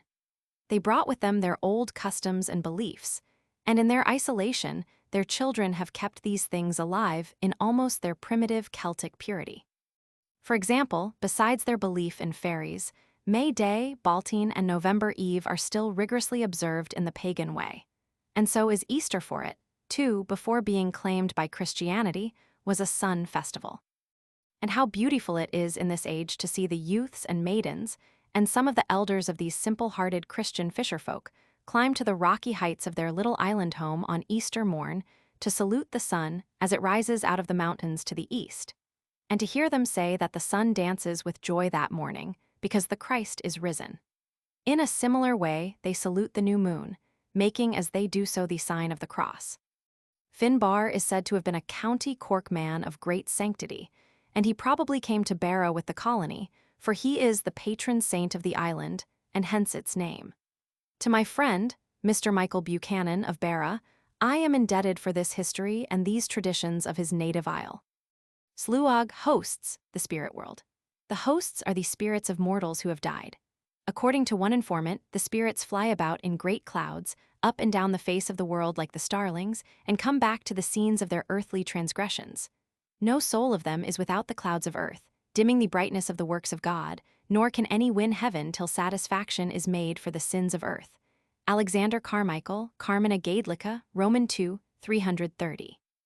This curious tale suggests that certain of the fairy women who entice mortals to their love in modern times are much the same, if not the same, as the succubi of Middle-Age mystics. But it is not intended by this observation to confuse the higher orders of the Sidhe and all the fairy folk like the fays who come from Avalon with succubi. Though succubi and fairy women in general were often confused and improperly identified the one with the other. It need not be urged in this example of a fairy woman that we have to do not with a being of flesh and blood, whatever various readers may think of her. Willie the Fairy, otherwise known as William Kane, is the musician referred to by the late Mr. John Nelson, p. 131. The latter's statement that William Kane played one of these fairy tunes at one of our Manx entertainments in Peel is perfectly correct. Sophia Morrison. This is the mid-world of Irish seers, who would be inclined to follow the Manx custom and call the fairies the people of the middle world. May 11 = in Manx Oy Volden, May Day Eve. On this evening, the fairies were supposed to be peculiarly active. To propitiate them and to ward off the influence of evil spirits, and witches, who were also active at this time, green leaves or boughs and sumac or primrose flowers were strewn on the threshold, and branches of the cuhern or mountain ash made into small crosses without the aid of a knife, which was on no account to be used, steel or iron in any form being taboo to fairies and spirits, and stuck over the doors of the dwelling houses and cowhouses. Cows were further protected from the same influences by having the Ballan Fialian, John's feast wort, placed in their stalls. This was also one of the occasions on which no one would give fire away, and on which fires were and are still lit on the hills to drive away the fairies. Sophia Morrison. I am wholly indebted to Miss Morrison for these Manx verses and their translation, which I have substituted for Mrs. Moore's English rendering. Miss Morrison, after my return to Oxford, saw Mrs. Moore and took them down from her, a task I was not well fitted to do when the tale was told. It has been suggested, and no doubt correctly, that these murmuring sounds heard on Dalby Mountain are due to the action of sea waves, close at hand, washing over shifting masses of pebbles on the rock-bound shore. Though this be the true explanation of the phenomenon itself, it only proves the attribution of cause to be wrong, and not the underlying animistic conception of spiritual beings. In this mythological role, Manannán is apparently a sun god or else the sun itself. And the Manx coat of arms, which is connected with him, being a sun symbol, suggests to us now ages long prior to history, when the Isle of Man was a sacred isle dedicated to the cult of the supreme god of light and life, and when all who dwelt thereon were regarded as the children of the sun. Sir John Rhys tells me that this Snowdon fairy lore was contributed by the late Lady Rhys, who as a girl lived in the neighborhood of Snowdon and heard very much from the old people there, most of whom believed in the fairies. And she herself then used to be warned, in the manner mentioned, against being carried away into the under-lake fairyland. Cf. Celtic Folklore, Welsh and Manx, pp. 683-4n, where Sir John Rhys says of his friend, Professor A.C. Haddon, I find also that he, among others, has anticipated me in my theory as to the origins of the fairies. Witness the following extract from the syllabus of a lecture delivered by him at Cardiff in 1894 on fairy tales. What are the fairies? Legendary origin of the fairies. It is evident from fairy literature that there is a mixture of the possible and the impossible of fact and fancy. Part of fairydom refers to one spirits that never were embodied. Other fairies are two spirits of environment, nature or local spirits, and household or domestic spirits. 3 spirits of the organic world, spirits of plants and spirits of animals. 4 spirits of men or ghosts, and 5 witches and wizards or men possessed with other spirits. All these, and possibly other elements, enter into the fanciful aspects of fairyland, but there is a large residuum of real occurrences. These point to a clash of races, and we may regard many of these fairy sagas as stories told by men of the Iron Age of events, which happened to men of the Bronze Age in their conflicts with men of the Neolithic Age, and possibly these, too, handed on traditions of the Paleolithic Age. This is the one tale I have found in North Wales about a midwife and fairies, a type of tale common to West Ireland, Isle of Man, Cornwall, and Brittany, but in a reverse version, the midwife there being, as she is sometimes in Welsh versions, one of the human race called in by fairies. If evidence of the oneness of the Celtic mind were needed, we should find it here, cf. pp. 50, 54, 127, 175, 182, 205. There are in this type of fairy tale, as the advocates of the pygmy theory may well hold, certain elements most likely traceable to a folk memory of some early race, or special class of some early race, who knew the secrets of midwifery and the use of medicines when such knowledge was considered magical. But in each example of this midwife story, there is the germ idea no matter what other ideas cluster round it that fairies, like spirits, are only to be seen by an extra-human vision, or, as psychical researchers might say, by clairvoyance. After this remarkable story, Mrs. Jones told me about another very rare psychical experience of her own, which is here recorded because it illustrates the working of the psychological law of the association of ideas. My husband, Price Jones, was drowned some 40 years ago, within 4 miles of Arm's Head, near Bangor, on Friday at midday.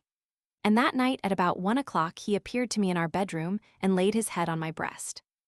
I tried to ask him where he came from, but before I could get my breath he was gone. I believed at the time that he was out at sea perfectly safe and well. But next day, Saturday, at about noon, a message came announcing his death. I was as fully awake as one can be when I thus saw the spirit of my husband. He returned to me a second time about 6 months later. Had this happened in West Ireland, it is almost certain that public opinion would have declared that Price Jones had been taken by the gentry or good people.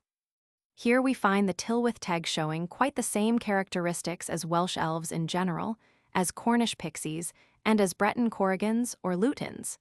That is, given to dancing at night, to stealing children, and to deceiving travelers.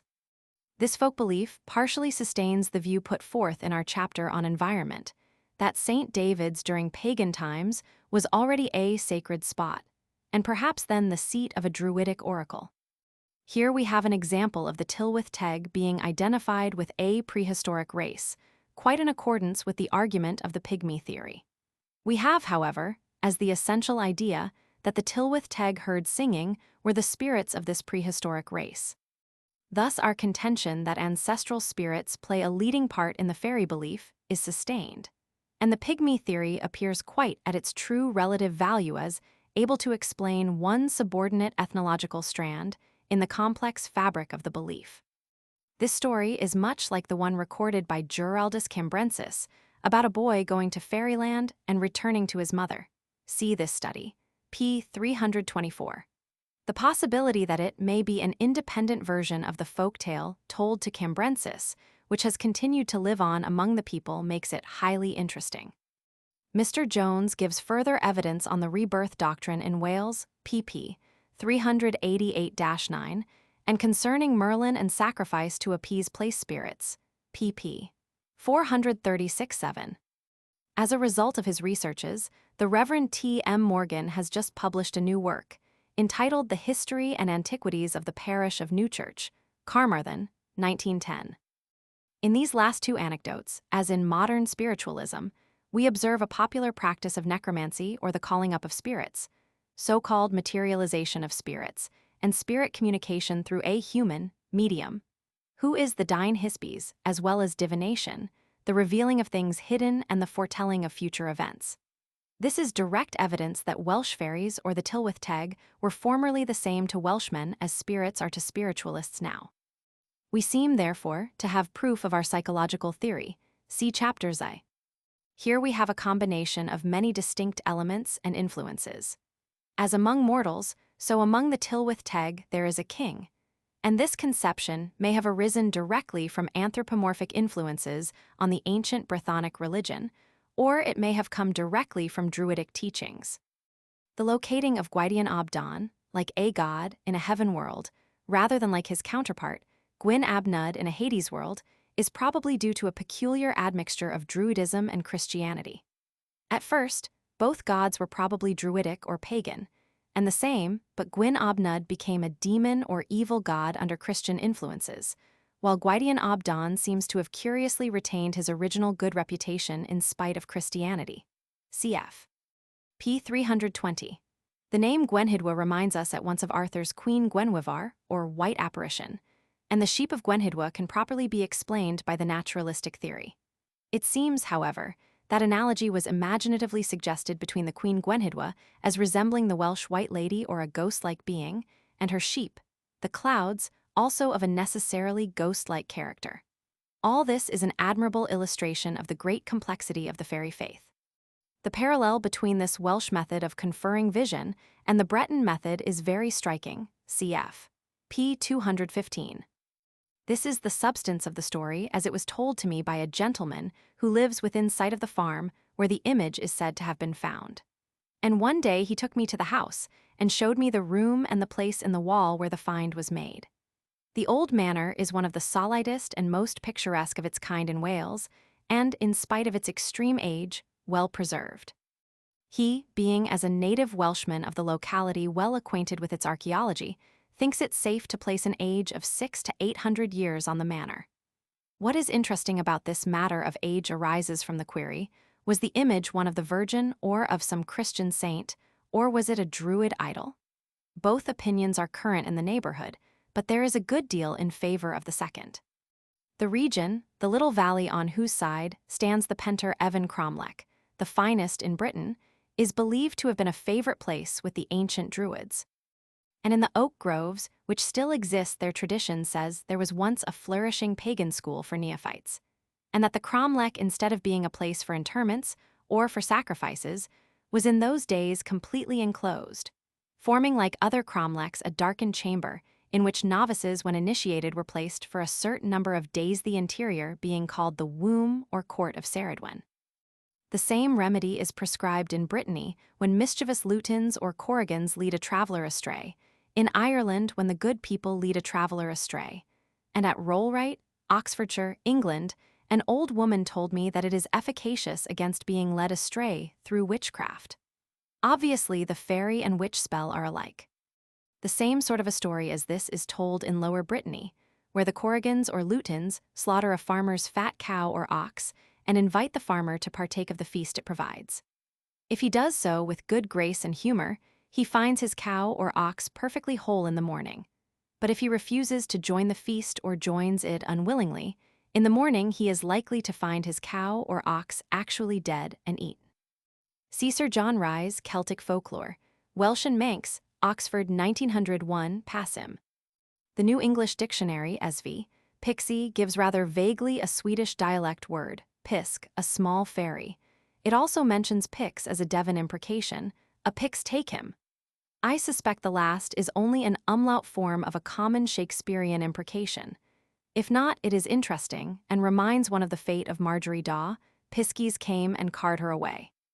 Some say that the Phoenicians never came to Cornwall at all, and that their Icties was Vecties, the Isle of Wight, or even Thanet, Henry Jenner. This is, I think, the usual Cornish belief, Henry Jenner. About Porthcurno and the Logan Rock there are little spots of earth in the face of the granite cliffs where sea daisies, thrift, and other wild flowers grow. These are referred to the sea pisky and are known as Piskie's Gardens, Henry Jenner. I was told by another Cornishman that, in a spirit of municipal rivalry and fun, the Penzance people like to taunt the people of Newlyn, now almost a suburb of Penzance, by calling them buckas, and that the Newlyn townsmen very much resent being so designated.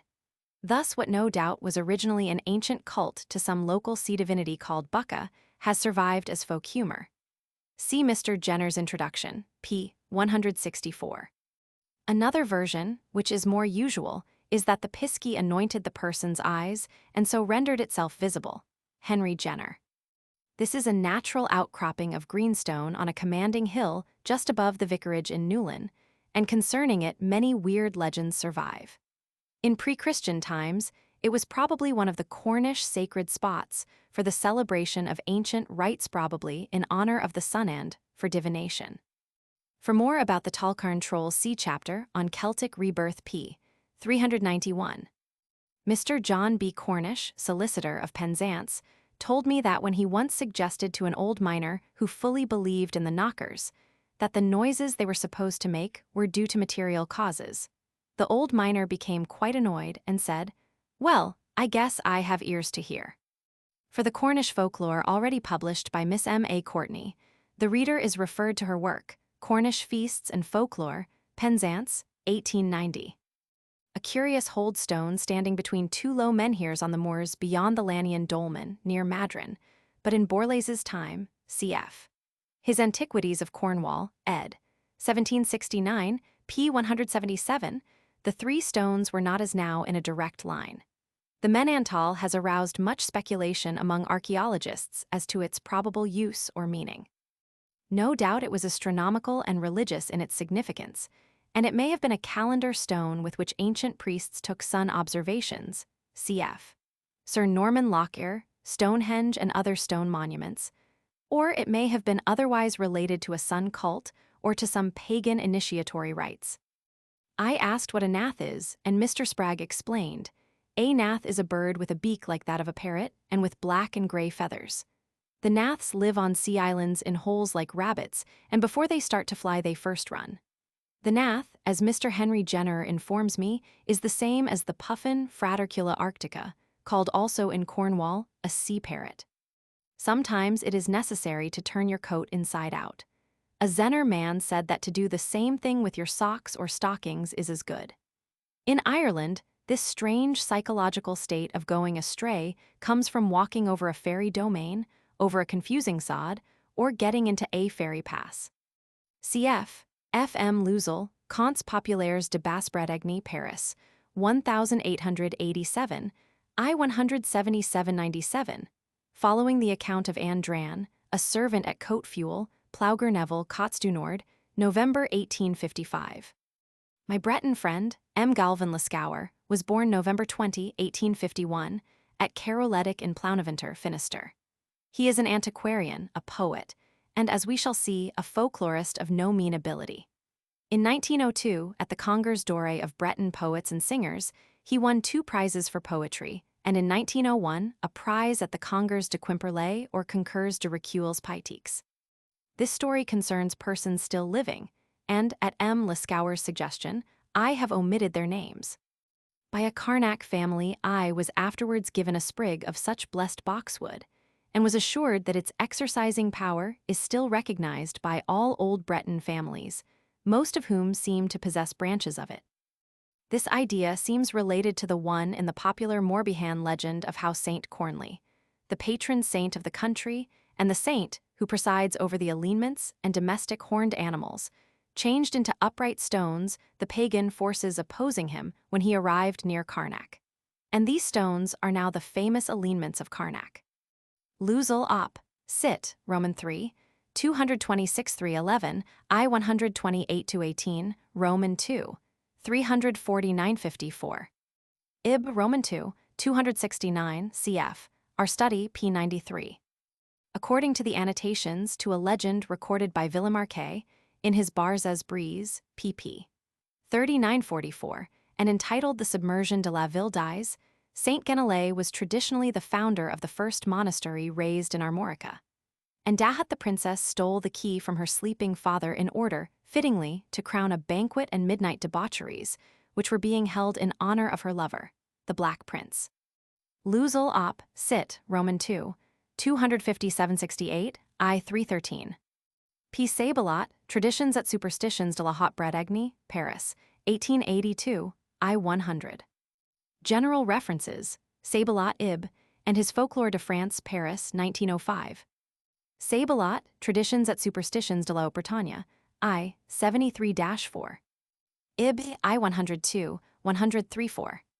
Saboulot, Traditions et Superstitions de la Haute-Bretagne, I 83. Ib, I 91. Cf. Ib, I 109. Cf. Ib, I 74-5 and c. Cf. Saboulot, Traditions et Superstitions de la Haute-Bretagne I 74-5 and c. In Lower Brittany, the Corrigan tribes collectively are commonly called Corricart, masculine plural of Corric, diminutive of Cor meaning dwarf, or Corrigained, feminine plural of Corrigan meaning little dwarf. Many other forms are in use. Cf. R.F. Lemen, Trad et Supers, de la Basse-Bretagne in Rev Celt, I 226-7. Cf. Foyer Breton, I 199. By E.R. in Melusine, Paris, I 114. This account about Corrigans, more rational than any preceding it, may possibly refer to a dream or trance-like state of mind on the part of the young girl. And if it does, we can then compare the presence of a mortal at this Corrigan Sabbath, or even at the ordinary witch's Sabbath, to the presence of a mortal in fairyland. And according to popular Breton belief, as reliable peasants assure me, during dreams, trance, or ecstasy, the soul is supposed to depart from the body and actually see spirits of all kinds in another world. and to be then under their influence. While many details in the more conventional Corrigan stories appear to reflect a folk memory of religious dances and songs, and racial, social, and traditional usages of the ancient Bretons, the animistic background of them could conceivably have originated from psychical experiences such as this girl is supposed to have had. Villemarquet, Barzaz Brise, Paris, 1867, pp. 33-35. J. Loth, in Annals de Bretagne, Rents, X 7881. E. Renan, Essays de morale et de critique, Paris, 1859, p. 451. In Ireland, it is commonly held that a seer beholding a fairy can make a non-seer see it also by coming into bodily rapport with the non-seer, cf. p. 152. It is sometimes believed that phantom washerwomen are undergoing penance for having willfully brought on an abortion by their work, or else for having strangled their babe. Every parish in the uncorrupted parts of Brittany has its own ankou, who is the last man to die in the parish during the year. Each king of the dead, therefore, never holds office for more than 12 months, since during that period he is certain to have a successor. Sometimes the ankou is death itself personified.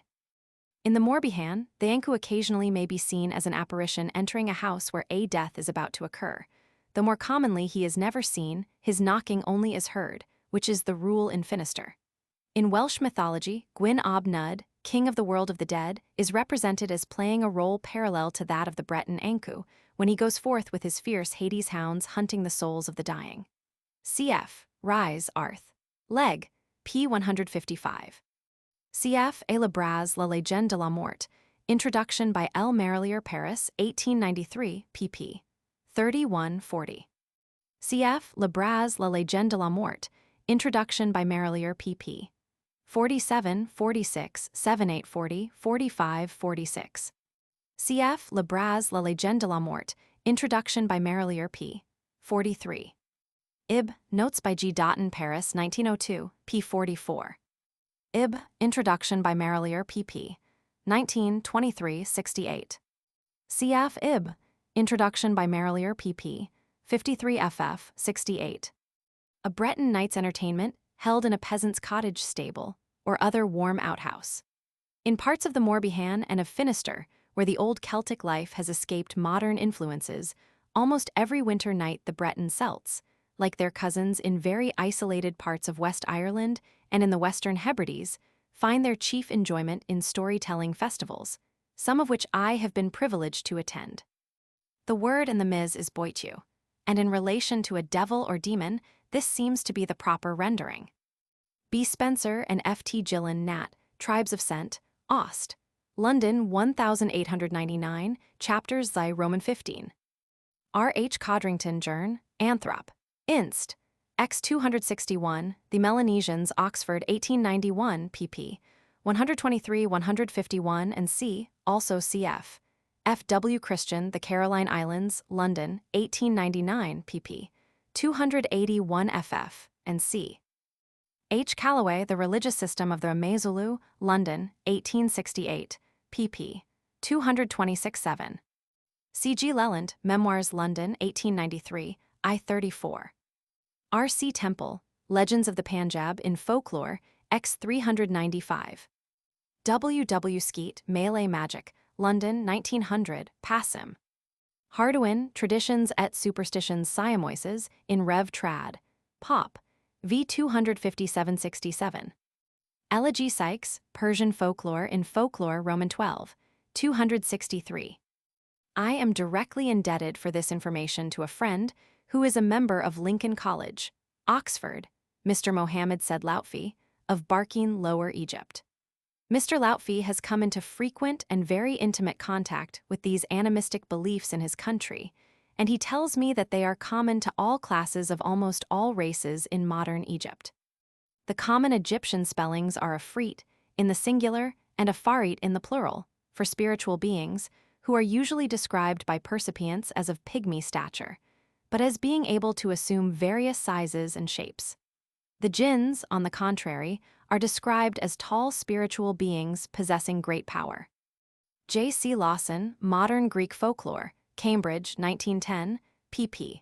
131-7, 139-46, 163. Elsanian, les faits méchantes d'après les croyances du peuple romain, in Melusine, x 217-26, 240-354. Cf. C.G. Leland, Etruscan Roman Remains in Pop. Trad. London, 1892, pp. 162, 165, 223 and c. H. C. Coote, The Neo-Latin Fae in Folklore Record Roman 2, 118. We cannot here attempt to present, even in outline, all the complex ethnological arguments for and against the existence in prehistoric times of European pygmy races. Attention ought, however, to be called to the remarkable finds recently made in the Grotte des Enfants at Mentone, France. A certain number of well-preserved skeletons of probably the earliest men who dwelt on the present land surface of Europe, which were found there, suggest that different racial stocks, possibly in succession, have preceded the Aryan stock. The first race, as indicated by two small negroid-looking skeletons of a woman, one 580, 62-21 inches, and of a boy 1,540, 60-63 inches in height, found in the lowest part of the grotte, was probably Ethiopian. The succeeding race was probably Mongolian, judging from other remains found in another part of the same grotte, and especially from the chancellade skeleton with its distinctly Eskimo appearance, only one 500, 59.06 inches high, discovered near Périgny, France. The race succeeding this one was possibly the one out of which our own Aryan race evolved. In relation to the pygmy theory, these recent finds are of the utmost significance.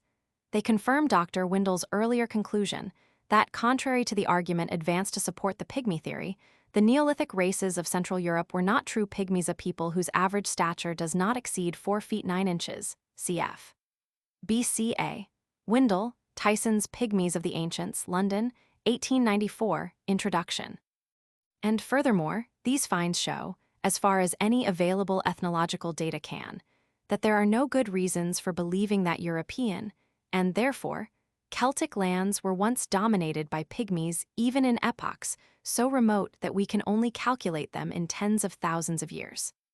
Nevertheless, it is very highly probable that a folk memory of Lappish, Pictish, or other small but not true pygmy races has superficially colored the modern fairy traditions of northern Scotland, of the Western Hebrides, where what may prove to have been Lapps or Picts houses undoubtedly remain, of Northern Ireland, of the Isle of Man, and slightly, if indeed at all, the fairy traditions of other parts of the Celtic world.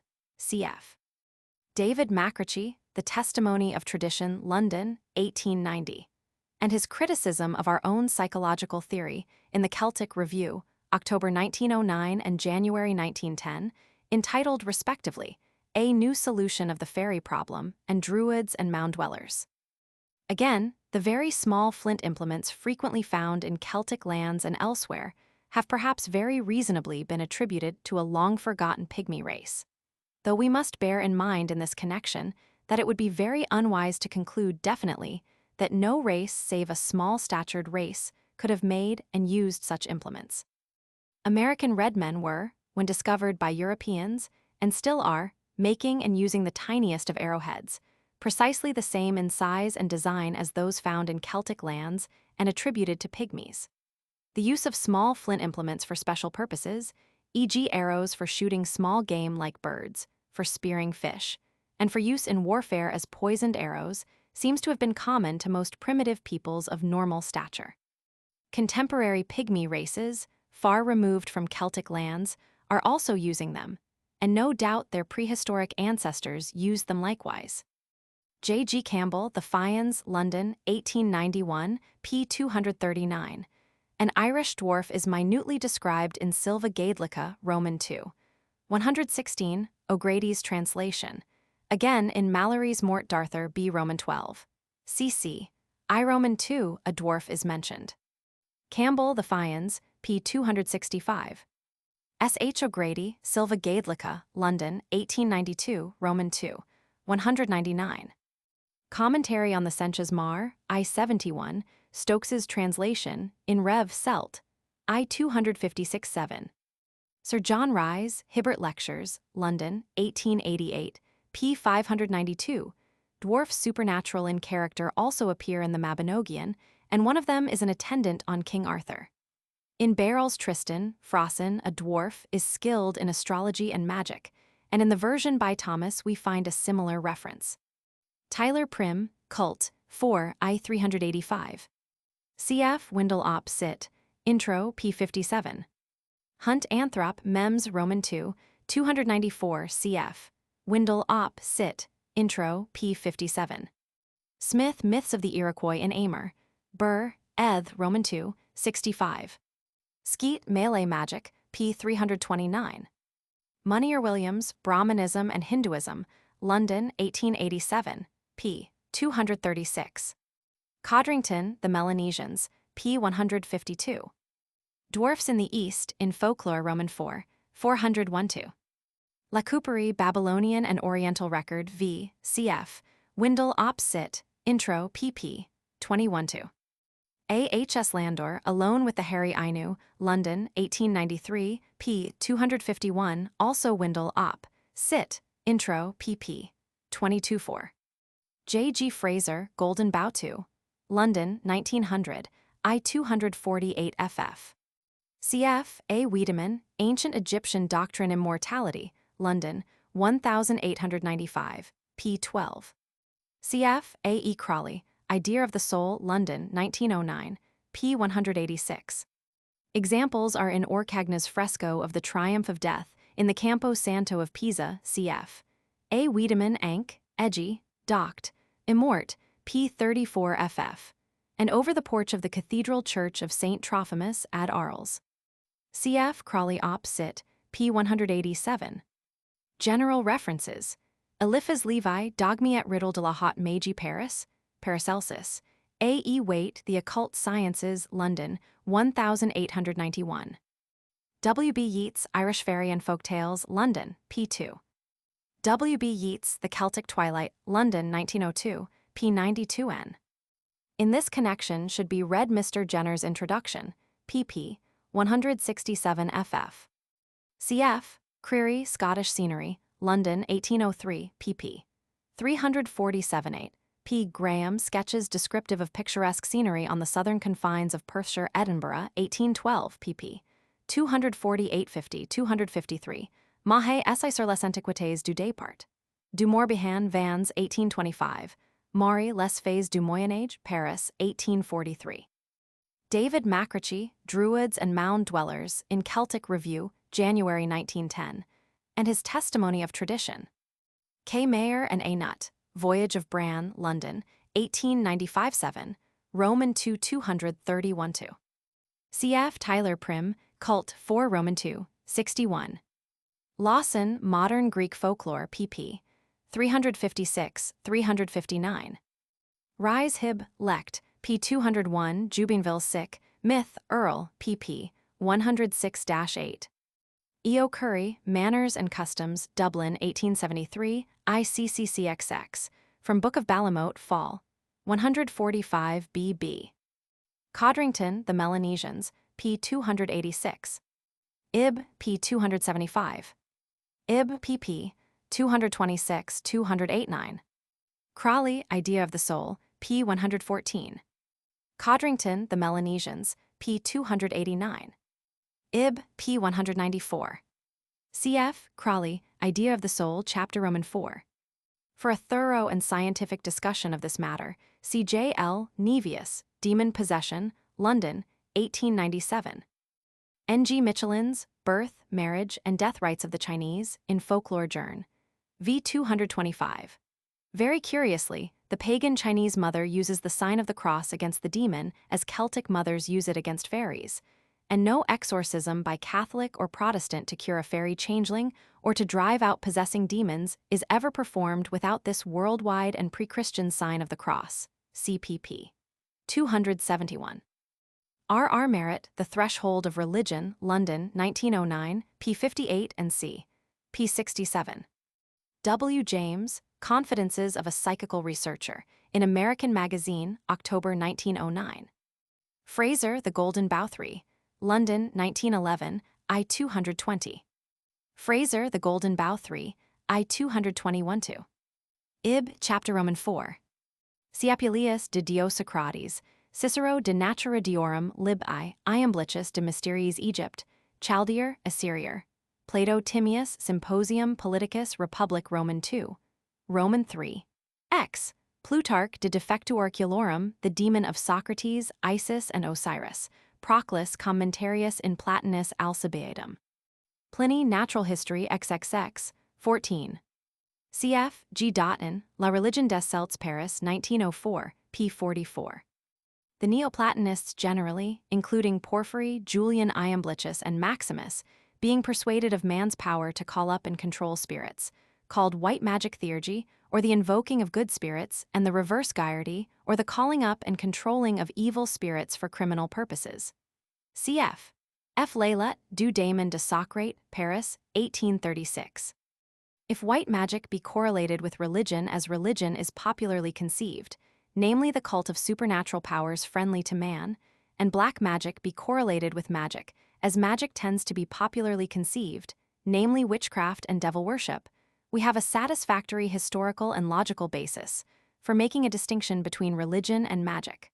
Religion, including white magic, is a social good magic, black magic is a social evil. Such a distinction, as Dr. Fraser makes, is untenable within the field of true magic. Cf. B. Jowett, Dialogues of Plato, Oxford, 1892, I 573. Cf. Mayer and Nutt, Voyage of Bran, London, 1895-7, I 146. Campbell, The Fians, p. 195. Cf. Stokes's Trans in Rev Celt, I 261. Cf. Stokes's Trans in Rev Celt, Roman 15, 307. From the Conception of Mongon, cf. Mayer, Voyage of Bran, I 77. Quoted and summarized from projectors of malicious animal magnetism in Literary Digest, Roman 39. Number 17, pp. 676-7, New York and London, October 23, 1909. Cf. Nevius Demon Possession, pp. 301.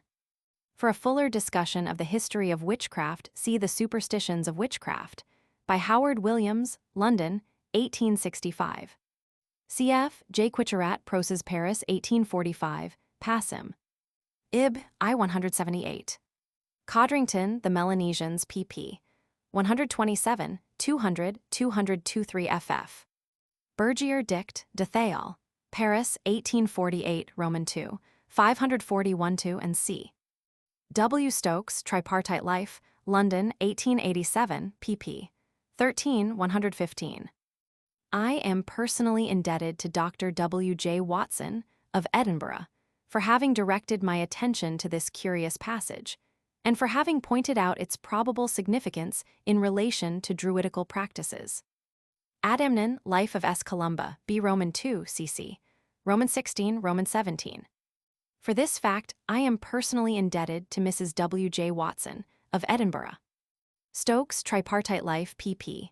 CLXXX 303-305, from Book of Armagh, Fo. 9 A2 and Fo. 9 B2.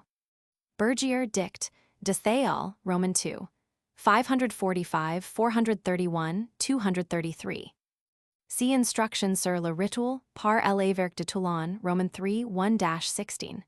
In the Greek rite of baptism, the priest breathes thrice on the catechumen's mouth, forehead, and breast, praying that every unclean spirit may be expelled. W. Bright, Canons of First Four General Councils, Oxford, 1892, p. 122. Cf. Godescard, Vies des Saints, Paris, 1835, Roman 13, 254-66. Du Incarnation Verbi ed. Ben, I 88, cf. Godescard op. Cit., Roman 13, 254-66. Godescard, Vies des Saints, Roman 13, 263-4. Par Joly de Choyne, Évêque de Toulon, I 639. Bergier Dict, de Théal, Roman 2, 335.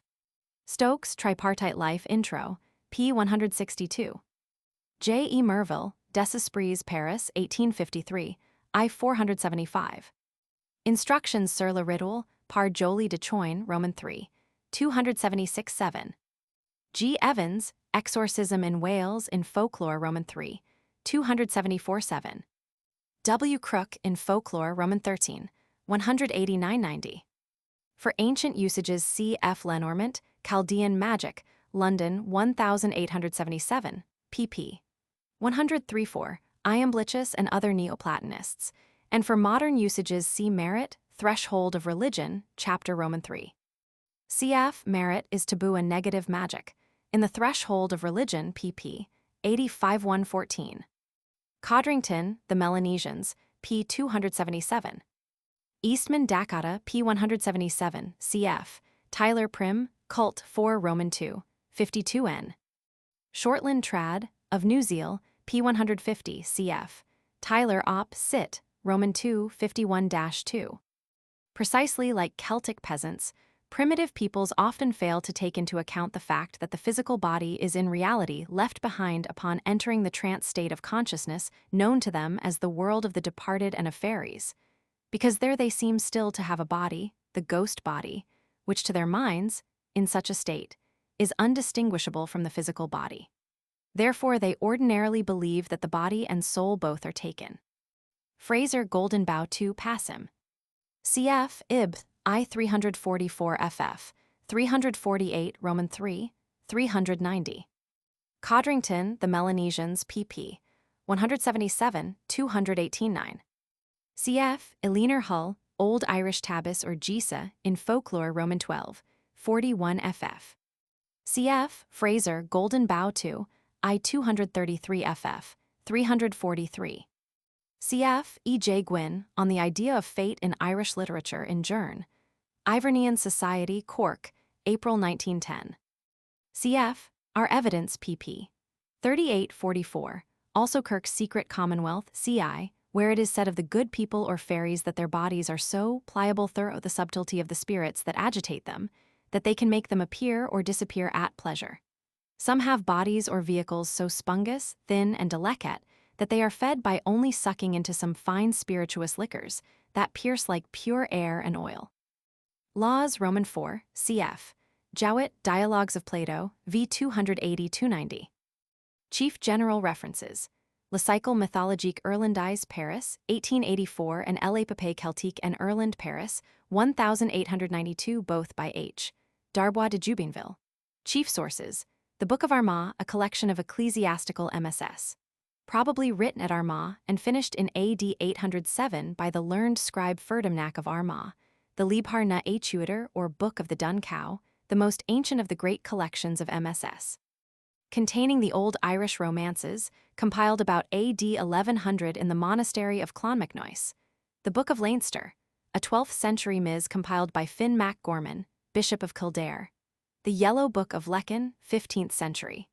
And the Book of Lismore, an old Irish ms found in 1814 by workmen while making repairs in the castle of Lismore, and thought to be of the 15th century. The Book of Lismore contains the Agalam na Senorach, or Colloquy of the Ancients, which has been edited by S. H. O'Grady in his Silva Gaedlica, London, 1892, and by Whitley Stokes, Text Roman 4. 1 for additional texts and editions of texts see notes by R. I. Best to his translations of Le Cycle Mythologique Irlandais, Dublin, 1903.